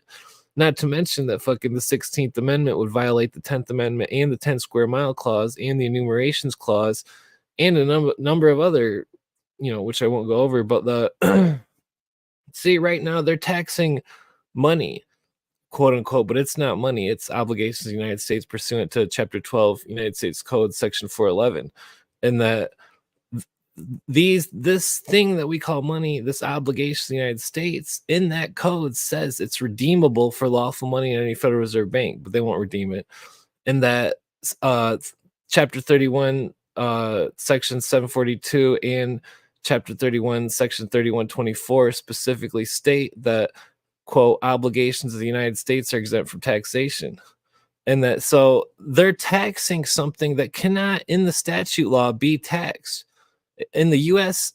code, it cannot be taxed, but they're taxing it because we've entered into the jurisdiction. And that this, you see, the graduated income tax, it is part of the Communist Manifesto.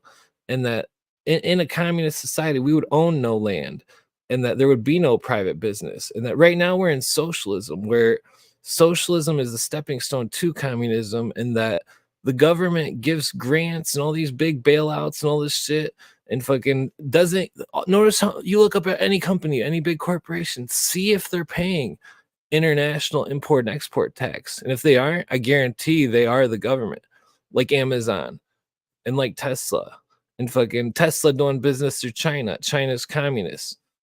Fucking what's this communist country, China, doing, exporting more products, more capital than any other country in the world? You look at Stalin, he was one of the richest men in the world, number 6, and that he had $6.5 trillion in modern times. Number 6 in the history of the richest men in the world. How did Stalin get that rich? From communism. Rothschild is a communist. Rockefeller is a communist. Jeff Bezos, communist. Because they're getting paid, because they are the government. And fucking the Rothschild is blood to the crown of England, and that this is New England. We're sitting here on a colony with no constitutional limitations, no constitutional rights, and fucking they're selling this sales pitch to everybody, and everybody's buying it, and fucking, but I ain't buying it because I know what's going on, because this is a very serious thing, and that this is dangerous, extremely dangerous what's going on, because they've pitted the poor against the rich, and fucking that's the goal of communism, to make two classes, to destroy the bourgeoisie, which was the middle class, and that the Their goal, it's all the same blueprint as France and the French Revolution. They're gonna practice eugenics, and they're gonna fucking it's dangerous and it's scary. We're seeing the fruition of the Illuminati in real time. Here. Clint, you know what would look awesome? What's it's that? It's getting a little bit dark in your room. If you had some kind of like strobe light, lava lamp, black light, something little, so that it's still dark, but we could still see like your "I want to believe" sign, like lit up in black light or something like that. That would look sick. Yeah, I do have a black light, a couple of them somewhere, but oh yeah, you should like mount that right behind you. That would look sick. Here's the light right here. There we go. Here we go. But if the New World Order gave up and gave America back everything it took, we'd all be rich. We'd all be like 500,000ers. It seems to be pretty much slavery. Thank you, Clint. Well said. Well spoken. Shoot, who didn't go? Robbie Marx, my man. Universal living wage. Yeah, the universal basic income, man, is an interesting thing. I mean, you go back to the Roman emperors, man, and they would actually distribute certain amounts to the people to keep the masses from rising against them. But you bring that into modern times, and like Dr. Robert was talking about, it is a very much a utopian idea. Communism at its end is a utopian idea. And Karl Marx talks about, once you have that extra time, then you will get into researching and dealing more in the higher arts and creating art. But the thing is, when you get down to the idea of utopia and you actually translate it from the original, it means nowhere. It's kind of an idea that can't really ever exist. It's a higher ideal that we would like to attain to and work towards, but it's something that can never be attained because it exists in nowhere in the natural world. But when you get into this idea of, like Clint was talking about, how socialism is a stepping stone to communism. And when they take the government and they start, issuing all this paper, and we can see the inflation that's happened under Trump and Biden as far as, making our money, less worth, it gets into the idea. So if you were to just, like the World Bank or the Federal Reserve talk about, just, use this magical tool to just print money, and then give that money to everybody as a stipend or a payment, per month, we're going to essentially print ourselves into poverty, because the more we print without, a positive region, and that's the reason kind of capitalism does work, is because of the competitive aspect of it. But then when you start to take that, as far as that universal basic income, and you distribute that on the blockchain, which is what they're talking about doing, and then you bring in the Chinese Communist social credit score, and it starts to become this idea where, if you say anything bad about the government, take certain amount of points away. And just like in communist China now, there's like 250 million people that can't ride trains, can't go on an airplane, all because of their social credit score. So if it becomes this idea where everybody's getting this distribution of these units that can be, psychologically controlled scientifically through this social credit score, then basically you just have an oppressive, fascist system coming down on you. And unfortunately, it's the rise of the technocracy, Is technology making the situation worse then? I would think so. Yeah. It's, as far as just, when you go to the airport now, they have biometrics. You have to go through all these machines that were put into place through false dichotomies, basically a humiliation ritual as you go through the airport. But it's consistently been this idea of bringing in the technocracy, creating this panopticon. It's part of, the rise of transhumanism as well, Definitely. And that thing about humiliation, God, that's so strong. It's like they literally want to psychologically train us like animals to submit to them. Like, how sick is that? Well, and That's just the hell. fact that, yeah, they haven't really caught anybody doing anything with all these security systems. They did just run through a suitcase full of ammunition as a test, and no one caught it. It just slid right on through, And before we had all these systems in place, you could buy a plane ticket an hour before the plane, just go get on. There was, smoking on the plane. Granted, that probably wasn't that good. Food service was better. It was more of a competitive thing. And now it's fully subsidized, through government relief programs.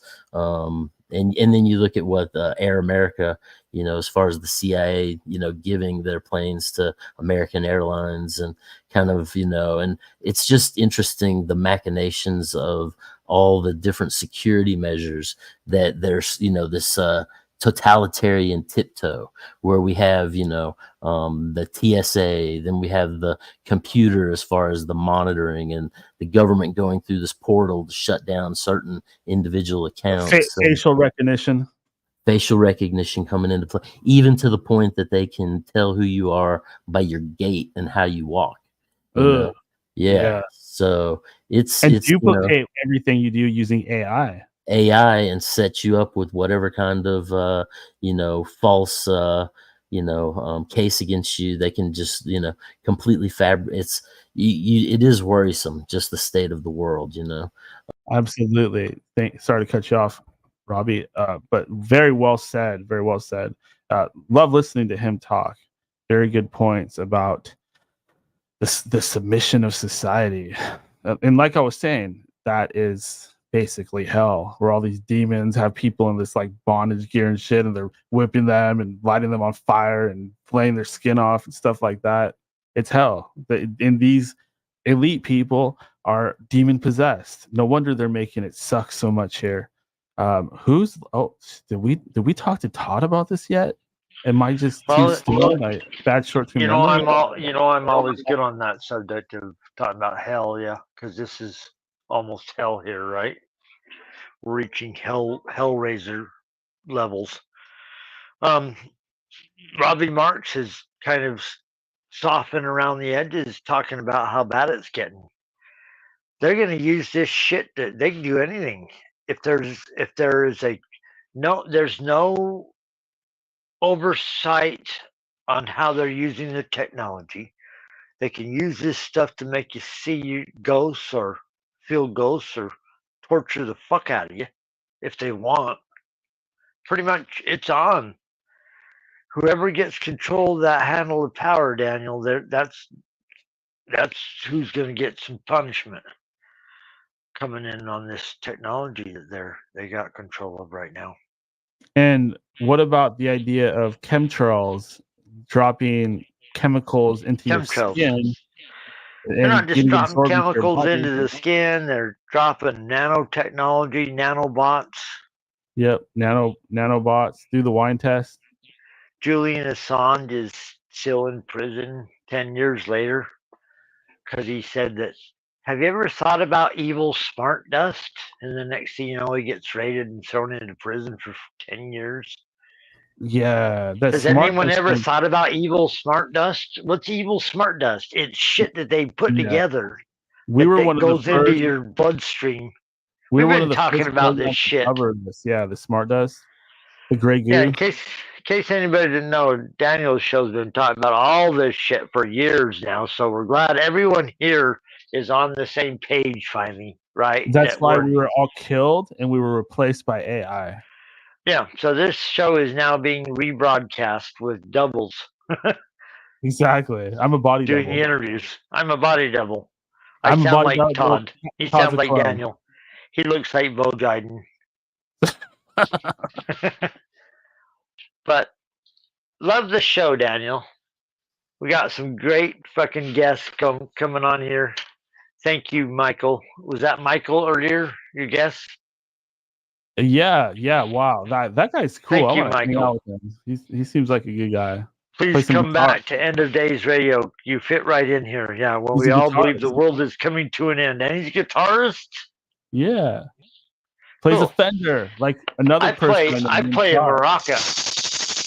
Where's your Fender? End of Days.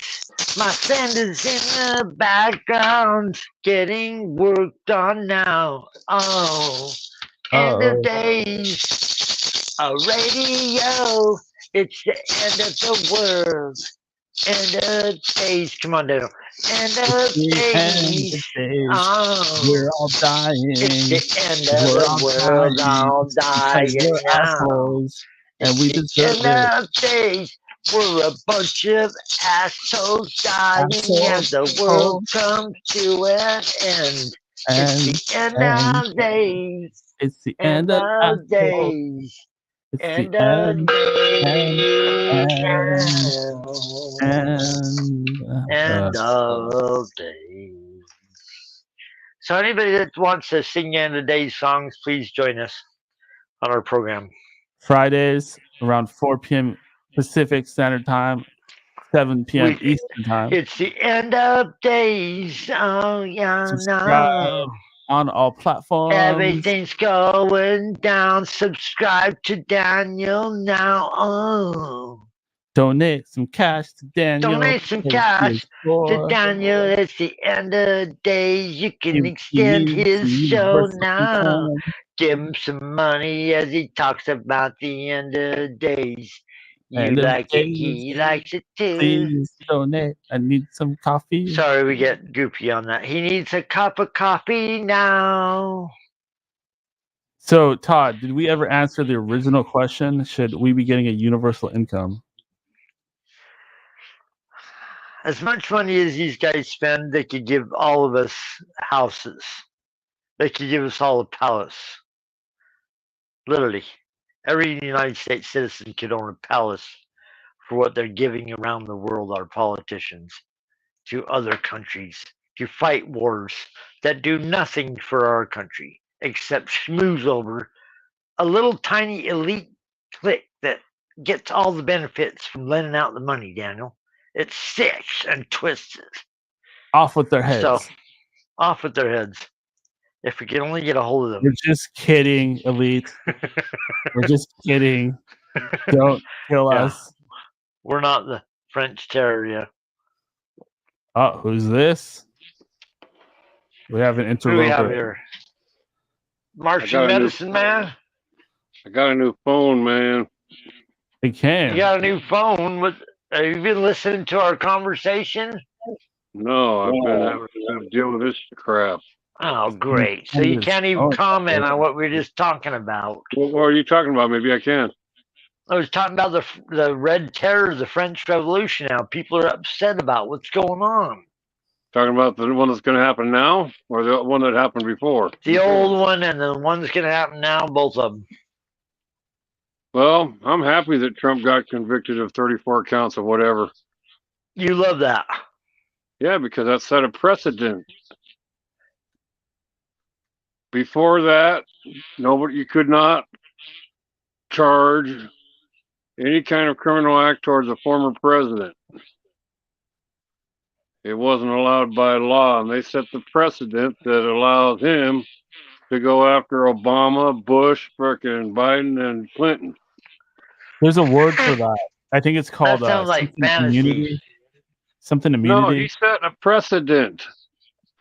Before they started going after him, you could not, other than impeachment, you could not charge a criminal act against a former president. Hold on, let's ask Dr. Robert. Dr. Robert, because they succeeded in it, that set a precedent. Dr. Robert, what do you think about constitutional law? Yeah, he's AFK. Yeah, well, and if he goes to jail for it, then he's proves to the American public that he's for them, because if he's going to go to jail for the public. Well, I'm going to tell you right now that the biggest story in the United States is Donald Trump gets indicted on 50 or convicted of 53 or 34. All 34 counts. It's 34. 34, and he has 53 more to go. Yeah. Hey, Dan, I gotta go. My niece has an emergency situation. I gotta get out of here. Oh, no worries. Dr. Robert. You guys later, man. It was a great show. Love you, Dr. Robert. Absolutely. Love Down you the rabbit too, hole. Call Daniel later. Later, my man. Vote for AOC. Give her a chance. AOC, give her a chance. Listen to her. She's going into UFOs. She's looking into them. We got to vote these bad politicians out. What do you think of the P. Diddy video where he's beating up on Casey Kennedy? That's pretty brutal. That's terrible. He's a piece of shit. Have you seen it? Oh, yeah. Yeah, well, you know why they put that out there? Because he denied it completely forever, and then all of a sudden they put the video out there. You know why, don't you? Why? Because all the news about him being Pete Diddler. He is Pete Diddler. Yeah, and he's trying to distract attention away from all that shit. With okay, I beat her up. Yeah. Oh, they're distracting our attention away from some other story with it. I'm just a woman being, not a pedophile. Yeah, he likes to fucking rape other fucking rappers and shit and fucking up and coming fucking guys. Yeah. That's called Masonic initiation. Yeah. Right. Hey, here's a good one. I found out in NATO, everybody above full bird colonel to move up, you have to fucking go that route too. No way, you have to be raped anally? Yep. Wow. I've never heard this before, and I doubt they would ever admit that now. Apparently, there's a club called the. You're not trying to sink our show with your crazy. No, there's a club called the Officer Wives of NATO, and one of the ladies was being interviewed, and she was talking about it. Officer Wives of NATO. Yeah, the Everyone look wives of the yourself. officers of NATO have a private club that they all join. Holy shimoly! It's like a social club. You know, it's not like a fucking that's... stolen bones shit. It's just a social club where they get together and have teas and shit like that. And talk about their husbands being raped as the head of the NATO. They just talk about this woman, the member of that group, was being interviewed and she discussed it. Okay. I saw a video where they're interviewing one of the women in that group, the Officers' Wives of NATO. He said, once you become a full bird colonel to move up, you have to get raped. Huh. You have to get raped to do a lot of things nowadays. No, but that's the whole thing about the whole fucking Illuminati, fucking magic, fucking. You want to be a great comedian? No, but even if you want to be a great comedian, if you want to be a great actor. I saw an interview with the comedian talking about they wanted to give him a special, and then the guy that fucking was off, he offered it to him and another guy, and he's saying that fucking the guy told him, but if you want the special, you got to suck my dick. Ugh. And he said, fuck that shit, and walked out. And he said, and he turned around and saw the other guy fucking going for it. That's all they get in Bohemian Grove. Like no, that's how it is. That's how it is in all the entertainment industry and all that shit, man. They don't got to go through that crap. I think Cat Williams is saying that that's why he didn't get popular fast, whatever, because he wouldn't do it. He didn't want to participate. Yeah, he wouldn't participate. They offered me that shit too. I got offered fame and fortune. They told me I had to go gay.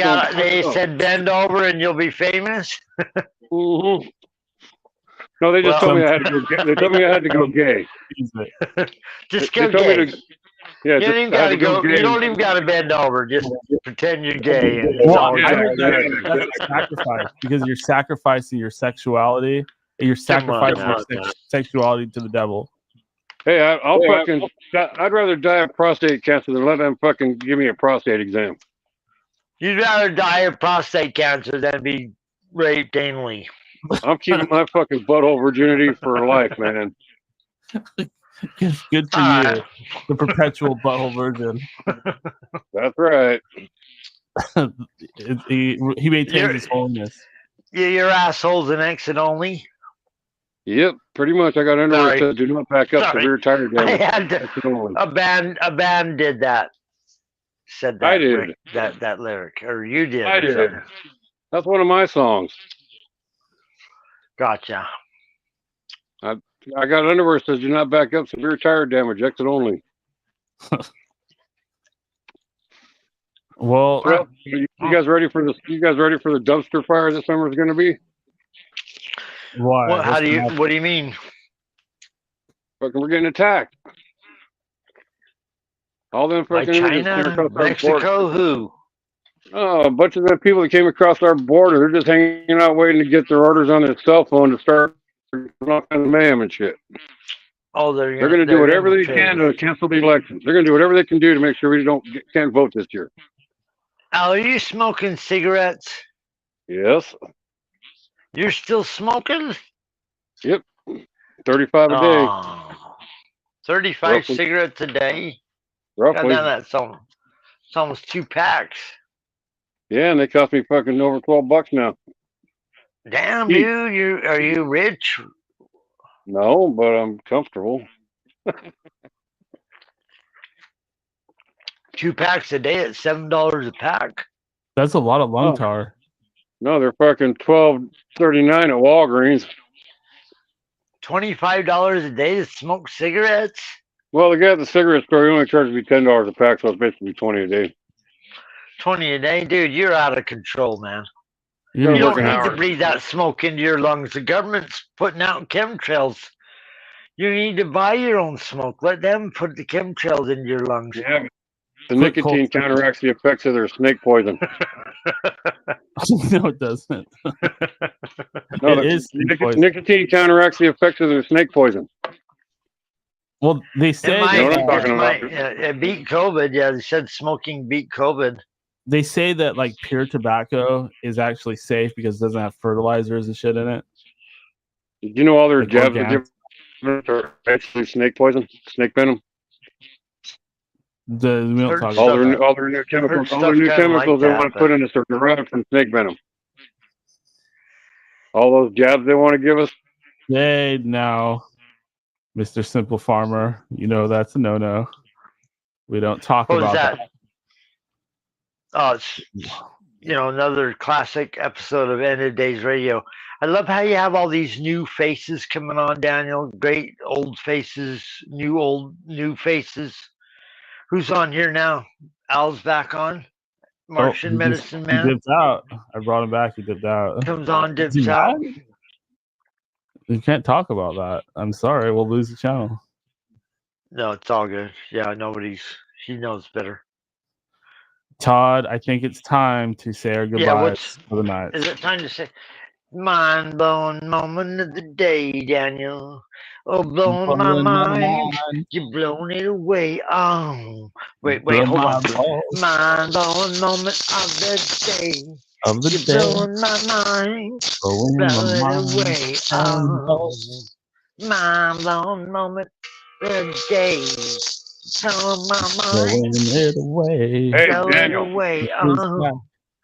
Hey, I changed my phone, and I don't have your. Where I'm trying to put your number on my phone, I can't get the. There's a line going down my screen where I can't see the numbers, so I need you to text me so that I can get your number on my phone. So Daniel, hurry and get back to Martian Medicine Man and text him the number on your phone. Yeah. I just need you to text me the number. We were just in the middle of doing mind-blowing moment of the day. Daniel, gmail.com. Going away, and you interrupted your that. new number, and I will add you and text. Send my mama. Did you catch that? Okay, what's the mind-blowing moment? Did you get my email? Mind-blowing moment. Mind-blowing moment was that your guest was talking about. Oh, sorry, Todd. I had to meet you. Did you get my email? I have to leave this to get into it.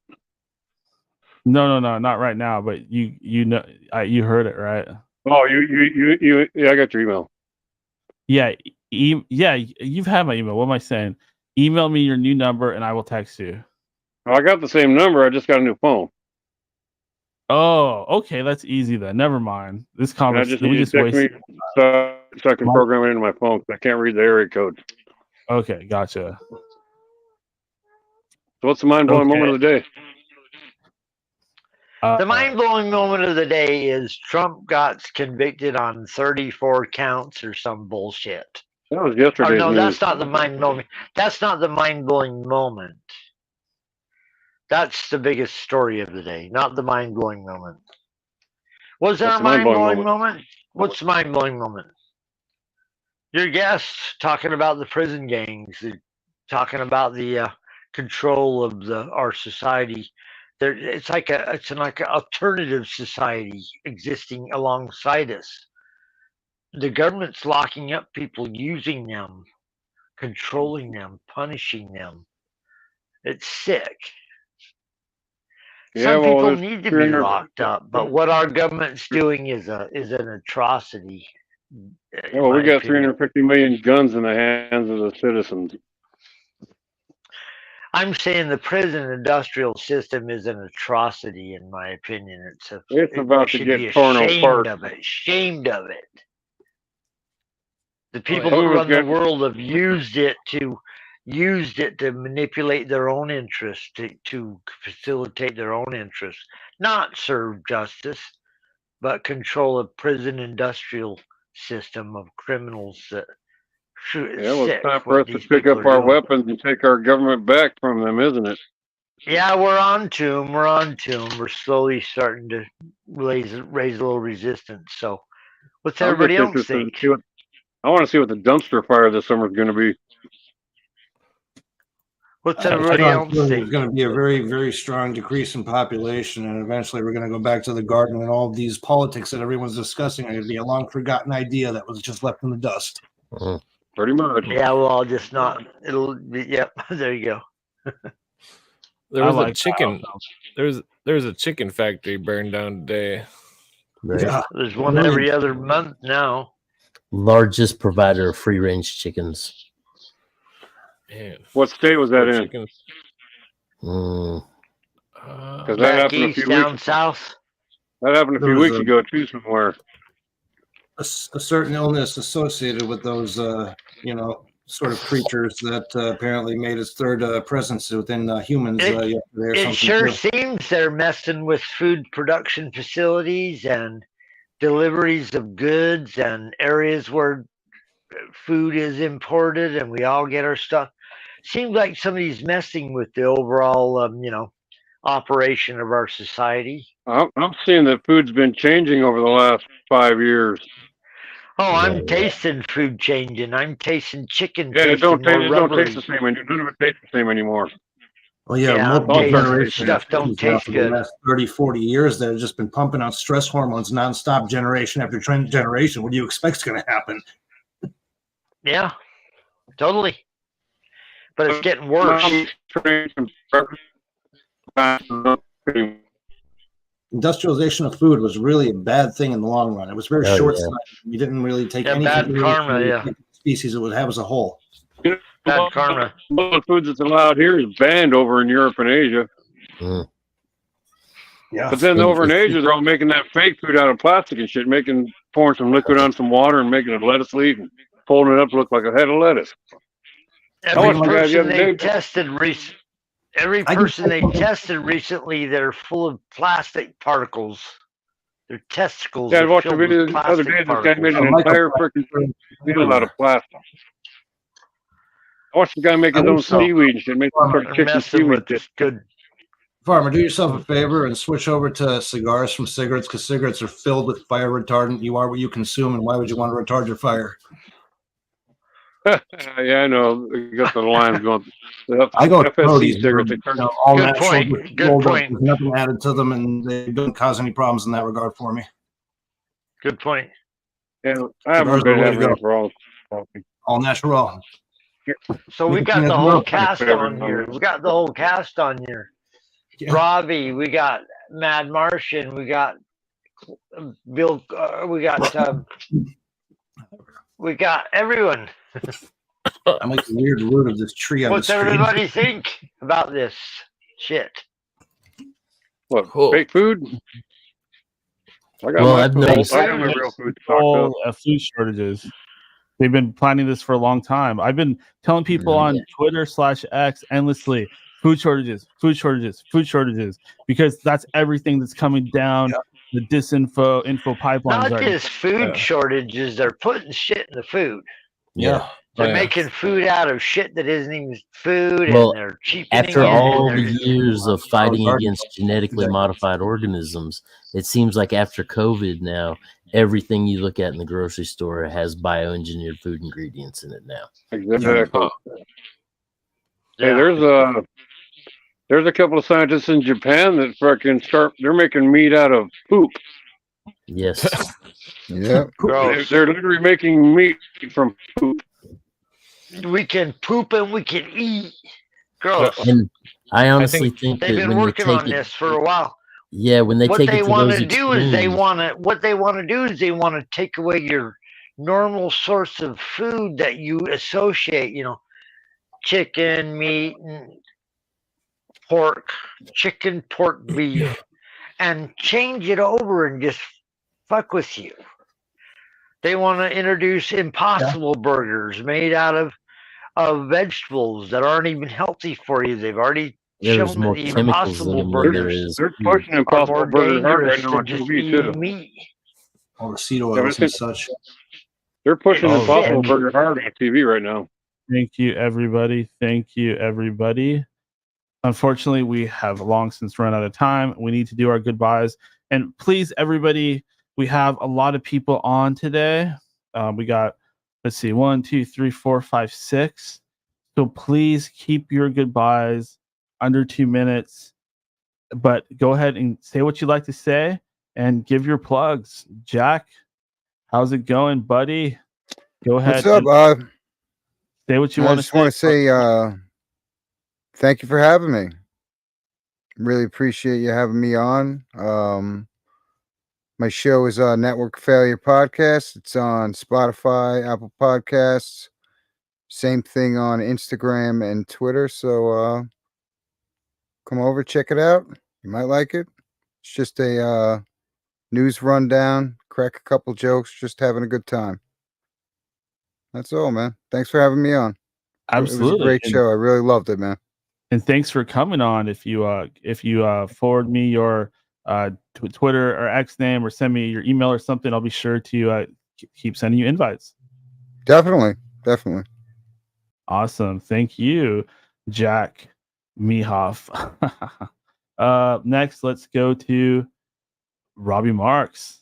Hey, so yeah, if anybody's interested in checking out my artwork or my podcast, the MetaMindcast, you can find all my social medias, all my links at Linktree and then RMARX. And I just want to say thanks for having me on, Daniel. It's always good to come on and hear everybody's opinion.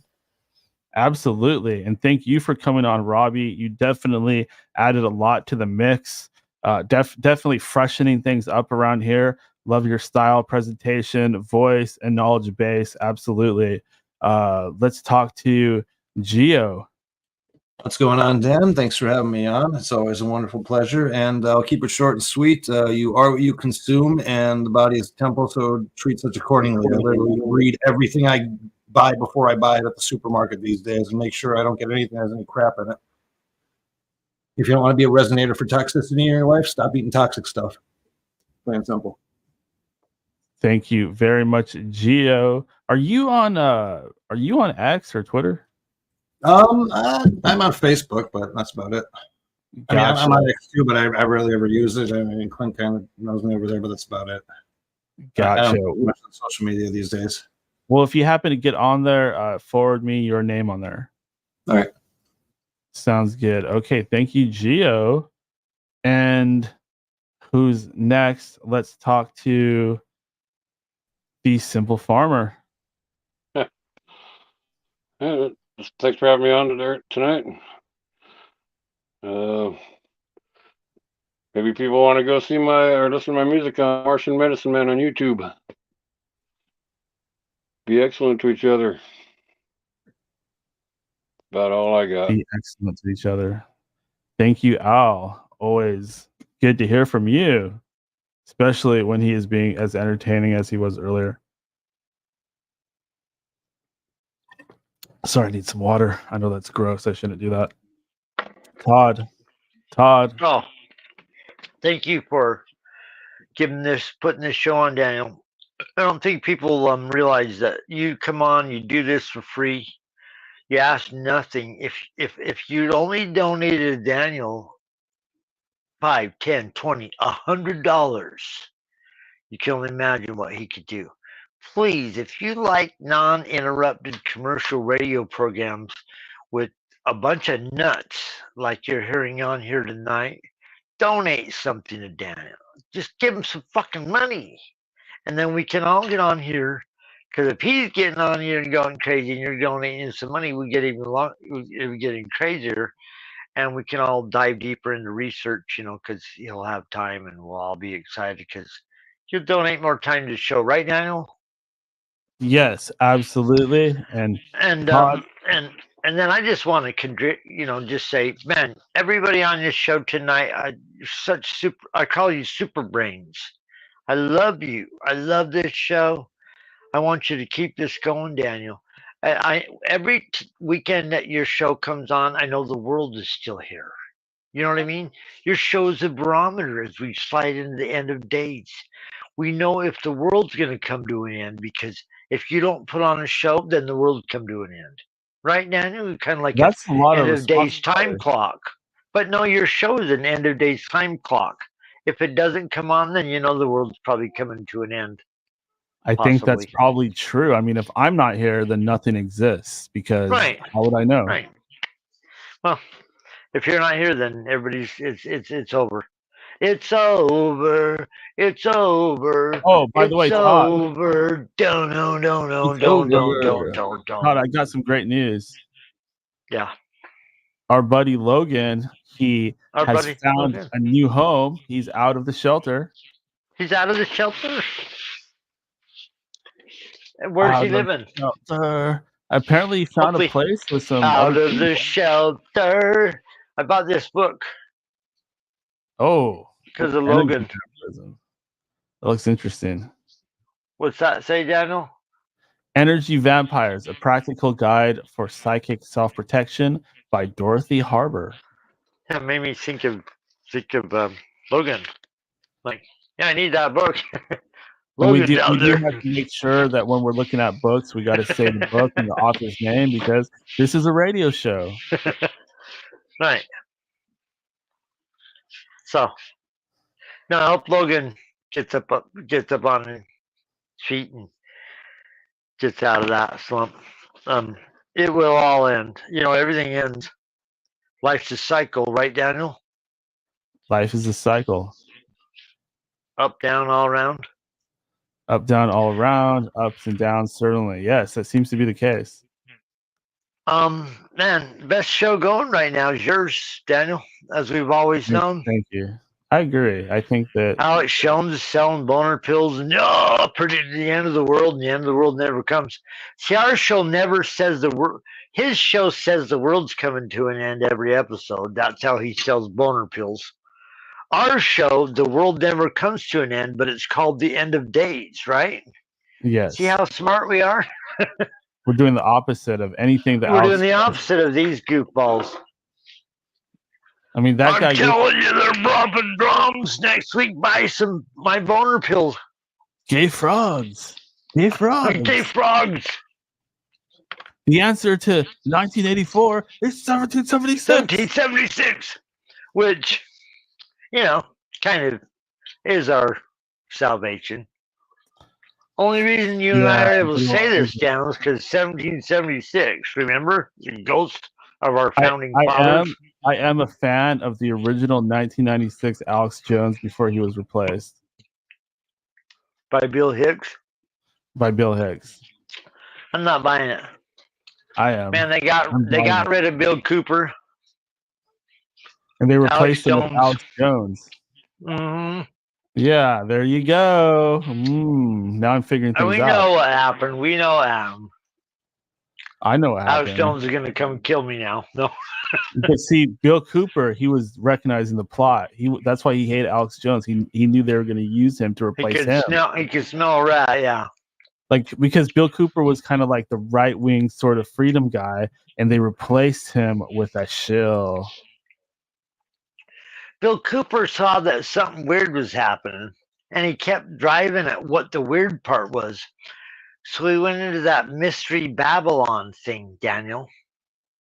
Yeah. How they're all tied into this Babylonian thing, which is weird how your theme song has the broken ruins of Babylon, Yeah. That's kind of weird.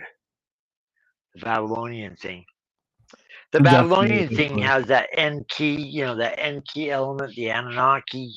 Yes. The Babylonian religion was before From the the broken Egyptians. ruins of Babylon. Babylon. And our god, Enki. So that's kind of this weird element people don't usually focus on. Actually, how it is.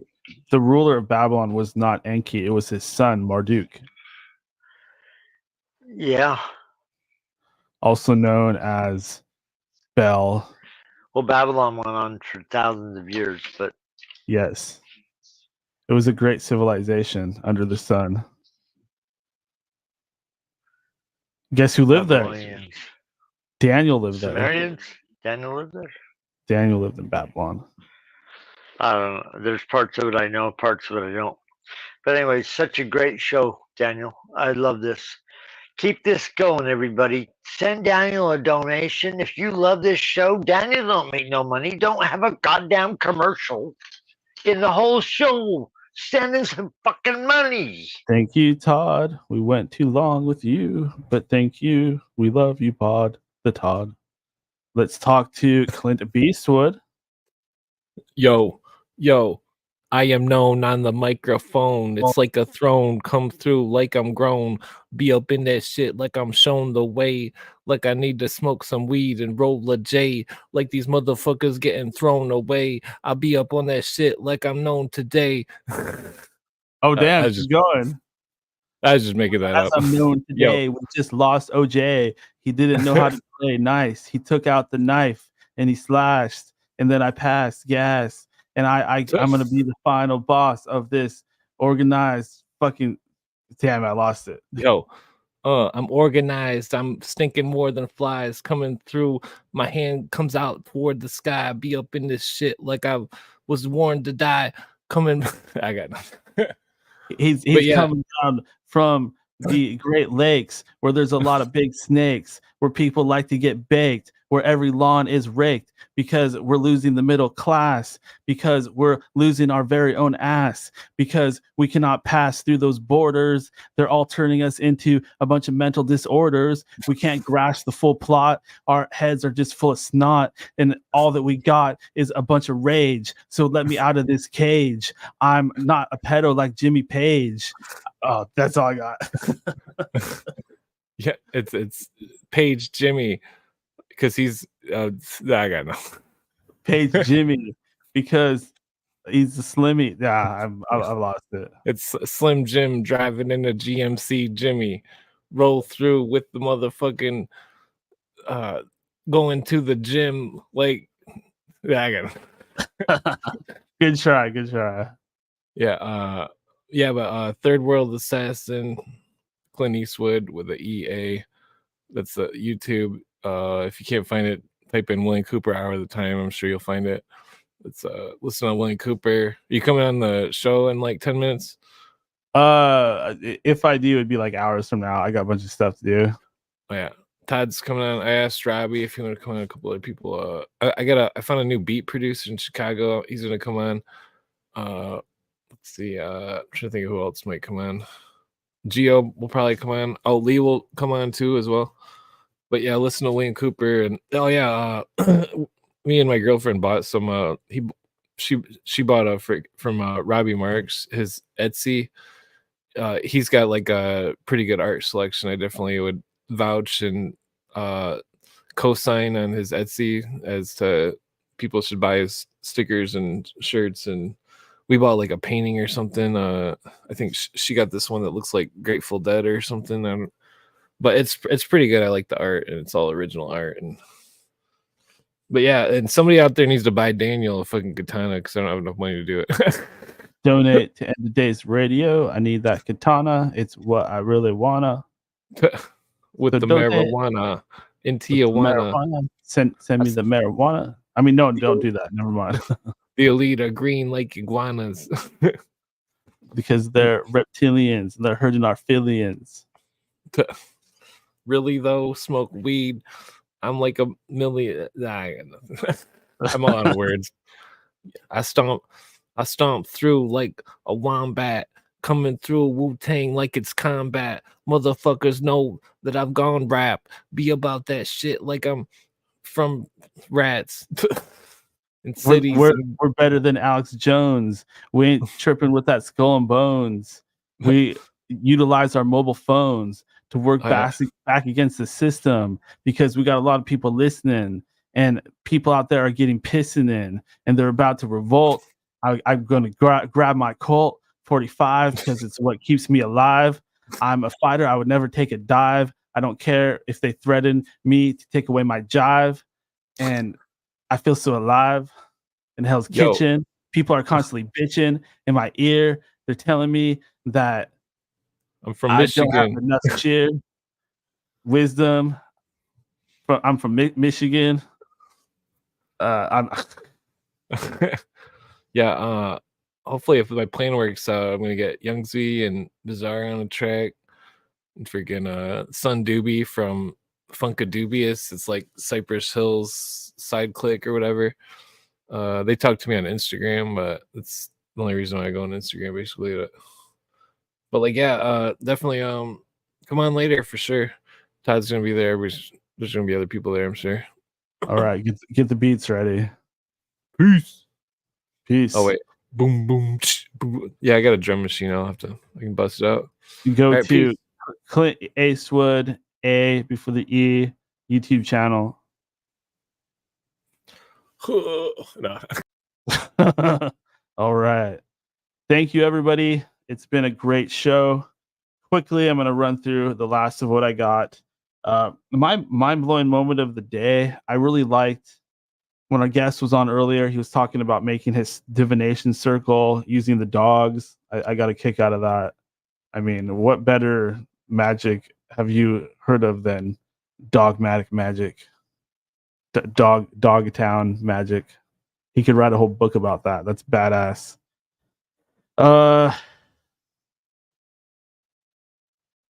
Just got a couple sports things to cover, not a whole lot. Man, my mouth is dry. And I'm out of water. I'm out of Harry Potter. Okay, so I guess this video, in the pro wrestling world, this video of Dominic Mysterio and Liv Morgan kissing, it has more views than CM Punk's return or any other video on social media. Kind of shows the popularity of those two. Dominic being Rey Mysterio Jr.'s son, and he's now a heel. Liv Morgan being one of the most popular female wrestlers who actually sells the most merchandise, I believe, of any female wrestler. So I wonder if that's a sign that wrestling's starting to get a little bit popular again. The fact that they seem to be doing better numbers. They have more of a worldwide presence, and it seems like some of the stars are becoming more popular with kind of the mainstream and stuff like that. Kylie Kelsey, in the world of football, Kylie Kelsey receives an apology from a fan. I guess there was some kind of altercation between her and a fan, and they got really nasty. And the fan apologized, but they decided to be a good fan and apologize. I think no matter how trashy we act in the world of sports or any world, I think that you can still come out smelling like a rose in the end. So claps for her for doing that. That's pretty much all I got. I had some other things that I wanted to talk about, but I think we covered the good stuff. I'm kind of trying to touch on the best stuff and not just anything that I've got. But I did want to talk a little bit about, what's her name? Tila Tequila.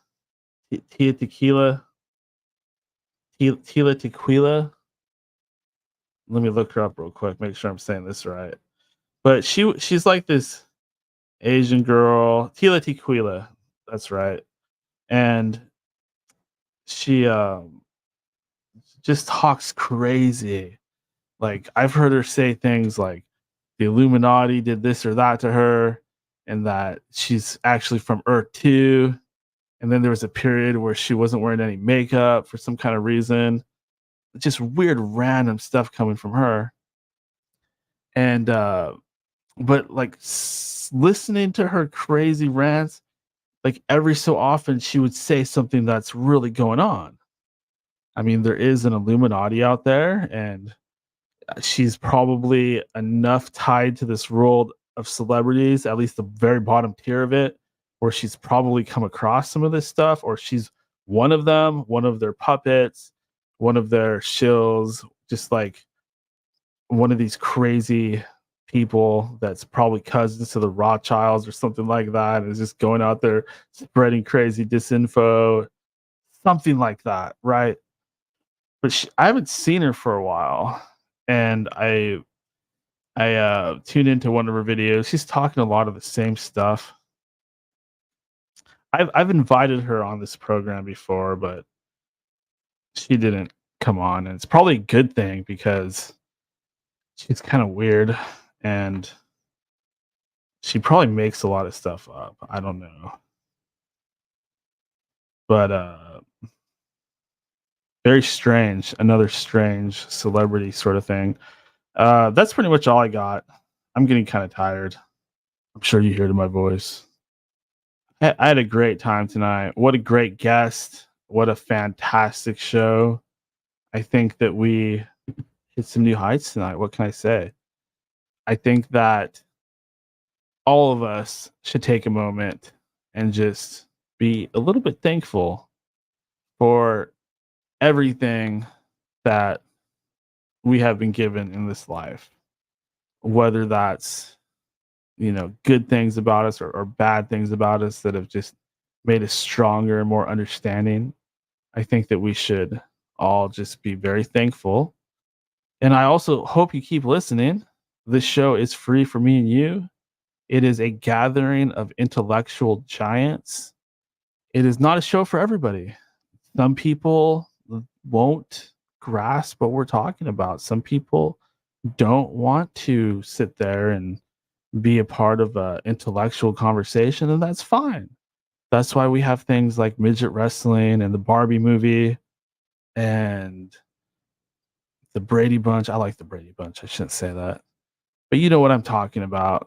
Cartoons are good. So this show's not going to be for everybody, but for those who are fans, for those that enjoy it, I thank you. And I hope that you decide to be a part of this live show, because when you come here Fridays at 4 p.m. Pacific Standard Time, 7 p.m. Eastern Time, and participate and join our panel and join our discussion, that's what really makes this show better. When you are part of it. I know you are listening. I'm talking to you. I want you to make a change. I want you to stop just being a listener to this show. And I want you to be on this show. I'm talking about your destiny. I'm talking about the future. Your future is to be on End of Days Radio. So join us here where it really matters during the live show. Make your presence known. Don't be shy. You're not going to ruin it by being part of things. Unless you like pull your pants down or something. Don't do that. But make yourself a part of things, because I'd love to get to know you personally. That's why. And I know that you have some very unique things to say. I know that you have something to bring that nobody else does. And I care about you, my listeners out there. We have known each other for so long, years and years and years. But now it is time for us to meet. So hop on to that YouTube channel, End of Days Radio, Fridays, 4 p.m. PST, 7 p.m. EST. And you will be able to talk to people like Todd the Bod, like Clint Eastwood, like Dr. Robert, like Jin the Ninja, Robbie Marx, Geo, Jack Mehoff, the whole kit and caboodle. And not just them, but so many others. You can disagree with us. You don't have to agree. We want you to argue. That's what makes some good radio. So come mix it up and let's see what you got. I'll see you then. And stay tuned to this show. Stay tuned to this channel. We might mix it up a little bit in the coming weeks. Maybe do a show with no guest. Those are always popular, as long as you don't do them too often. Let's talk later. We'll plan it out. Very many good things to come. Thank you, everybody, so much. This is Daniel signing out from those broken ruins. Thank you so much, and have a good night.